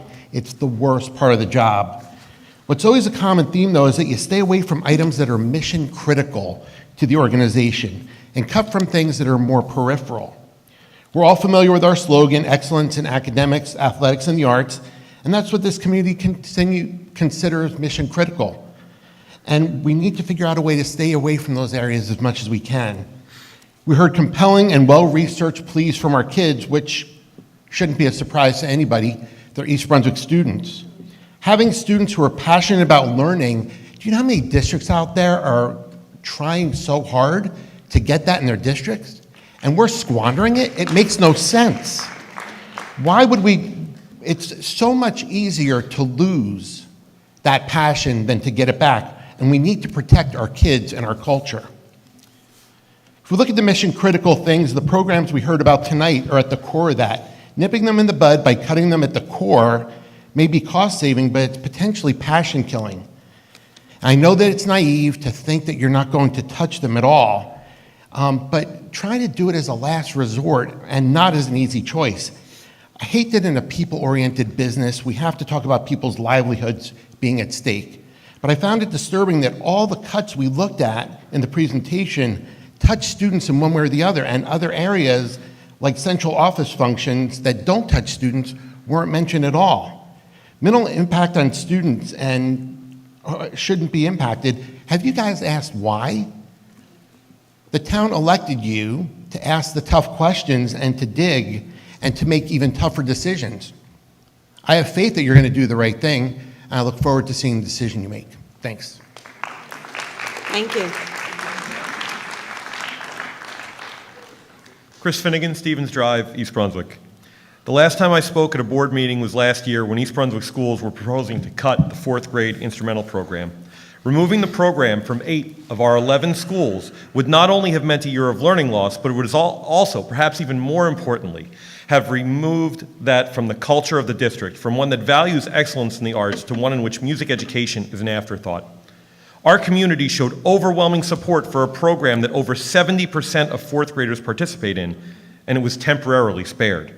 It is demoralizing to be back here again, as the district has doubled down on its previous plans with the proposal of even more harmful and destructive cuts to the arts. I have been an orchestra director for 20 years and have been proud to serve the people of East Brunswick for the past 15 of them. I am proud of what my colleagues and I have accomplished with the support of this board, administrators who support music education, and the wonderful families and children of East Brunswick. If you were here at our Hughes Winter Orchestra concert, you saw the standing room only crowds that gathered to celebrate the accomplishments of 310 of our student musicians.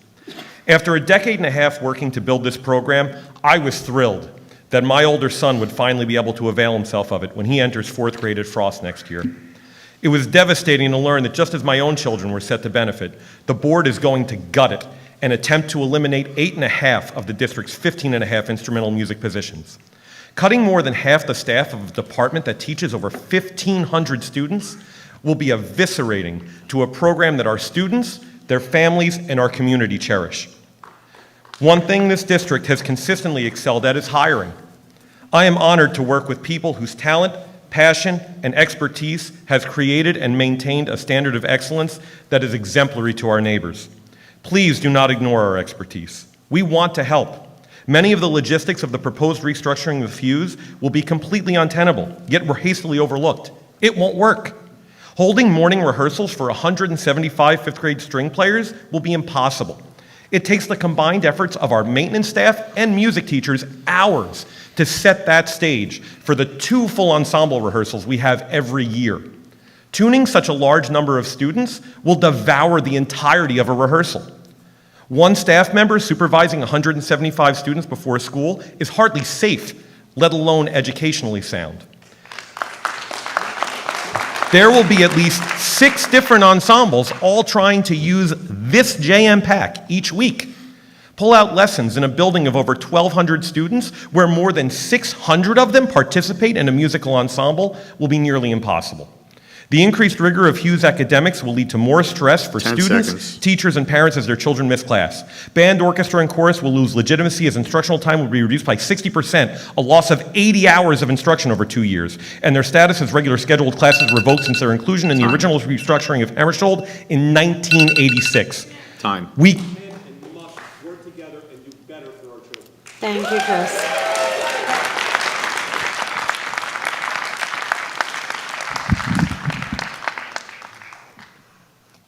Elizabeth Grasberger, 3 Bedford Court, East Brunswick. Good evening, dear board members and administrator. I want to thank you for giving us the opportunity to come together to talk about the budget. It is my hope that you listen to our suggestions with an open mind so that this event is not in vain. We owe it to the children who depend on us. We are cutting too many teachers' positions and creating an undesirable environment that leads to burnout, teacher leaving or seeking early retirement. Talented, knowledgeable teacher will be lost. In addition, limiting exposure to the arts, language, and sports will have a direct impact on our children's academic performance. Instead of broadening their skills, children will have a reduced cognitive, emotional, physical, and social development. Classroom management will become increasingly harder. The proposed cuts are changes that will be felt for years to come. These are too high of risks that as a parent, I don't want this district to take. I urge you to come up with alternative short-term and long-term solutions to our budget problem. The community is providing suggestions, and it is my hope that you will incorporate them, build on them, and implement them, and present a different budget to the Board of Education that will have positive long-term impacts on the students' education. I also urge you to listen to our students. It is their future at stake. Short term, I would suggest that the school would work with the EBF Foundation to raise our arts performance, to raise money to keep program as for donation and company matching programs. Let's help each other. Since our enrollment has changed, let's make changes accordingly. Let's put 5th grade back to elementary school, saving money, not having trailers. 6th and 7th grades go back to Hammersholt with AB schedule. These are just some suggestions. Charge me before having also concerts going on here. Long term, let's try to increase our revenues, increase renting out our facilities, charging more for that, finding companies that will sponsor our great athletic, art, and language programs, Seek out big companies for financial supports, such as stalling vendors' machines. There has to be other opportunities to close the financial gap instead of cutting teachers, programs, and putting our children at risk. My husband and I chose East Brunswick because of its excellent reputation. We want our children challenged academically to be exposed to the arts and to new languages. 10 I feel seconds. proud to be parent of here of East Brunswick. Hence, I urge the board members to keep fighting for our children, for this township, for our community. Please protect our accomplishments. Thank you, Alyssa.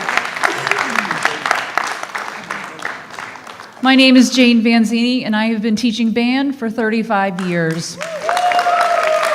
For the last 23 years, I've been proud to be part of the instrumental music program in East Brunswick. I taught beginners for my first 21 years in the district, and I'm currently teaching at Hammersholt. During my tenure here, I have witnessed tremendous growth in our program. As additional staff need to be hired, we are able to attract high-quality candidates due to the stellar reputation of our music program. Beginning in 2021, our band students were finally given the opportunity to begin their study in 4th grade, which has been the standard set by our esteemed orchestra program for decades. Our current curriculum for beginning instrumentalists in 4th grade offers pull-out lessons in small groups and a limited number of full rehearsals before school for 20 to 40 students. Parents are able to drive their children to a neighborhood school, and only one teacher is needed to supervise and instruct the ensemble. There is one after-school rehearsal for all 8 schools combined, which requires 3 hours of setup time by the elementary teachers. It takes 6 band teachers to be present throughout that rehearsal to provide needed support for the students. At Hughes, we address the needs of 510 instrumental students in their 2nd and 3rd years of playing. The model is officially labeled as co-teaching, but more accurately could be described as concurrent teaching. While one teacher instructs the full ensemble, a few students from that class are pulled to an adjacent room for a lesson with the other teacher. In a full ensemble rehearsal, in addition to reading music and using proper playing technique, students learn essential skills such as how to follow a conductor. How fast are we going? Is the conductor showing us to slow down, speed up? Are they signaling that certain instruments need to play more quietly? What musical style are they showing us? While doing all of this, the students are also learning to listen to each other. Am I playing in tune with the other instruments? If not, am I sharp? Am I flat? How do I fix it? Am I playing at the same speed as everyone else? How important is my part right now? Can I hear the other parts? How will I recover and rejoin the group when I make a mistake?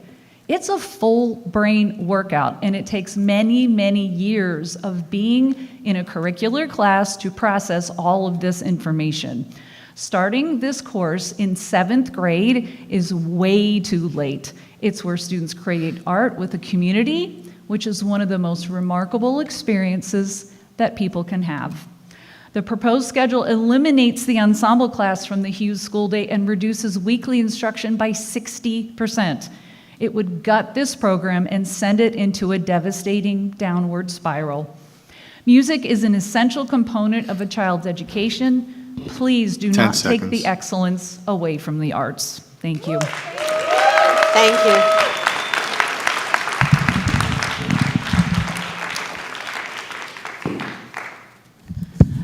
Good evening. My name is Caitlin Vanneman. I've been teaching band in East Brunswick for 13 years, and I'm currently one of 2 band directors here at Hammersholt.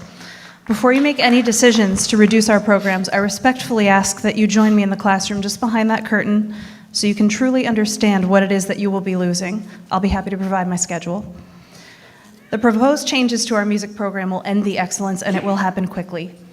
This proposal has been made without the consultation of educators that this community trusts with its children and with complete disregard for its values. Reducing the instrumental music faculty to 1 per building is a mistake.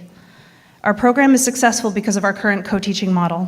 While one teacher teaches cooperative skills in full ensemble rehearsal, their partner leads specialized lessons to develop technique and reading skills. We conduct assessments to monitor progress. We provide individual help for the students who need it. Co-teachers are also tasked with emergency repairs, which are needed daily. With one teacher in the room, a broken instrument would stop the lesson or render the child unable to participate. When the district restructured in 2022, teachers were not asked to provide input on changes before they were imposed, and months of preventable chaos in building procedures here ensued. At last week's Hughes PTA meeting, a slide from the Department of Academics outlining massive changes to the music program was presented without consulting the teachers who understand how it runs. I would like to take this opportunity to provide my professional opinion. This proposed model eliminates full ensemble instruction that is developmentally necessary for second and third year players. Pull-out lessons follow a rotating schedule, with the lesson time changing weekly. This minimizes disruption to instruction in other subject areas, but it's confusing for students and other classroom teachers. Establishing this routine takes months of practice, reminders, and calls to classrooms at the beginning of the school year. This task will be nearly impossible for a single teacher in a building as large as this. Tracking down students who forget about their lesson will easily take 10 to 15 minutes out of a lesson period. If each child only receives one pull-out lesson per week, this is 25 to 30% of their instructional time, which is already being reduced by almost 70%. Furthermore, the onus of scheduling will be put on one teacher left here, who will already be shouldering an unsustainable workload due to the loss of a teaching partner. The morning rehearsal model works in the lower schools because of residential proximity. District transportation is not offered. Students who live in the Frost or Irwin neighborhood might have little trouble walking to Hughes or finding a 3-minute ride, but it might be impossible for a child who lives near Lawrence Brook. Financial hardship and transportation challenges will disproportionately affect children of working families like the one I came from, who cannot afford the increase in club fees and who do not qualify for free or reduced lunch. Most insulting to our community is the final bullet point from that presentation. Currently, students must choose between band, orchestra, or chorus, and other electives courses. The proposed schedule would eliminate that conflict. 10 seconds. This is in no way a positive outcome. Conflicts will be eliminated because choice is being eliminated. In their most formative years, students will lose the opportunity to explore because it is a convenient solution for a now recurring budget problem. Time. This is not what Thank you, Caitlin.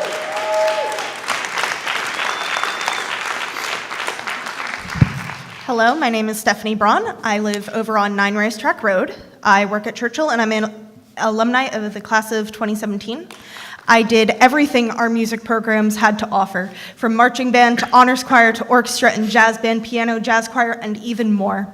I was proud of our music program and the opportunities it gave me, and I am proud of the teachers I now get to call my colleagues. Now, my parents have raised me to stand up if I see something wrong, so I'm sorry, Mom, for making your job harder, but I cannot be quiet, as the programs that gave me a place to belong and the chance at lasting friendships are being butchered so completely. I understand that past decisions have put us here, and there is no easy answer from here. Mom can't tell me why she's physically sick with worry, but knowing her, I can take a guess.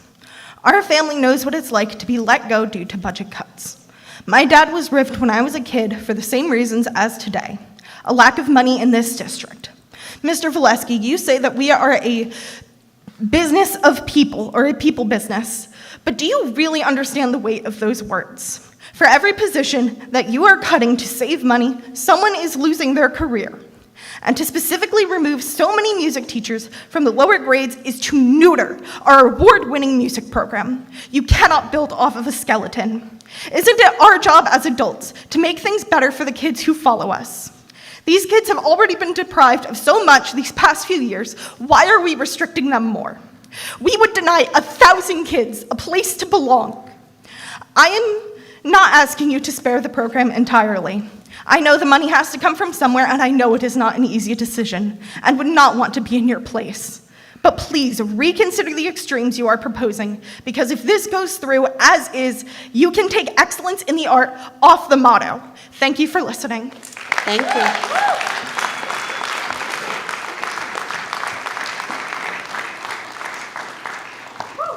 That's hard to follow. Wow. Josh Becker, band director at Churchill Junior High School. Good evening, members of the board. Thank you for your time. I'm here today because I deeply care about the future of our music program. The proposed cuts to co-teachers will not only impact our students' education, but also create serious challenges in class size, safety, equipment management, and teacher well-being. First, about the class sizes. Our music classes already push capacity with over 55 students in a single room. With the elimination of honors and percussion classes due to there only being one teacher, the number will only grow. We project to have class sizes of maybe 50 to 75 students for next year. That is impossible for one teacher to handle. No other teacher in the district is asked to manage that many students at once. This isn't just about instruction, it's about discipline, engagement, and ensuring every student gets the attention they need to succeed. Without the co-teacher model, behavior issues will increase and students will struggle. Next, we have to talk about safety. In a packed classroom filled with instruments, how can one teacher effectively maintain order during fire drills or lockdowns? And in an emergency, how can the teacher answer the phone when the room is filled with students actively playing their instruments? Co-teachers provide crucial support to ensure our students remain safe. Then there's the issue of equipment. Our schools own thousands of dollars worth of musical instruments. With a co-teacher, many of these can be repaired on-site, saving families and the district thousands of dollars. Without that support, instruments will go either unfixed, hurting student progress, or they'll be sent out for costly repairs. And with so many students packed into small spaces, more damage is inevitable. Finally, let's talk about the people at the heart of this, our teachers. Removing co-teachers will triple their workload. This just isn't sustainable. Music education is not about notes on a page, it's about creativity, teamwork, discipline, and passion. But without proper staffing, we are setting both students and teachers up for failure. We must invest in our music program, not dismantle it. Keeping co-teachers in the classroom is not a luxury, it's a necessity. Let's ensure our students have the education, the safety, and the support they deserve. Thank you. Thank you, Josh. Good evening, everyone. Alex Nelson. I live on Danbury Lane, and I am a Hammersholt Orchestra director. I'll never forget the profound joy I experienced the day I received my job offer to teach orchestra in the renowned East Brunswick School District. 8 years later, I currently have the privilege of directing approximately 310 excited 5th and 6th grade musicians in their winter and spring concerts. Each concert represents a successful collaboration between our administration, staff, and community. I am so proud of what we achieved together. When performing for 1,000 school community members, after months of preparation, my students and I share a special bond. The students are proud of their achievement and eager to give their very best when sharing their love of music with an audience. Through these concerts and the rehearsal process which precedes them, we emerge with a sense of having built and created something larger than ourselves. These experiences leave an indelible imprint on who we are and who we become. I am also proud to recognize that our instrumental music department boasts 8 staff members who perform in a professional orchestra, the East Brunswick Symphony, a remarkable distinction. 4 of us recently presented a well-attended recital raising several $1,000s for the Symphony and EBEA Scholarship Fund. I'd be willing to bet that we are the only public school staff in the state offering public recitals at this level and with this impact. The enthusiastic response of our audience members of all ages made it clear that our community values live music. Tonight, I want to advocate for the 4th grade instrumental music program as it is on the chopping block for the 2nd consecutive year. As someone who worked for 5 years teaching orchestra in the lower elementary model, I can confidently and sadly say that the loss of this program will initiate a decline in the instrumental program district-wide. K through 3 students will not see their 4th grade classmates perform their spring concert, carry their instruments to and from school, or hear sounds of the instrumental music lessons as they pass by looking curiously from the hallway. One advantage of Hammersholt redistricting to a 5-6 school was that students would have a designated period for orchestra and wouldn't need to be pulled from core curricular classes. With the academic rigor involved in grades 5 and 6, parents will be very reluctant to have their children participate in the proposed pull-out lesson schedule at Hughes next year, especially since their children wouldn't have had the experience of playing an instrument previously. In a culture which increasingly encourages passive consumption of content, children who study an instrument and perform publicly fully participate in an activity 10 seconds. which demands their full attention, one which builds confidence and teaches patience, perseverance, and appreciation of the beautiful, qualities which will serve them well for a lifetime. Thank you. Thank you, Alex. Good evening, I'm Eileen Mann, and I'm proud to be part of the East Brunswick community as a music teacher. 15 years ago, my student teaching experience with Michelle Moore at Irwin Elementary School changed my life. Though I started a career in another district, it was always my dream to return here as chorus teacher. I took a leap of faith, leaving a tenure track position elsewhere to become a half-time traveling general music teacher. And thanks to Nicole Tibbetts, I was hired on the spot to be that teacher at Central Elementary. East Brunswick has transformed my teaching. I've learned to plan long-term, planning countless chorus concerts backwards. I have a growth mindset. With the support of the EBAF, I've secured thousands of dollars in grants to purchase materials like music notation software, Bluetooth speakers, and instruments for students during the pandemic.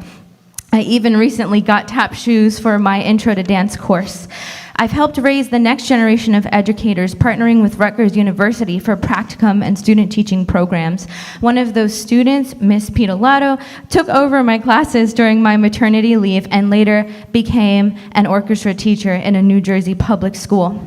With your support, I've created and updated 2 curriculum guides, and I deliver professional development on music technology, movement, and social emotional learning at local and state levels.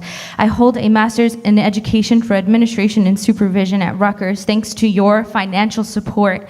This journey has helped me see the importance of building positive relationships with admin, colleagues, students, and parents. I consistently view the community through the consistent analysis of choral enrollment data since 2017. I'm proud to say some of my former students are now sharing their music on Spotify and YouTube, pursuing music careers, and even serve as substitutes in district. I've witnessed incredible transformation in students, especially those with special needs and English language learners. I've seen special needs students performing at preschool levels progress from nonverbal to singing and harmony and reading music. I deeply value the visual and performing arts programs here in EB. At a recent 5th grade parent orientation, a parent asked me, which elective should my child choose? My answer, simple. Help your child choose a course that will make them excited to get out of bed in the morning.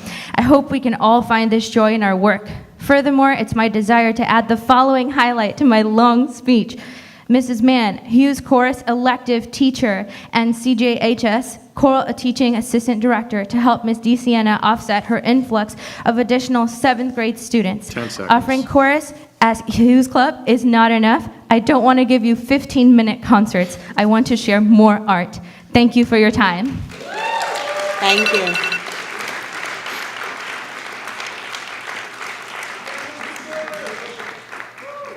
Good evening. My name is Adam Good. I'm the chorus teacher at EBHS. I'm here to advocate for students at risk of losing access to vital music and art programs due to the administration's proposed elimination of nearly 50% of the music staff, an additional 25 to 40% reduction in elective offerings depending on which cuts you decide to make. Our secondary arts electives alone serve roughly 75% of the entire student body at the high school. These cuts, along with potential changes to late busing, will make it impossible to maintain adequate music and art instruction at all levels. How can a music staff reduced by 50% deliver the same results to so many students?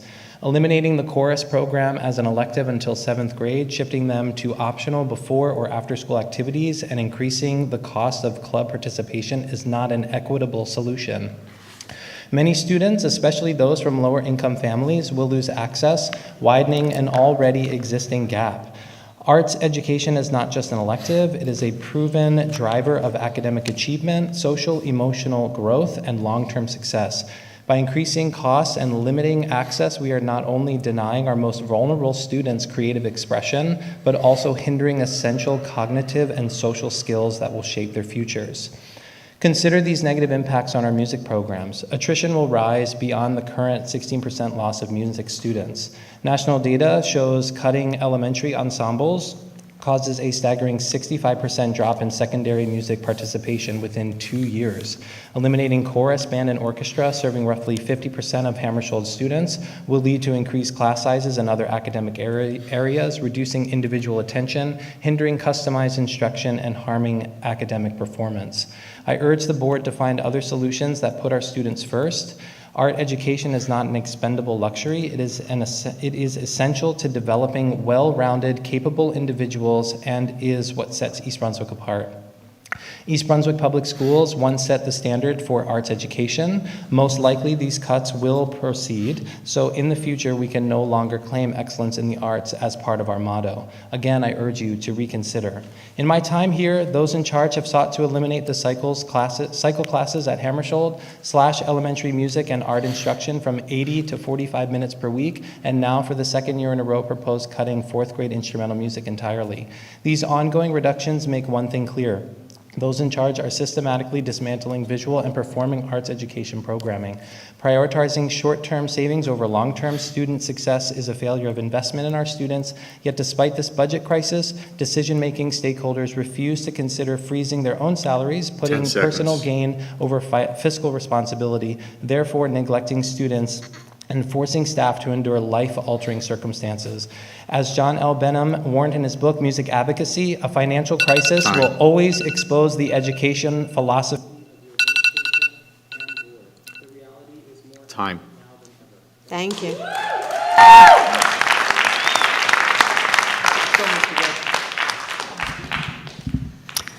Hello, everybody. My name is Jamie DeSiena. I live at 14 Yorktown Road in East Brunswick. I'm a mom of 3 children who have greatly benefited from the East Brunswick Orchestra, Band, and Choir programs, and I'm also currently the choir teacher at Churchill Junior High School. I specifically want to address the current proposal of cutting chorus as an elective during the school day at Hughes and offering chorus only as a before-school club for next year. Currently, 5th and 6th grade students in Hughes chorus elective have over 60 hours of choral instruction. The proposed cut to the chorus elective would move it to a club meeting once a week for about 35 minutes, which would equal 12 total hours for the school year if students attended every single week and didn't miss. So realistically, actually less than 12 hours.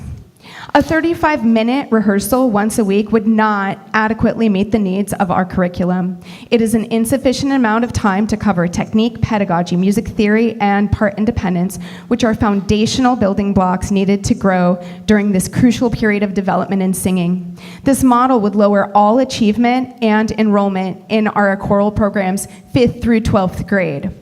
To give you an idea of what can be achieved once a week in about a 35-minute rehearsal, for example, in our chorus club at Churchill after school, we can reasonably prepare maybe 1 piece, maybe 2 very low rigor pieces.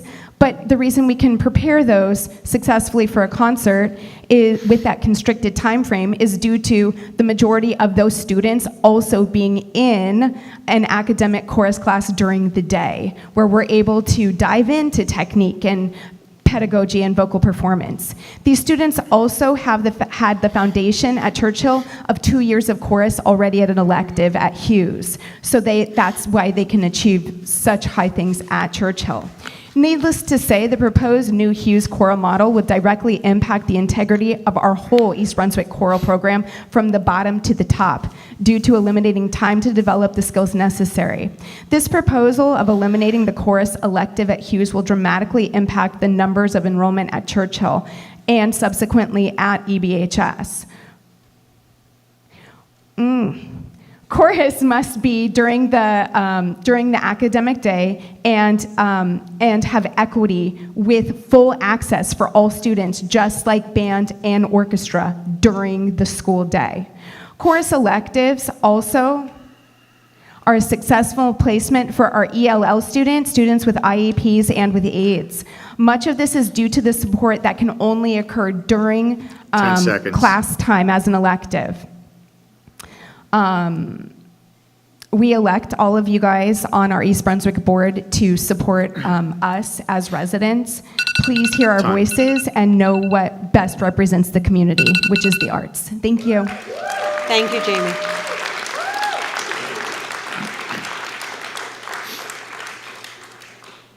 Michael Sabota, 7 Wright Court, East Brunswick class of '99. I studied music in college. I don't want to get too much into my story and how music really affected my life, but it started here. And before this meeting, I just quickly Googled kind of to get a background of, impacts of music on broader education, academic success. And I couldn't process a lot of it. It's not my area of expertise, but every article I looked into included a phrase to the effect of, even though there's a lot of evidence that music affects academic success in X, Y, and Z ways, it's always the first to go on budgets. And while you might say that it's not the first thing you looked at, it's clearly taking the brunt of the assault here. And it's not unique to East Brunswick. I'm not here to point fingers. I understand that, money is finite and you can't spend the same dollar twice. But there's just a general lack of political will to acknowledge the realities of how cutting the arts impacts the students in ways that are beyond the arts, and you're doing a disservice to them. If a tenth of these cuts were proposed in any academic area, there would be an outcry and people would laugh you out of the room. But when it comes to the arts, for some reason, this is the norm. And I really thought East Brunswick, as a proud alumnus, I thought East Brunswick was a little better than this. And I hope you guys can prove me right about that. Thank you. Thank you, Michael. Hi, Jessica Wexler, 11 Wolf Avenue. I stand behind all of you music teachers. Everyone spoke so wonderfully about this, and I had a whole different speech prepared, but I kind of just want to get to the gist of it. Especially, I have a 5th grader and a 2nd grader. Especially these 5th graders, they've already grown accustomed to having ensemble experience every day in their band, orchestra, and chorus. So they're going to have that for 5th grade, and then 6th grade go back to pull-out lessons. It just seems so unfair to these children and their futures in the music program. In addition, there are no recreational opportunities for playing an instrument. The current A and B schedule allows these children to have ensemble experience during every class period. Playing with all of the instruments or singing with the full chorus in a school is a music student's team. In addition, pull-out during the academic rigor of 5th grade and 6th grade is unacceptable. It should be part of their regular school day, just like it has been. They deserve it. We heard all of these wonderful stories from these musicians tonight, and it's truly heartbreaking if this change were to go in effect, and I beg you to save the Hughes schedule and the music program. Budget cuts should never directly impact children. Thank you. Thank you. How you doing? Dan Acciani, 43 Gates Avenue. Yeah, wow, what a night, right? That alone should tell you everything you need to know. People don't show up in numbers like this unless something is very, very wrong. And let's be honest, we all know what that is. The frustration in this town is at an all-time high, and rightfully so. Not just at the board itself, though some of you, let's be honest, deserve it, but at the administration, specifically Victor and Bernie. The mismanagement, gross incompetence, the lack of transparency, the blatant disregard for the people who actually fund this district is all catching up. And yet, why would you care? It's not even your tax dollars being wasted. You don't even live here. Victor, you don't even live within 45 miles of this town. So how can you truly empathize with a community that you're not even really a part of? And Bernie, under your leadership, the financial decisions you have suggested and made would have gotten anyone else fired in the real world. If you were a business, and you both have side businesses, so you should understand this, you would have been shown the door a long time ago. Which brings me to my point. The idea of freezing salaries, even including teachers, was thrown around recently. Let me be clear, that's ridiculous. Teachers should be making more money. But when it comes to salaries, freezing them should be the absolute bare minimum you could do. It's not going to magically fix the mess you've created, but because it would be a rare, tiny sign of integrity, a sign that you recognize just how bad things have gotten under your watch.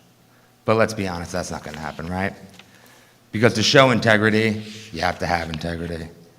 So let me suggest an alternative, a cut, like Lou mentioned, that would actually make a difference. If you really want to do what's best for this town, then do the right thing. Resign. Tonight. Take the L. You'll be all right. Replacing both of you would be easy. Frankly, it would be cheaper. And most importantly, it would be a win for the town. This isn't personal. It's about the kids, the teachers, the kids that were all here before you, remember them? And our tax money. Do the right thing, step aside, and let's get this district back on track where it needs to be. Thanks for your time tonight. I appreciate it. And go Bears.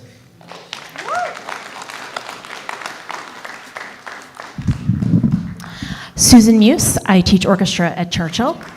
I just want to thank all my colleagues for still being here after midnight. I know I'm exhausted and I'm not sure how well I'm going to articulate what I want to say. I actually had a bit more prepared, but so much of it has been said. I just want to echo the excellence in the arts. I've known that since I was in high school 30 years ago. I grew up in South Jersey and I made all-state orchestra, and I remember being amazed at how many students from East Brunswick were in the all-state orchestra. I thought I had a great program, but nothing compared to what I saw in East Brunswick. Fast forward to becoming a teacher. I taught in 2 other districts before I came here. I've been teaching a total of 22 years, 15 here in East Brunswick, and I've always known that East Brunswick was the place to be. I actually left a tenured position to come here, and the reason I left was summed up quite nicely by a friend of mine. It's freaking East Brunswick. And I have to say, that's how I felt when I came here. I truly believed in the excellence in the arts through the support of my supervisors, my principals, the community, the passion for my students. It really shows the excellence in the arts. I'm also the performance chair for the New Jersey Music Educators Association, and I've worked with the all-state orchestras pretty much my entire 22 years teaching. And I can tell you that while there are other great programs in New Jersey, our program, as somebody earlier said, it's perfect the way our program is scheduled right now. The co-teaching model really works and really allows our students to achieve a much higher level. And I feel very sad and disappointed for them when I say, if these proposed changes go through, we will at best achieve mediocrity in the arts. Thank you, Sue.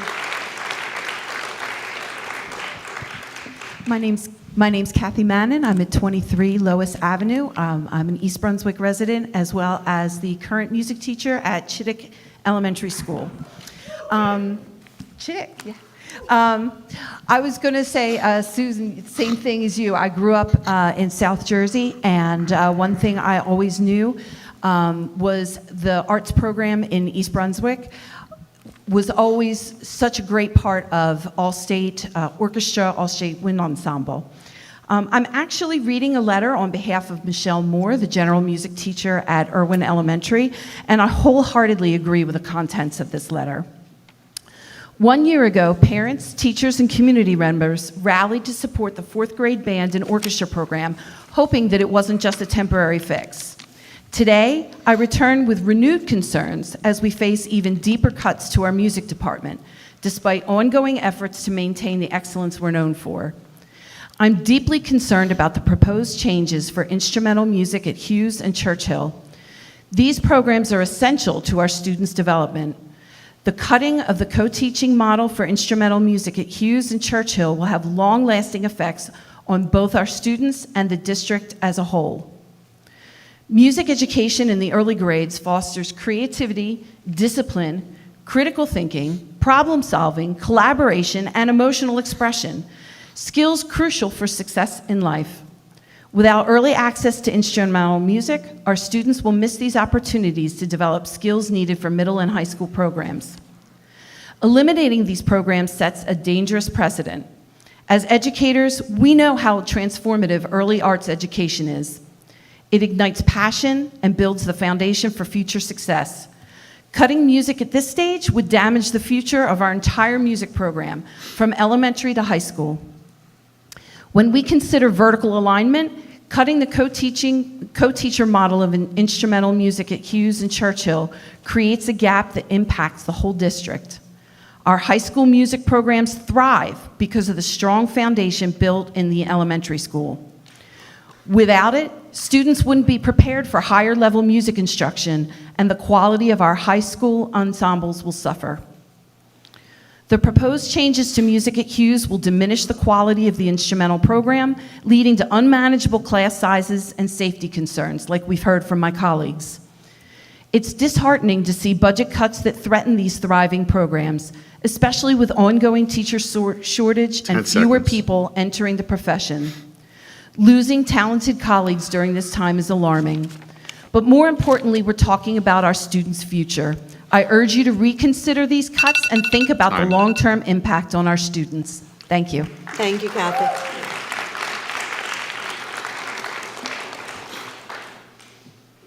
Hi, my name is Alexandra Patel. I live at 15 Pawnee Road. Can you repeat your name, please? Alexandra Patel? Thank you. Yep, 15 Pawnee Road. I've been sitting here for the last 5.5, almost 6 hours now, and I just want to come up here and kind of also reiterate what a lot of parents have said. I have a son who is in Hughes. He's in Miss Vanzini, Miss Vannemans. He plays the trumpet. Never thought he'd ever want to play the trumpet. I was like, really? He loves it, right? He has an IUP. He's now excelling in math. He's excelling in reading because of the services that we have here at this school, right? My daughter is in 2nd grade. She is excited that we brought back Theater Week, right, from the arts. She's excited for it. She wants to go to Theater Week camp. We have to give these kids these opportunities. That is what we value in this community, the opportunity to find themselves where it is. Not every kid plays sports. Not every kid is a brainiac. Not every kid plays an instrument, but they find themselves here. We have to do it for our kids. As we've said briefly, everybody has said at the end, we have to do it for our children. We can do better. We have to find the money somewhere. It is in there somewhere. Find that $5,000 hammer. Find that $2,000 toilet seat. It is there. Please find it to save our kids, because that's what we value as a community. We have to remember what we value. Every time we have this appropriations or something, think about, is this the right thing for the children? We don't need reclining seats in a $450 million high school. We need kids to have an education, have the co-teachers, have that. That's what we need to think about. We need to think, what do we value? 6 hours of people saying, this is what we value. Let's find it. Thank you very much for your time. Thank you.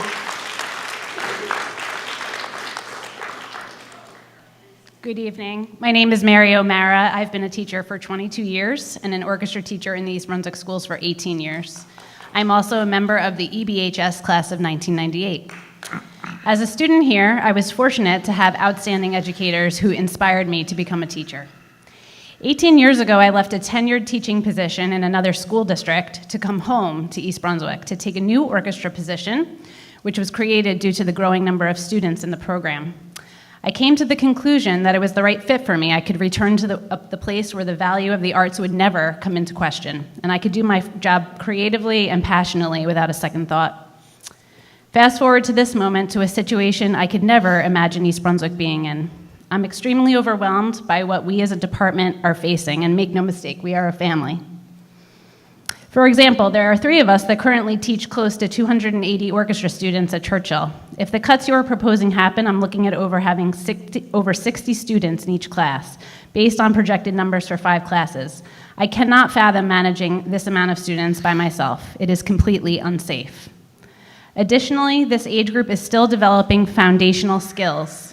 I have been teaching long enough to know that I will have to greatly lower the bar as far as rigor and level of repertoire that we are able to perform. I fear this will lead to disengagement due to the inability to differentiate my instruction. Another impact will be felt in actual instructional minutes. During this past winter, we had a stretch of time with no heat in the orchestra room. Temperature greatly affects wooden instruments, and they cannot be played out of tune. During extreme temperature changes, it would take us close to 20 minutes to tune with 2 teachers in the room. Also, on a typical day, we have multiple students with counseling appointments, students going to the nurse, getting phone calls from the attendance office, and fixing instruments that are in need of repair. The reason we can actually rehearse is because we have this built-in support where we can manage all of these issues simultaneously. Additionally, we are able to differentiate instruction, provide extra support during class time when one teacher pulls small groups to work in greater depth, which is also in our curriculum and it was how it was designed and written. This is the best educational practice for music ensembles of this size, as instituted by my former supervisor, Jeffrey Lesser. It's pretty obvious the quantity will greatly impact the quality. As a Board of Education member in my own town, I know that you often need to make difficult decisions. I assure you that we as teachers are prepared to be creative in problem solving and would love to partner with all of you to figure out solutions. I implore you to be very thoughtful before making any decisions that would erase East Brunswick from its distinction as one of the very best districts for music education. Thank you. Thank you.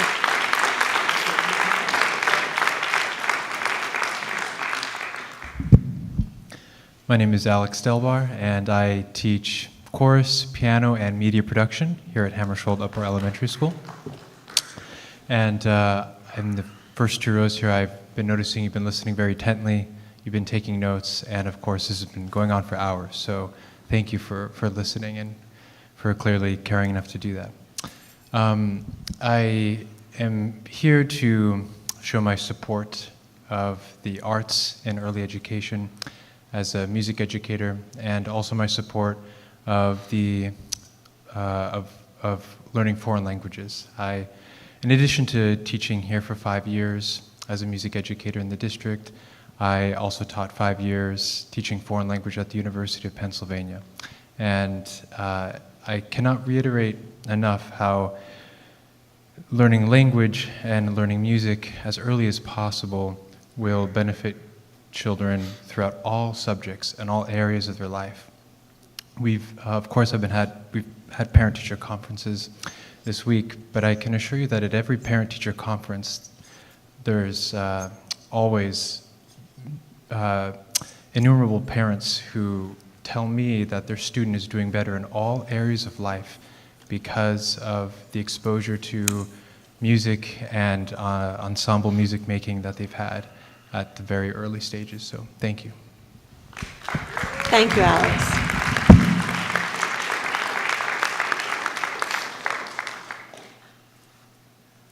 I wore my sneakers, so I have to lower the mic to child level, okay? Heather James Zuckerman, 527 Old Bridge Turnpike, East Brunswick. Thank you all so much for staying here so long. I know that this is an incredibly difficult role, and I respect you all greatly. So I say this with the utmost respect. We need to really think carefully about these decisions that we're making. I know it's difficult. I know there are budget constraints, but sometimes it feels like we're figuring things out after the change has already happened, and it's too late to really think through the potential pitfalls to our children on the front end. A lot has been said already, but that's why I want to talk specifically about Hammersholt. Hammersholt has been an experiment since we restructured our schools. Okay, Hammersholt has no outdoor play space, as others have said, but it has a mandatory recess. It is such a large school that you are lucky if you get to play outside at Hammersholt. The faculty staff are trying, they're doing their best. They can only put 1/3 of the kids out there. Another third's in an auxiliary gym. Another third is in here, okay? They're sitting like you all are right now for recess at 10 years old. We are still working on the situation in this building. To completely upend it again, our faculty, our students, they cannot get through that. It is not enough of a savings to jeopardize these kids' mental health, their test scores, their progress to Churchill. When parents push, thank you, when parents push back on the restructuring, we were told very clearly in 2021, this school can be a bridge for your children from elementary school to the Churchill schedule to the Churchill rigor. Now we are talking about making this building just a larger, more complicated elementary school. How will they bridge in that case? That does not make sense scholastically. That is not going to help our test scores go back up here in East Brunswick. That doesn't help anyone, and I don't think we've really thought that through. We were told, okay, yes, your children have no playground, they don't have the joys of elementary school, they have to grow up a little faster, but it's okay. They have advanced electives, they have orchestra, band, and chorus, they have language, and now all of that will go away. Everything that we said was a benefit of the restructuring would go away if we make all of these changes. And we have to understand that. The changes that we're talking about, the music program, it's not clear that we can even implement them. We may not have the staff to be able to do that. We need to sit down and think this through. Thank you for hearing the community. Please take a step back and let's reconsider this.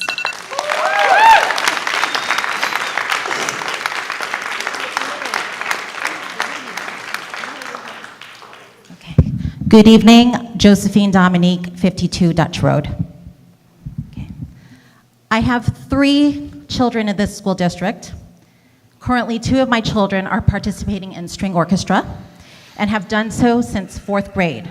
They are currently enrolled in the advanced orchestra honors class at Churchill, a chamber orchestra whose members are chosen by audition. And they are 2 of the many East Brunswick students that have made it to the CJME Orchestra regionals, and most recently my older son was auditioned for and was accepted into All-State. Their journey started in 4th grade at Warrensdorfer Elementary with Mr. Beckett. Without Mr. Beckett, my children would probably not have even entertained strings at all. All of these teachers are someone's Mr. Beckett. Okay. Having said that, I vehemently object to the proposed changes to the music program. These changes have a direct impact on my family and can and will diminish the music program. A cut like this would downgrade our school district across the board in the arts. My youngest child will my youngest child receive strings instructions next year when he joins the 4th grade? Will his 2nd grade schoolmate be able to take part in the program the following year? My child wishes to play the cello. With the proposed changes, 5th and 6th graders will receive even less instruction, as everyone has determined, but I don't understand how one teacher can possibly be expected to teach hundreds of students with limited and reduced in-class instruction before and after school. Will this teacher be compensated accordingly? Have you placed a value on what extra time and work is worth? Is there even an appropriate number for that? Have you attended any of the 4th grade concerts? By comparison, have you attended Hughes, Churchill, and EBHS concerts? I invite you to compare the remarkable improvement the children make just from 4th to 5th grade and observe that the teachers are helping each other behind the scenes to make sure that their colleagues' concerts go smoothly. If you cut them in half, how can you expect them to do that job? I would also like to speak on the pull-out sessions as proposed for the music program in Hughes. The pull-out program in 4th grade didn't seem to affect my children negatively. However, at Hughes, my daughter was in the TAG program in 5th and 6th grade. Pull-out sessions for TAG, while academically stimulating for my daughter, actually added an additional stressor on her, and she was already having a difficult time dealing with anxiety at Hughes. Pull-out sessions took her away from instruction from social studies, for example, 10 seconds. And every week she was expected to catch up in her class on her own. My daughter is considered to be a high achiever, so how will students who are struggling academically be able to deal with the losing class time for music pull-out sessions? Time. Thank you.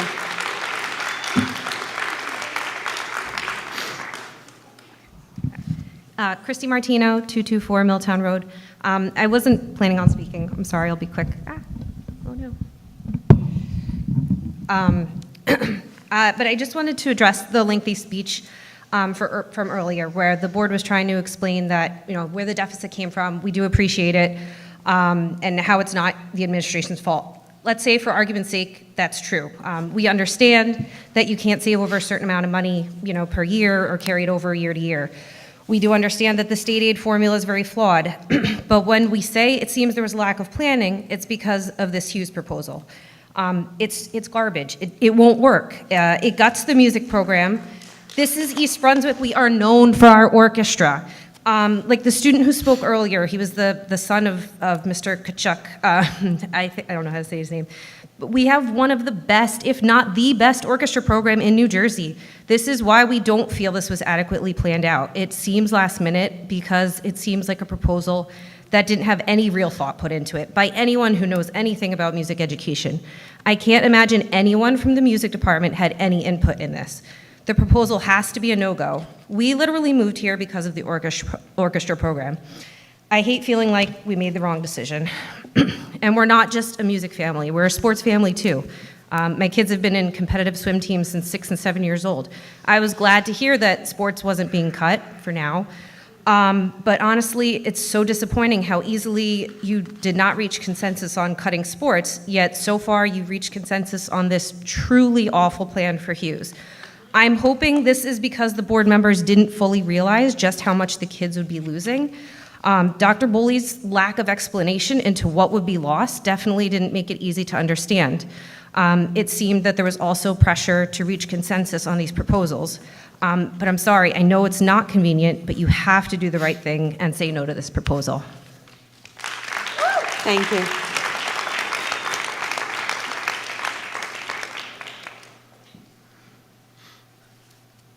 Good morning, members of the Board of Education, superintendent, administrators, educators, and community.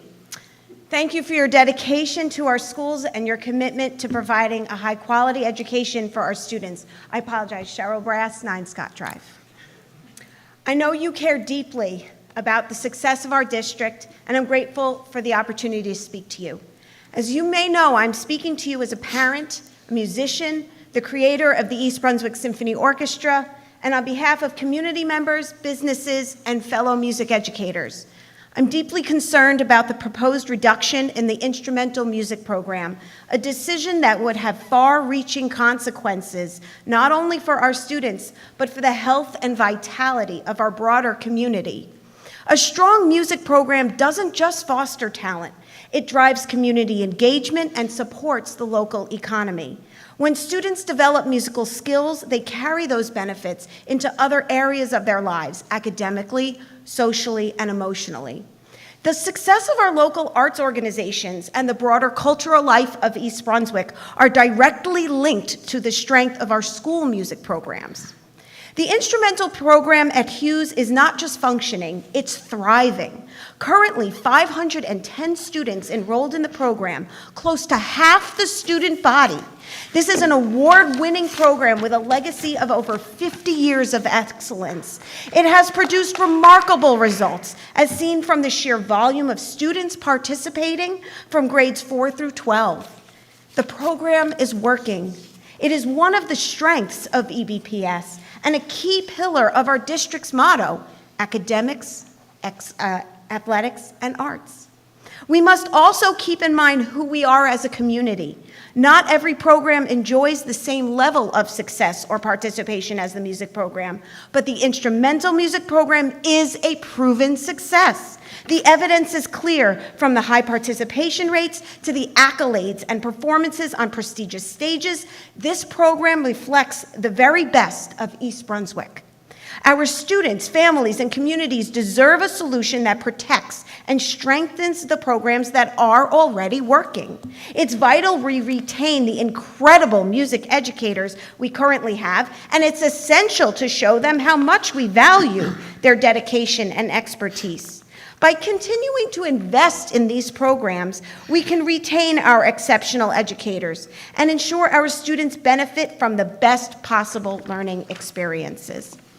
This is not a time for division or blame. It's a time for community engagement, and I'm confident that when presented with thoughtful alternatives, the board can collectively make the best decision for the long-term health of our district. Thank you.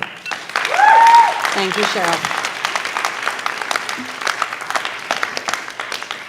All right, is there anyone else wishing to address the board this morning? All right, seeing none.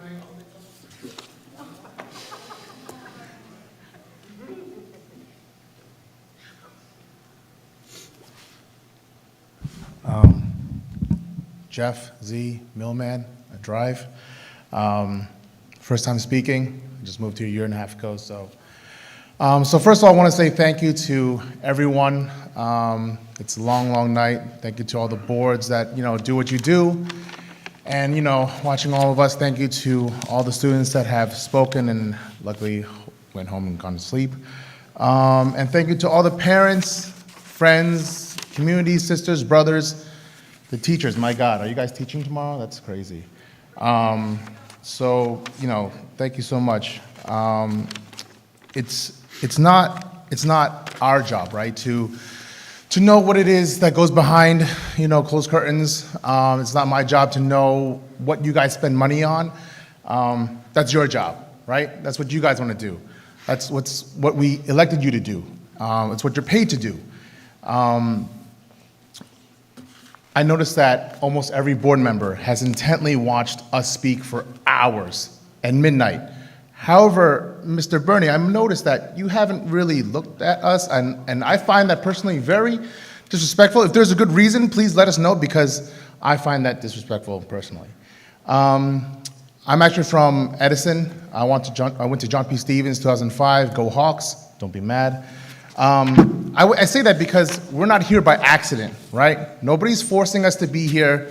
I moved here on purpose. I didn't move back to Edison. Edison doesn't have the schools that it had 20 years ago. East Brunswick is amazing. That's why we're here. We all know how important the arts is. I'm not going to say that, or how important all the teachers are. The teachers are here. Why are they here? Why are we here? Why are we speaking? I'm sure that speaks volumes. I don't know why. They can't find a job elsewhere, or they think that, they left their tenured jobs to be here. Why? I don't know, but it has to be for a good reason.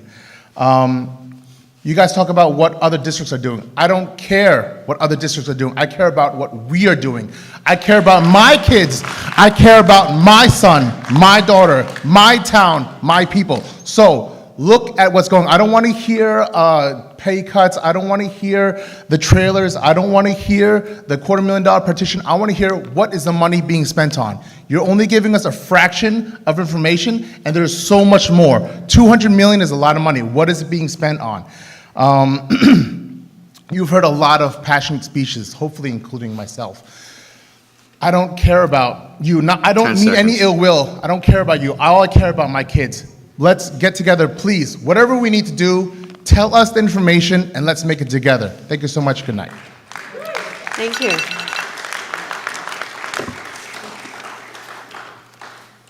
One more time. Is there anyone else wishing to address the board? All right. Seeing none, I'm going to close the public portion, which leads us to, all right. I'm going to ask for a motion for the entire agenda. That allows for discussion for the entire agenda. It doesn't take anything away, but it allows us to not go through one section at a time, which hopefully will expedite a little. Before there's a motion, Yeah. I just want to make sure that the board is aware that Thank the March 3rd minutes are not on the agenda. There was a revised agenda put forth. That's Those are on not page on the agenda. 6. And under Human Resources, the addendum number 1 is pulled. Thank you. All right. Can I get, I'm a teacher. I want to get up and do a quick stretch. But go ahead. So moved to condense. All right, Ms. Herrick. No, I don't agree. To condense the Well- agenda. You mean, We have I a have motion. oh, we're going to talk about it in closed? No, we have a motion on the floor. Okay. So, we need a second. Is there a second first?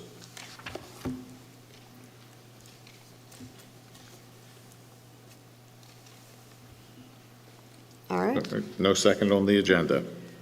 All right. Please understand that it's fine the way it is, but moving the whole agenda changes no discussion on the agenda, but okay. All right. I need a motion for Board of Education items 1 through 5, having removed item 4. So moved. Second. All right, Lori, then Anna. All right, is there any discussion?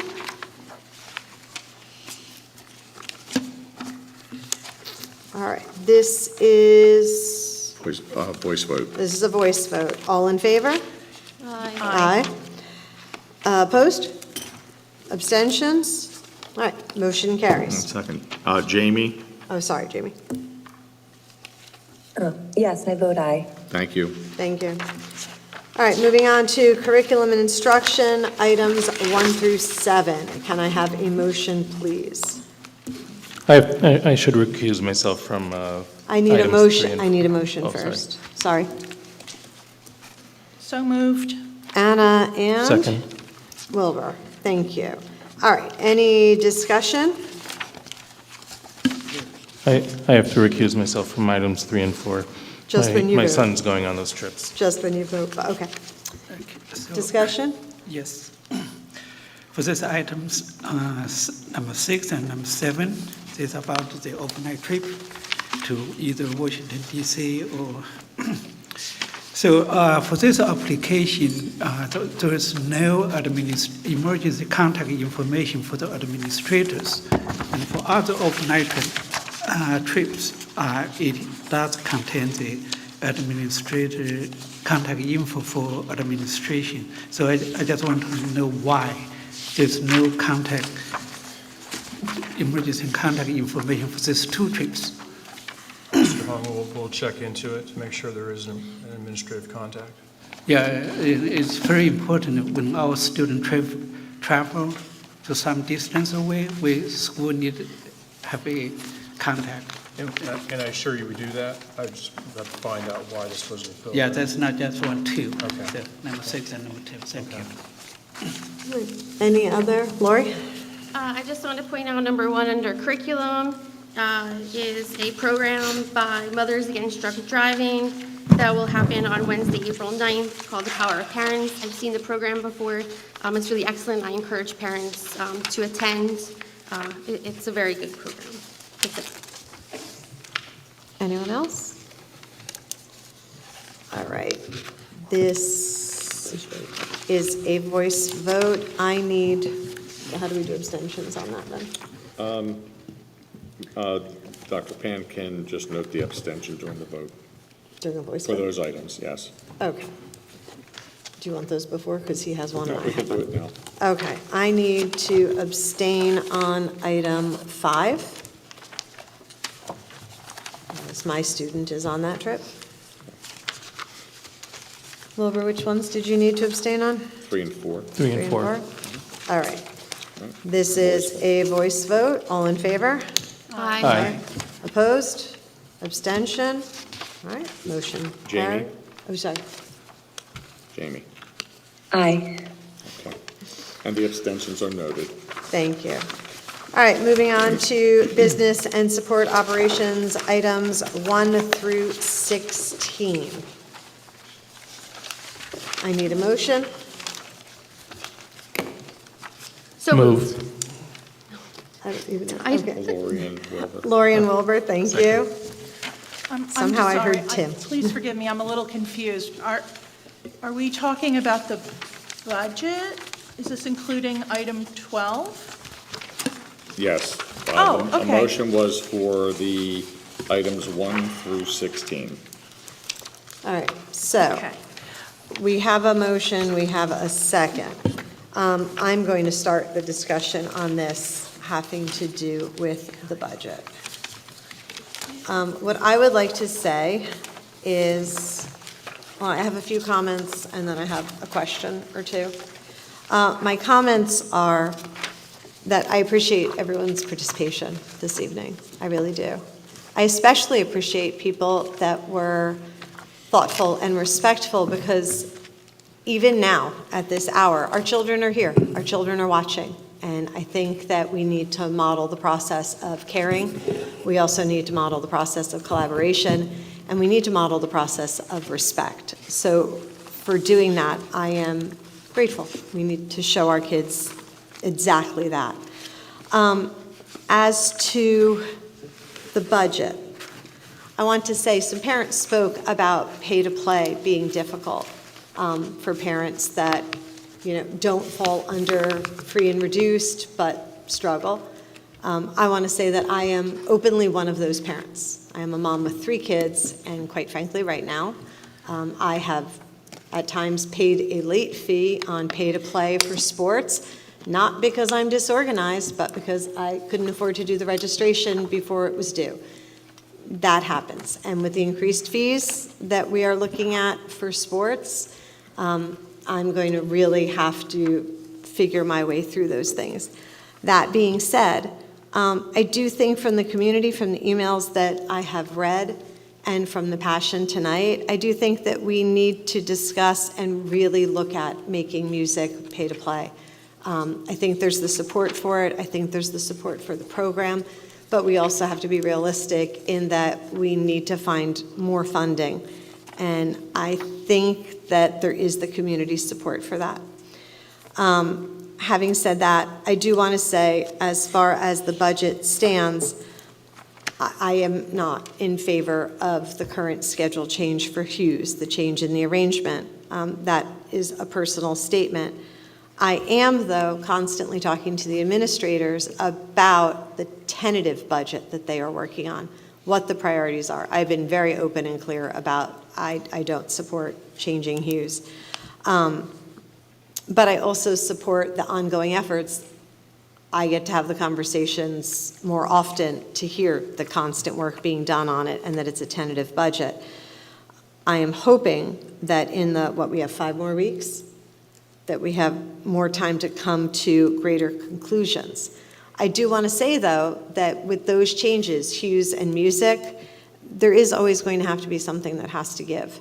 And I suspect that will come in the form of class size in some places, which is something that I would be willing to discuss and deal with myself. What I wanted to ask was, if we vote yes for the tentative budget tonight, and further down the road on the final budget, we do not support the changes that are there, we can still vote no at that time, correct? Yes. Okay.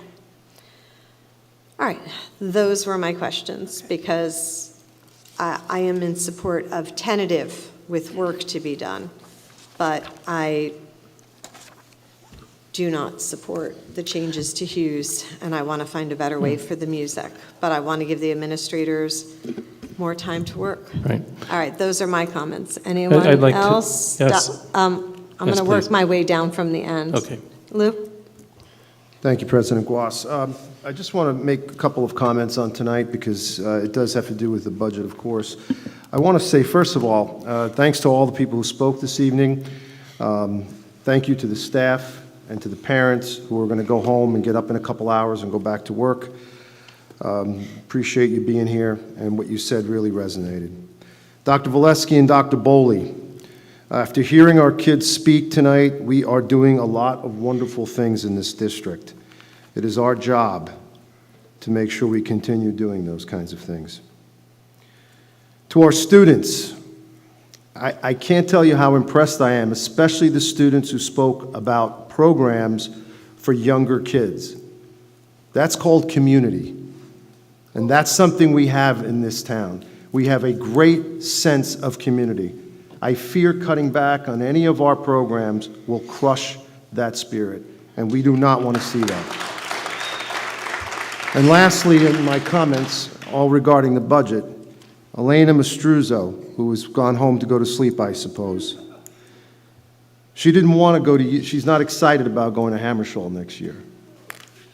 Well, we want you to be excited, Elena, and all of our kids should be excited to go to our East Brunswick schools. We owe that to them. Thank you very much, President Guas. Wilbur? Yeah, just a couple points. I want to reiterate the points that I made at the last meeting, because initially I was not providing consensus for the proposed cuts between grades 5 and 8 for the music program.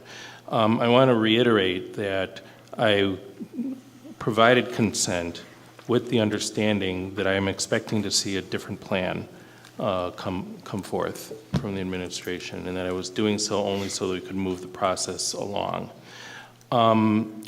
And the other expectation that I have with this new plan, because I'm not sure I was explicit about this last time around, is that through this process, I've asked actually a few times how these cuts get proposed and made.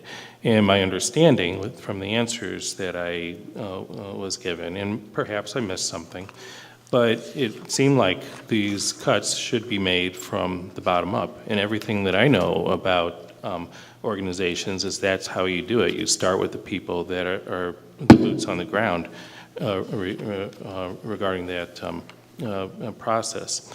I find it a little hard to believe that the proposed plans to cut 5th and 6th music to such a degree, and 7th and 8th music to such a degree, and the item that didn't make it onto the tentative budget, but the proposal to cut 4th grade music to such a degree. That's a loss of 8.5 FTEs altogether, if I remember correctly. I find it really hard to believe that that was a bottom-up plan. Because just on the face of it, number one, it just seemed to be an outsized sacrifice in the music program. I don't know that anybody would propose such a thing in their right mind. And I know the teachers here, they have right minds. And so my question is, the plan that was given to us on the temporary budget, where did it originate from? I really would like to know. Dr. Pan, we started the process at the central office level, and we spread that out to other stakeholders.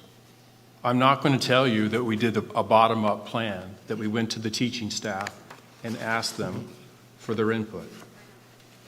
I'm just answering the question, please.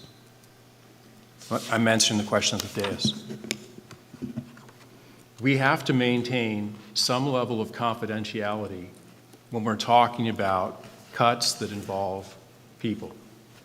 And we do that to the greatest extent possible and have those conversations with the board. We are now at the point we're having these conversations in open.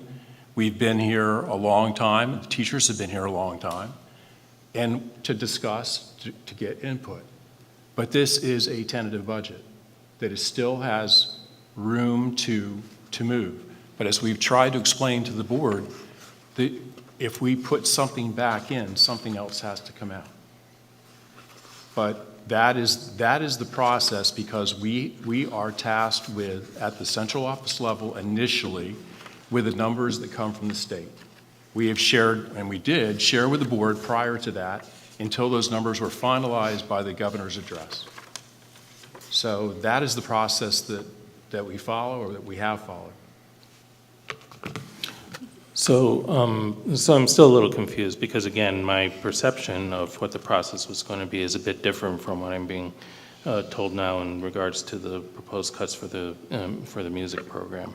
And again, here, I'm really just looking for fairness. Knowing the magnitude of the gap that we're facing, I'm resigned to the fact that we're going to lose positions. We lost positions the previous year with a similar gap. I don't see how that's completely avoidable this year.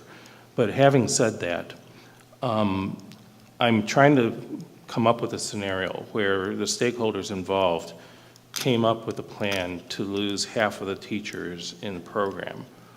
And it's just not making sense to me. Dr. Pan, as I said, this was not a bottom-up plan. We did not go to the teaching staff to ask their input on this proposal. Okay, then I would suggest that there are better processes than to impose a top-down change for any program. And this isn't just because it's a music program. That's just good management practice, at least in my experience. I understand. I mean, when I had issues on the floor at the Children's Hospital, first people I talked to were the nurses, the pharmacists, and the PD techs. Why? Because they had more contact with the patients than I did.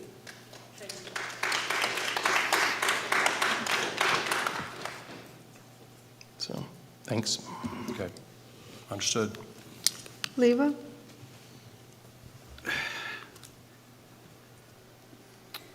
I'm very frustrated with this budgeting process and the proposal. I read in last 2 weeks, I read more than 200 emails from parents, from friends, and tonight we have 102 student parents, teachers talk. I have 3 children in this building. I'm the only one bring income to my family. I'm supporting a family of 6. So I believe my family is deeply, deeply impacted by anything we're doing here. And my old one is I don't know if I can call him music child, but he was just selected by the Central Jersey Educator Foundation program, and he loves it. He played cello. He loved it. So as for the Hampshire, I think this time it's hemmed really bad. So we have to admit that, for this is temporary budget. I'm going to vote yes for this for sole purpose to give our administrators some time to work on it, to come up with better ideas. I understand that if we don't have a temporary budget, the state of New Jersey is going to take over our budget. Then we'll have no control. I don't want that thing to happen. So I'm willing to give our administrator, Dr. Pulaski and his team, to put more effort, to do more job.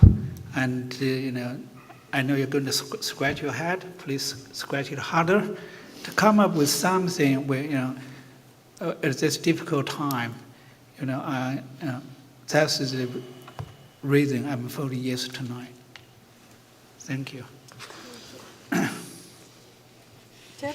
Yeah, real quick, I'll just share I'm not aligned with this budget. I think there's a lot of work still to be done. So, and I wanted to thank the members of the community for coming out this evening, the teachers, the students, the parents, and all of the emails, as Li Wu had pointed out, have been flooding our inbox. So there's clearly a lot of energy and a lot of concern over what is proposed, and it needs to be made better. So I look forward to seeing that before the next vote. Oh, I'm sorry. I didn't mean to cut you off. Thank you. I didn't mean to skip past Jamie. Jamie, did you have any comment? Yes, my remarks are personal remarks.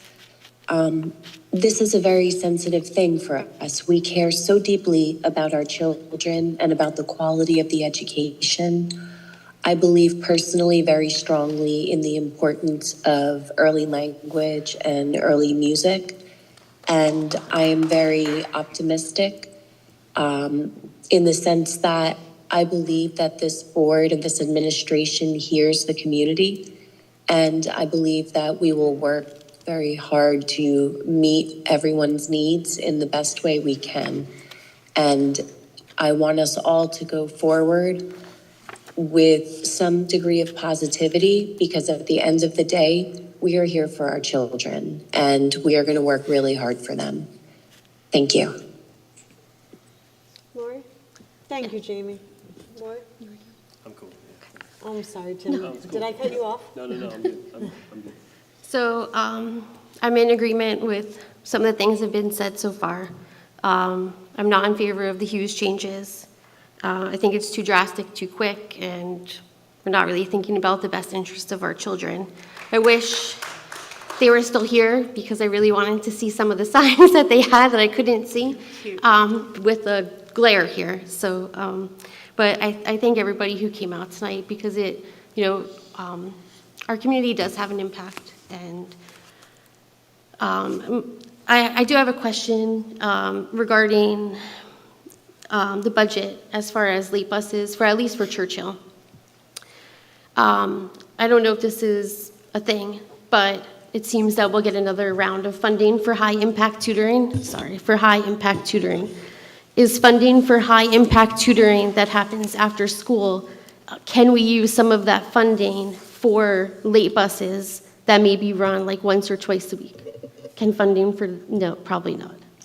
It's probably very specific to the tutoring, to the actual tutoring. We'd have to look at what the requirements are for the high-impact tutoring money. Okay, because, There may be restrictions on it, so we'd have to look at the details. okay, thank you. Because my thing is equity, and I really think that everybody should have the opportunity, especially when it comes to tutoring services or staying after to work with their teachers. As for music, we tonight have seen these great educators here, right? We're all here until it's 1 a.m. I'm going to ask all of you, and I'm going to ask the administration, please get in a room and talk about it. Let's try to work out some solutions together. I think that we see the passion from all of you. We know the passion up here. We know how hard everybody is working. I think we have some solutions. I think we have to work them out. Thoughts that you all probably have, as well as thoughts or things that they could work on, try to hammer out.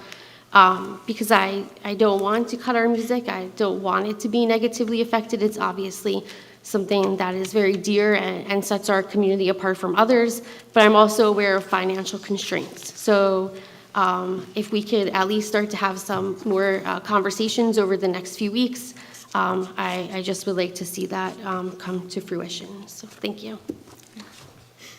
Thank you. Anna? Okay. First, let me thank everyone who came out tonight. Thank you especially to those who have stuck around until 1 o'clock in the morning. It's been a while since I've been out until 1 o'clock in the morning. I always imagined it to be more fun. Now, I very diligently took notes on what people were saying, and I was particularly wanted to hear your ideas as to what, we know what's important, which is obviously the music department. Thank you, my colleagues there, my former colleagues. And the foreign language, we heard a lot of support for that. So I would like to hear more from the community, ideas, your ideas of ways that we could help bring in more income balance. I mean, I believe in the hive mind, right? The more input we have, the better. Now, I don't know if this ever came to fruition, but we were given a draft of community budget input form a couple of weeks ago. I don't know if that went anywhere, but I would love to see this up on our website yesterday, just to get some ideas from the community. So I would like to make a motion that Dr. Figueroa's alternate budget proposal, which was submitted to... Dr. Braun, we're doing discussion on a motion that's already on the table. We can't have another motion right now. Point of order? We can, we'll defer to the attorney, but we already have a motion. This is the discussion for the motion on business and support operations items 1 through 16 right now. No, okay. So, can we take 14 out of that?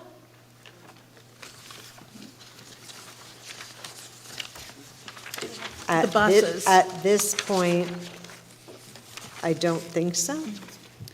Well, administration really makes the recommendations on what the agenda items are in the budget. So you can vote no on number 14, and then it wouldn't pass if a majority doesn't vote in favor. And then, so in other words, you want us to vote, including the budget. So in other words, I could say no to item 12, no to item 14. Is that what you're saying? Mm-hmm. Yes. Okay. Excuse me, I just have a question. Why is it we can't pull 14 and have a further discussion on it for tonight? We're having the discussion. We already had a motion for all of those, and we're on to the discussion. So my question is, why can't we pull 14 then? To add a little bit of additional information if Dr. Braun has a suggestion that might help. If sufficient board members vote no, then it's not going to pass, and it can be put up on another meeting. Well, I don't think that I don't want to speak for Dr. Braun. I don't think she's asking for a no vote. I think what she's asking for is to add a little light to number 14. And I think that, given the extensive evening we've had, and I think if there's any light to be shed on anything that we've been talking about having to do with the budget, I think we should be doing it tonight. Well, this is the point of discussion at this time. So you can have the discussion on this now. You can move to table it, but you still need enough members to vote to agree to table it. The alternative is you might have enough members to vote no, and then it would be brought back another meeting. So you could do either option, but you would still require a vote either way. Okay, so just because I'm trying to understand this now too, now you're confusing me.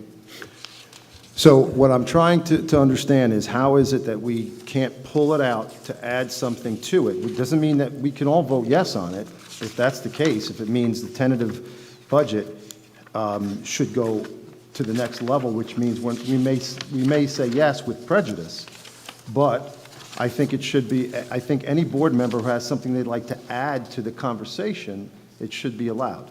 That's what I'm asking. Okay, I just know that we are bound by Robert's Rules of Order. Right, so you can make a motion to table an item, you can make a motion to amend an item, but it has to be a motion and it has to be approved by the board. It can't be a singular board member saying, I want to add to a particular resolution item, I want to change a particular resolution item. So you can table a particular resolution item by vote. You can vote to amend it, but it still requires a majority approval to either table and/or amend. So can we do a motion and a second to say that there's something additional that she'd like to speak to on this? It's already open for discussion. She could speak to it right now. Well, that's what she was trying to do, no? And that's what I believe Ms. Okay. Goss was indicating, that she can talk about it right now, because the floor is open for discussion. Okay. Do I do it again? You don't need a motion for a discussion, only if something is going to change. Okay. And we can't do a motion right now because we're in the middle of Okay, discussion. well, I would like to suggest that at our next meeting, that we take a look at some alternative suggestions that Dr. Figueroa has already sent. We have all sent things. And I would like to gather information from the public, and then I would like to go line by line at the next board meeting with these alternatives. Is that okay? Are you referencing resolution number 12 or 14? Yeah, I'm talking about 12. Oh, you had said 14 earlier.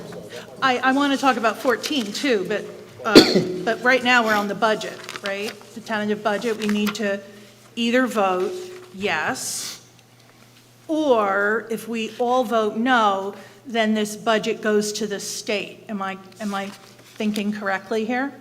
Is that how it goes? Like, it goes tomorrow to the state, right? Because like, we got this budget binder on Friday.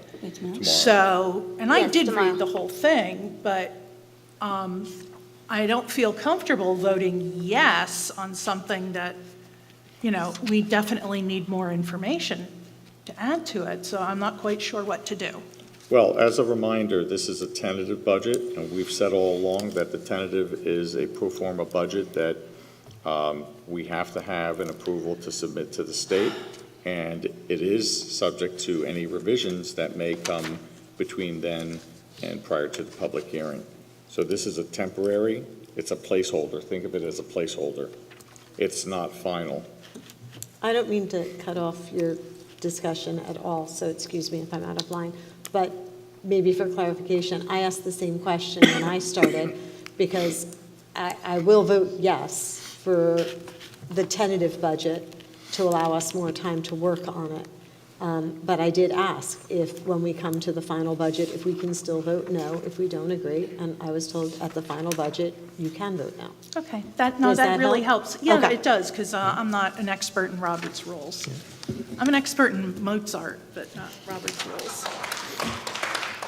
And an abstention on 12, how would that play out? You just indicate if you were abstaining. When we go through and they do the roll call, So- you can say yes for however many, no for when, and Right, so when we, abstention. if I may. Oh, I'm so sorry. No. So this is a motion on, the motion on the table is for items 1 through 16. For any item that would have a vote that is different than what you would for the rest, would just so state that for that item.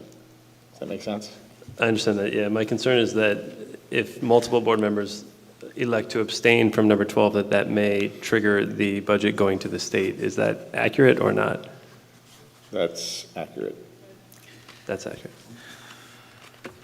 Okay.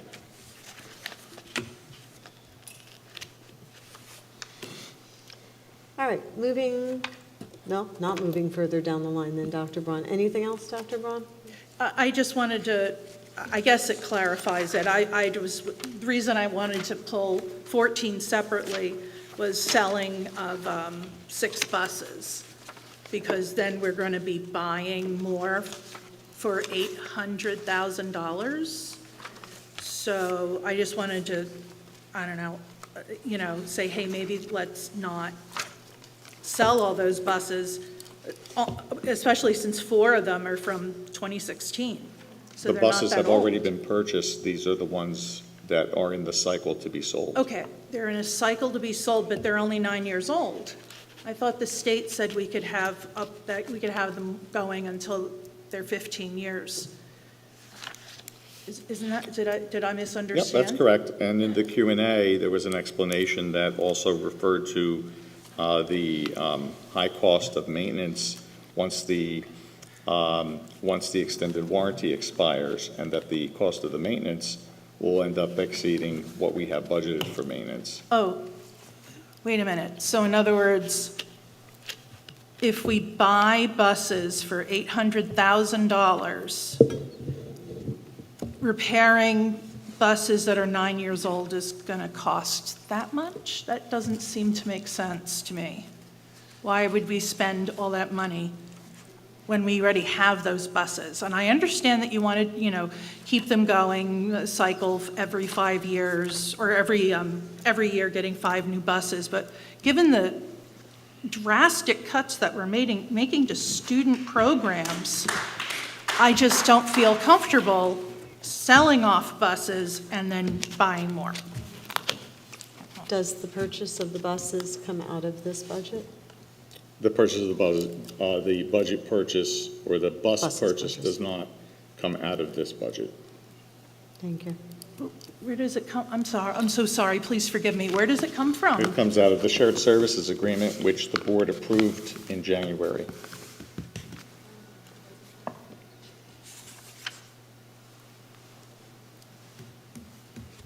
You might also recall that we had lengthy discussion regarding the shared services agreement at that time. Right. Right. All right. Anything else for discussion?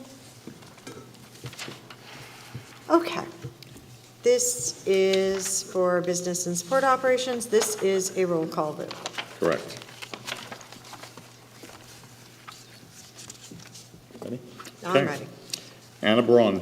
Okay, so I'm voting no on number 12, and I'm voting no on number 14. And the rest? Yes. Noted. Tim Cummings?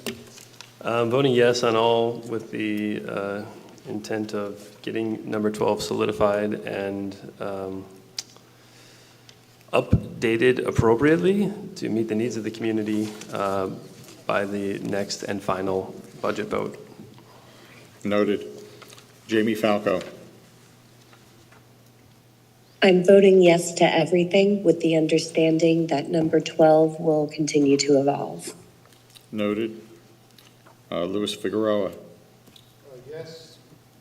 Yes, to 1 to 11 on number 12. I am voting with prejudice, yes, but I do suggest strongly that the alternate budget proposal that I have shared with the administration and board leadership be responded to in public, line by line, at the next board meeting. 13, yes, 14, no, and the rest, yes. Could I ask for clarification, Dr. Figueroa? Yes. What is the date of the email that you're referencing? Was it There was one sent weeks ago that some of the budget items that were put on that document were included. One was updated after getting massive amount of data. One was sent this morning. So my request is that the full document be looked at and to be addressed at the next board meeting. Lori Herrick? Yes, I'm abstaining on number 16. Noted. Li Wuhong? Yes, but for number 12, I vote yes for the purpose to avoid this budget to be sent to the state and the state's control, and to provide more time for the administrator to do more work. For others, I'm voting yes. Wilbur Pan? Voting yes, with the same stipulation as last meeting. I'm expecting that the proposed cuts to the music program will be revised with significant input from stakeholders involved. Heather Gloss? I'm voting yes, and I want to include that as the tentative budget for number 12. And I also want to thank the administrators for the amount of work that they're putting in on this process. All right. Motion, do we have the votes? I'm sorry, I was not keeping track. I was listening to the discussion. We are now to Human Resources, one item. Okay. Sorry.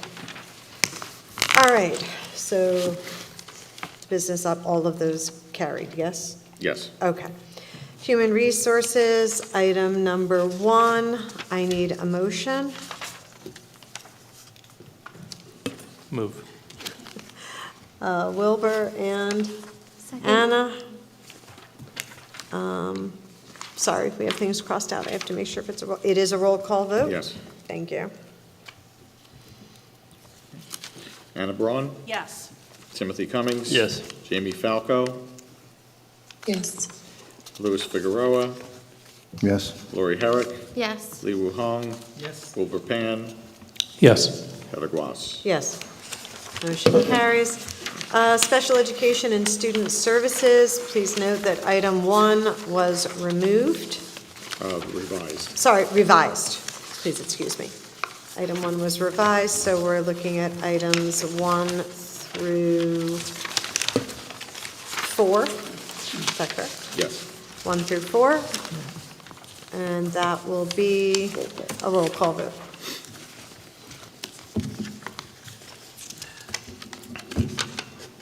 Need a motion? I'm sorry, I thought we had. I move. Second. Wilbur and Tim? So sorry. Any discussion on that? Okay, it's a roll call vote.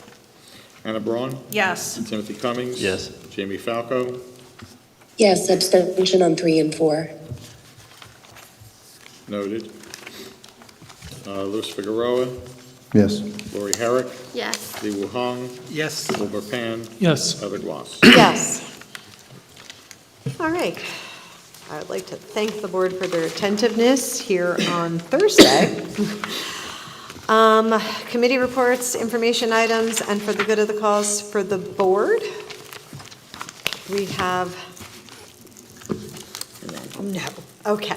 Go see Mamma Mia this Friday and Saturday. I'm sorry, what? Go see Mamma Mia this weekend. It's a Absolutely. great show. The kids come out firing on all cylinders. They don't let up until the final curtain. Anyone else? Here. Leo? Yes. So I just repeat again, the Senate budget and appropriation committee will meet March 26, which is Wednesday, at NJIT in Newark. And this is important. And virtually Tuesday, April 10. So I encourage people make every effort to attend 1 or 2. And I personally, I will go to Trenton March 28, Friday night.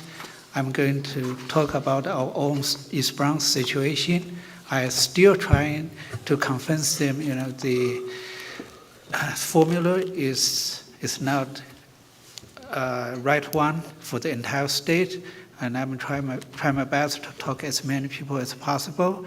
I strongly believe in a way state should give us more. So that's all. Thank you. Anyone else? All right. If you can even believe it, we have the need for a second closed session. Right? Whereas the Board of Education must discuss matters which are not appropriate for discussion in a public meeting, and whereas these subjects are within the exceptions to the Open Public Meetings Act and are permitted to be discussed in closed session pursuant to NJSA 10-4-12B, and whereas the Board of Education intends to discuss matters as listed in tonight's agenda, whereas the length of the closed session is estimated to be 1 hour, after which the public meeting of the board shall reconvene and action may be taken? No. Action will not be taken. Can I have a motion, please? Move. All right, Wilbur and Anna. Discussion? All in favor? Aye. Opposed? Abstentions? All right, we are in closed. Thank you, everyone.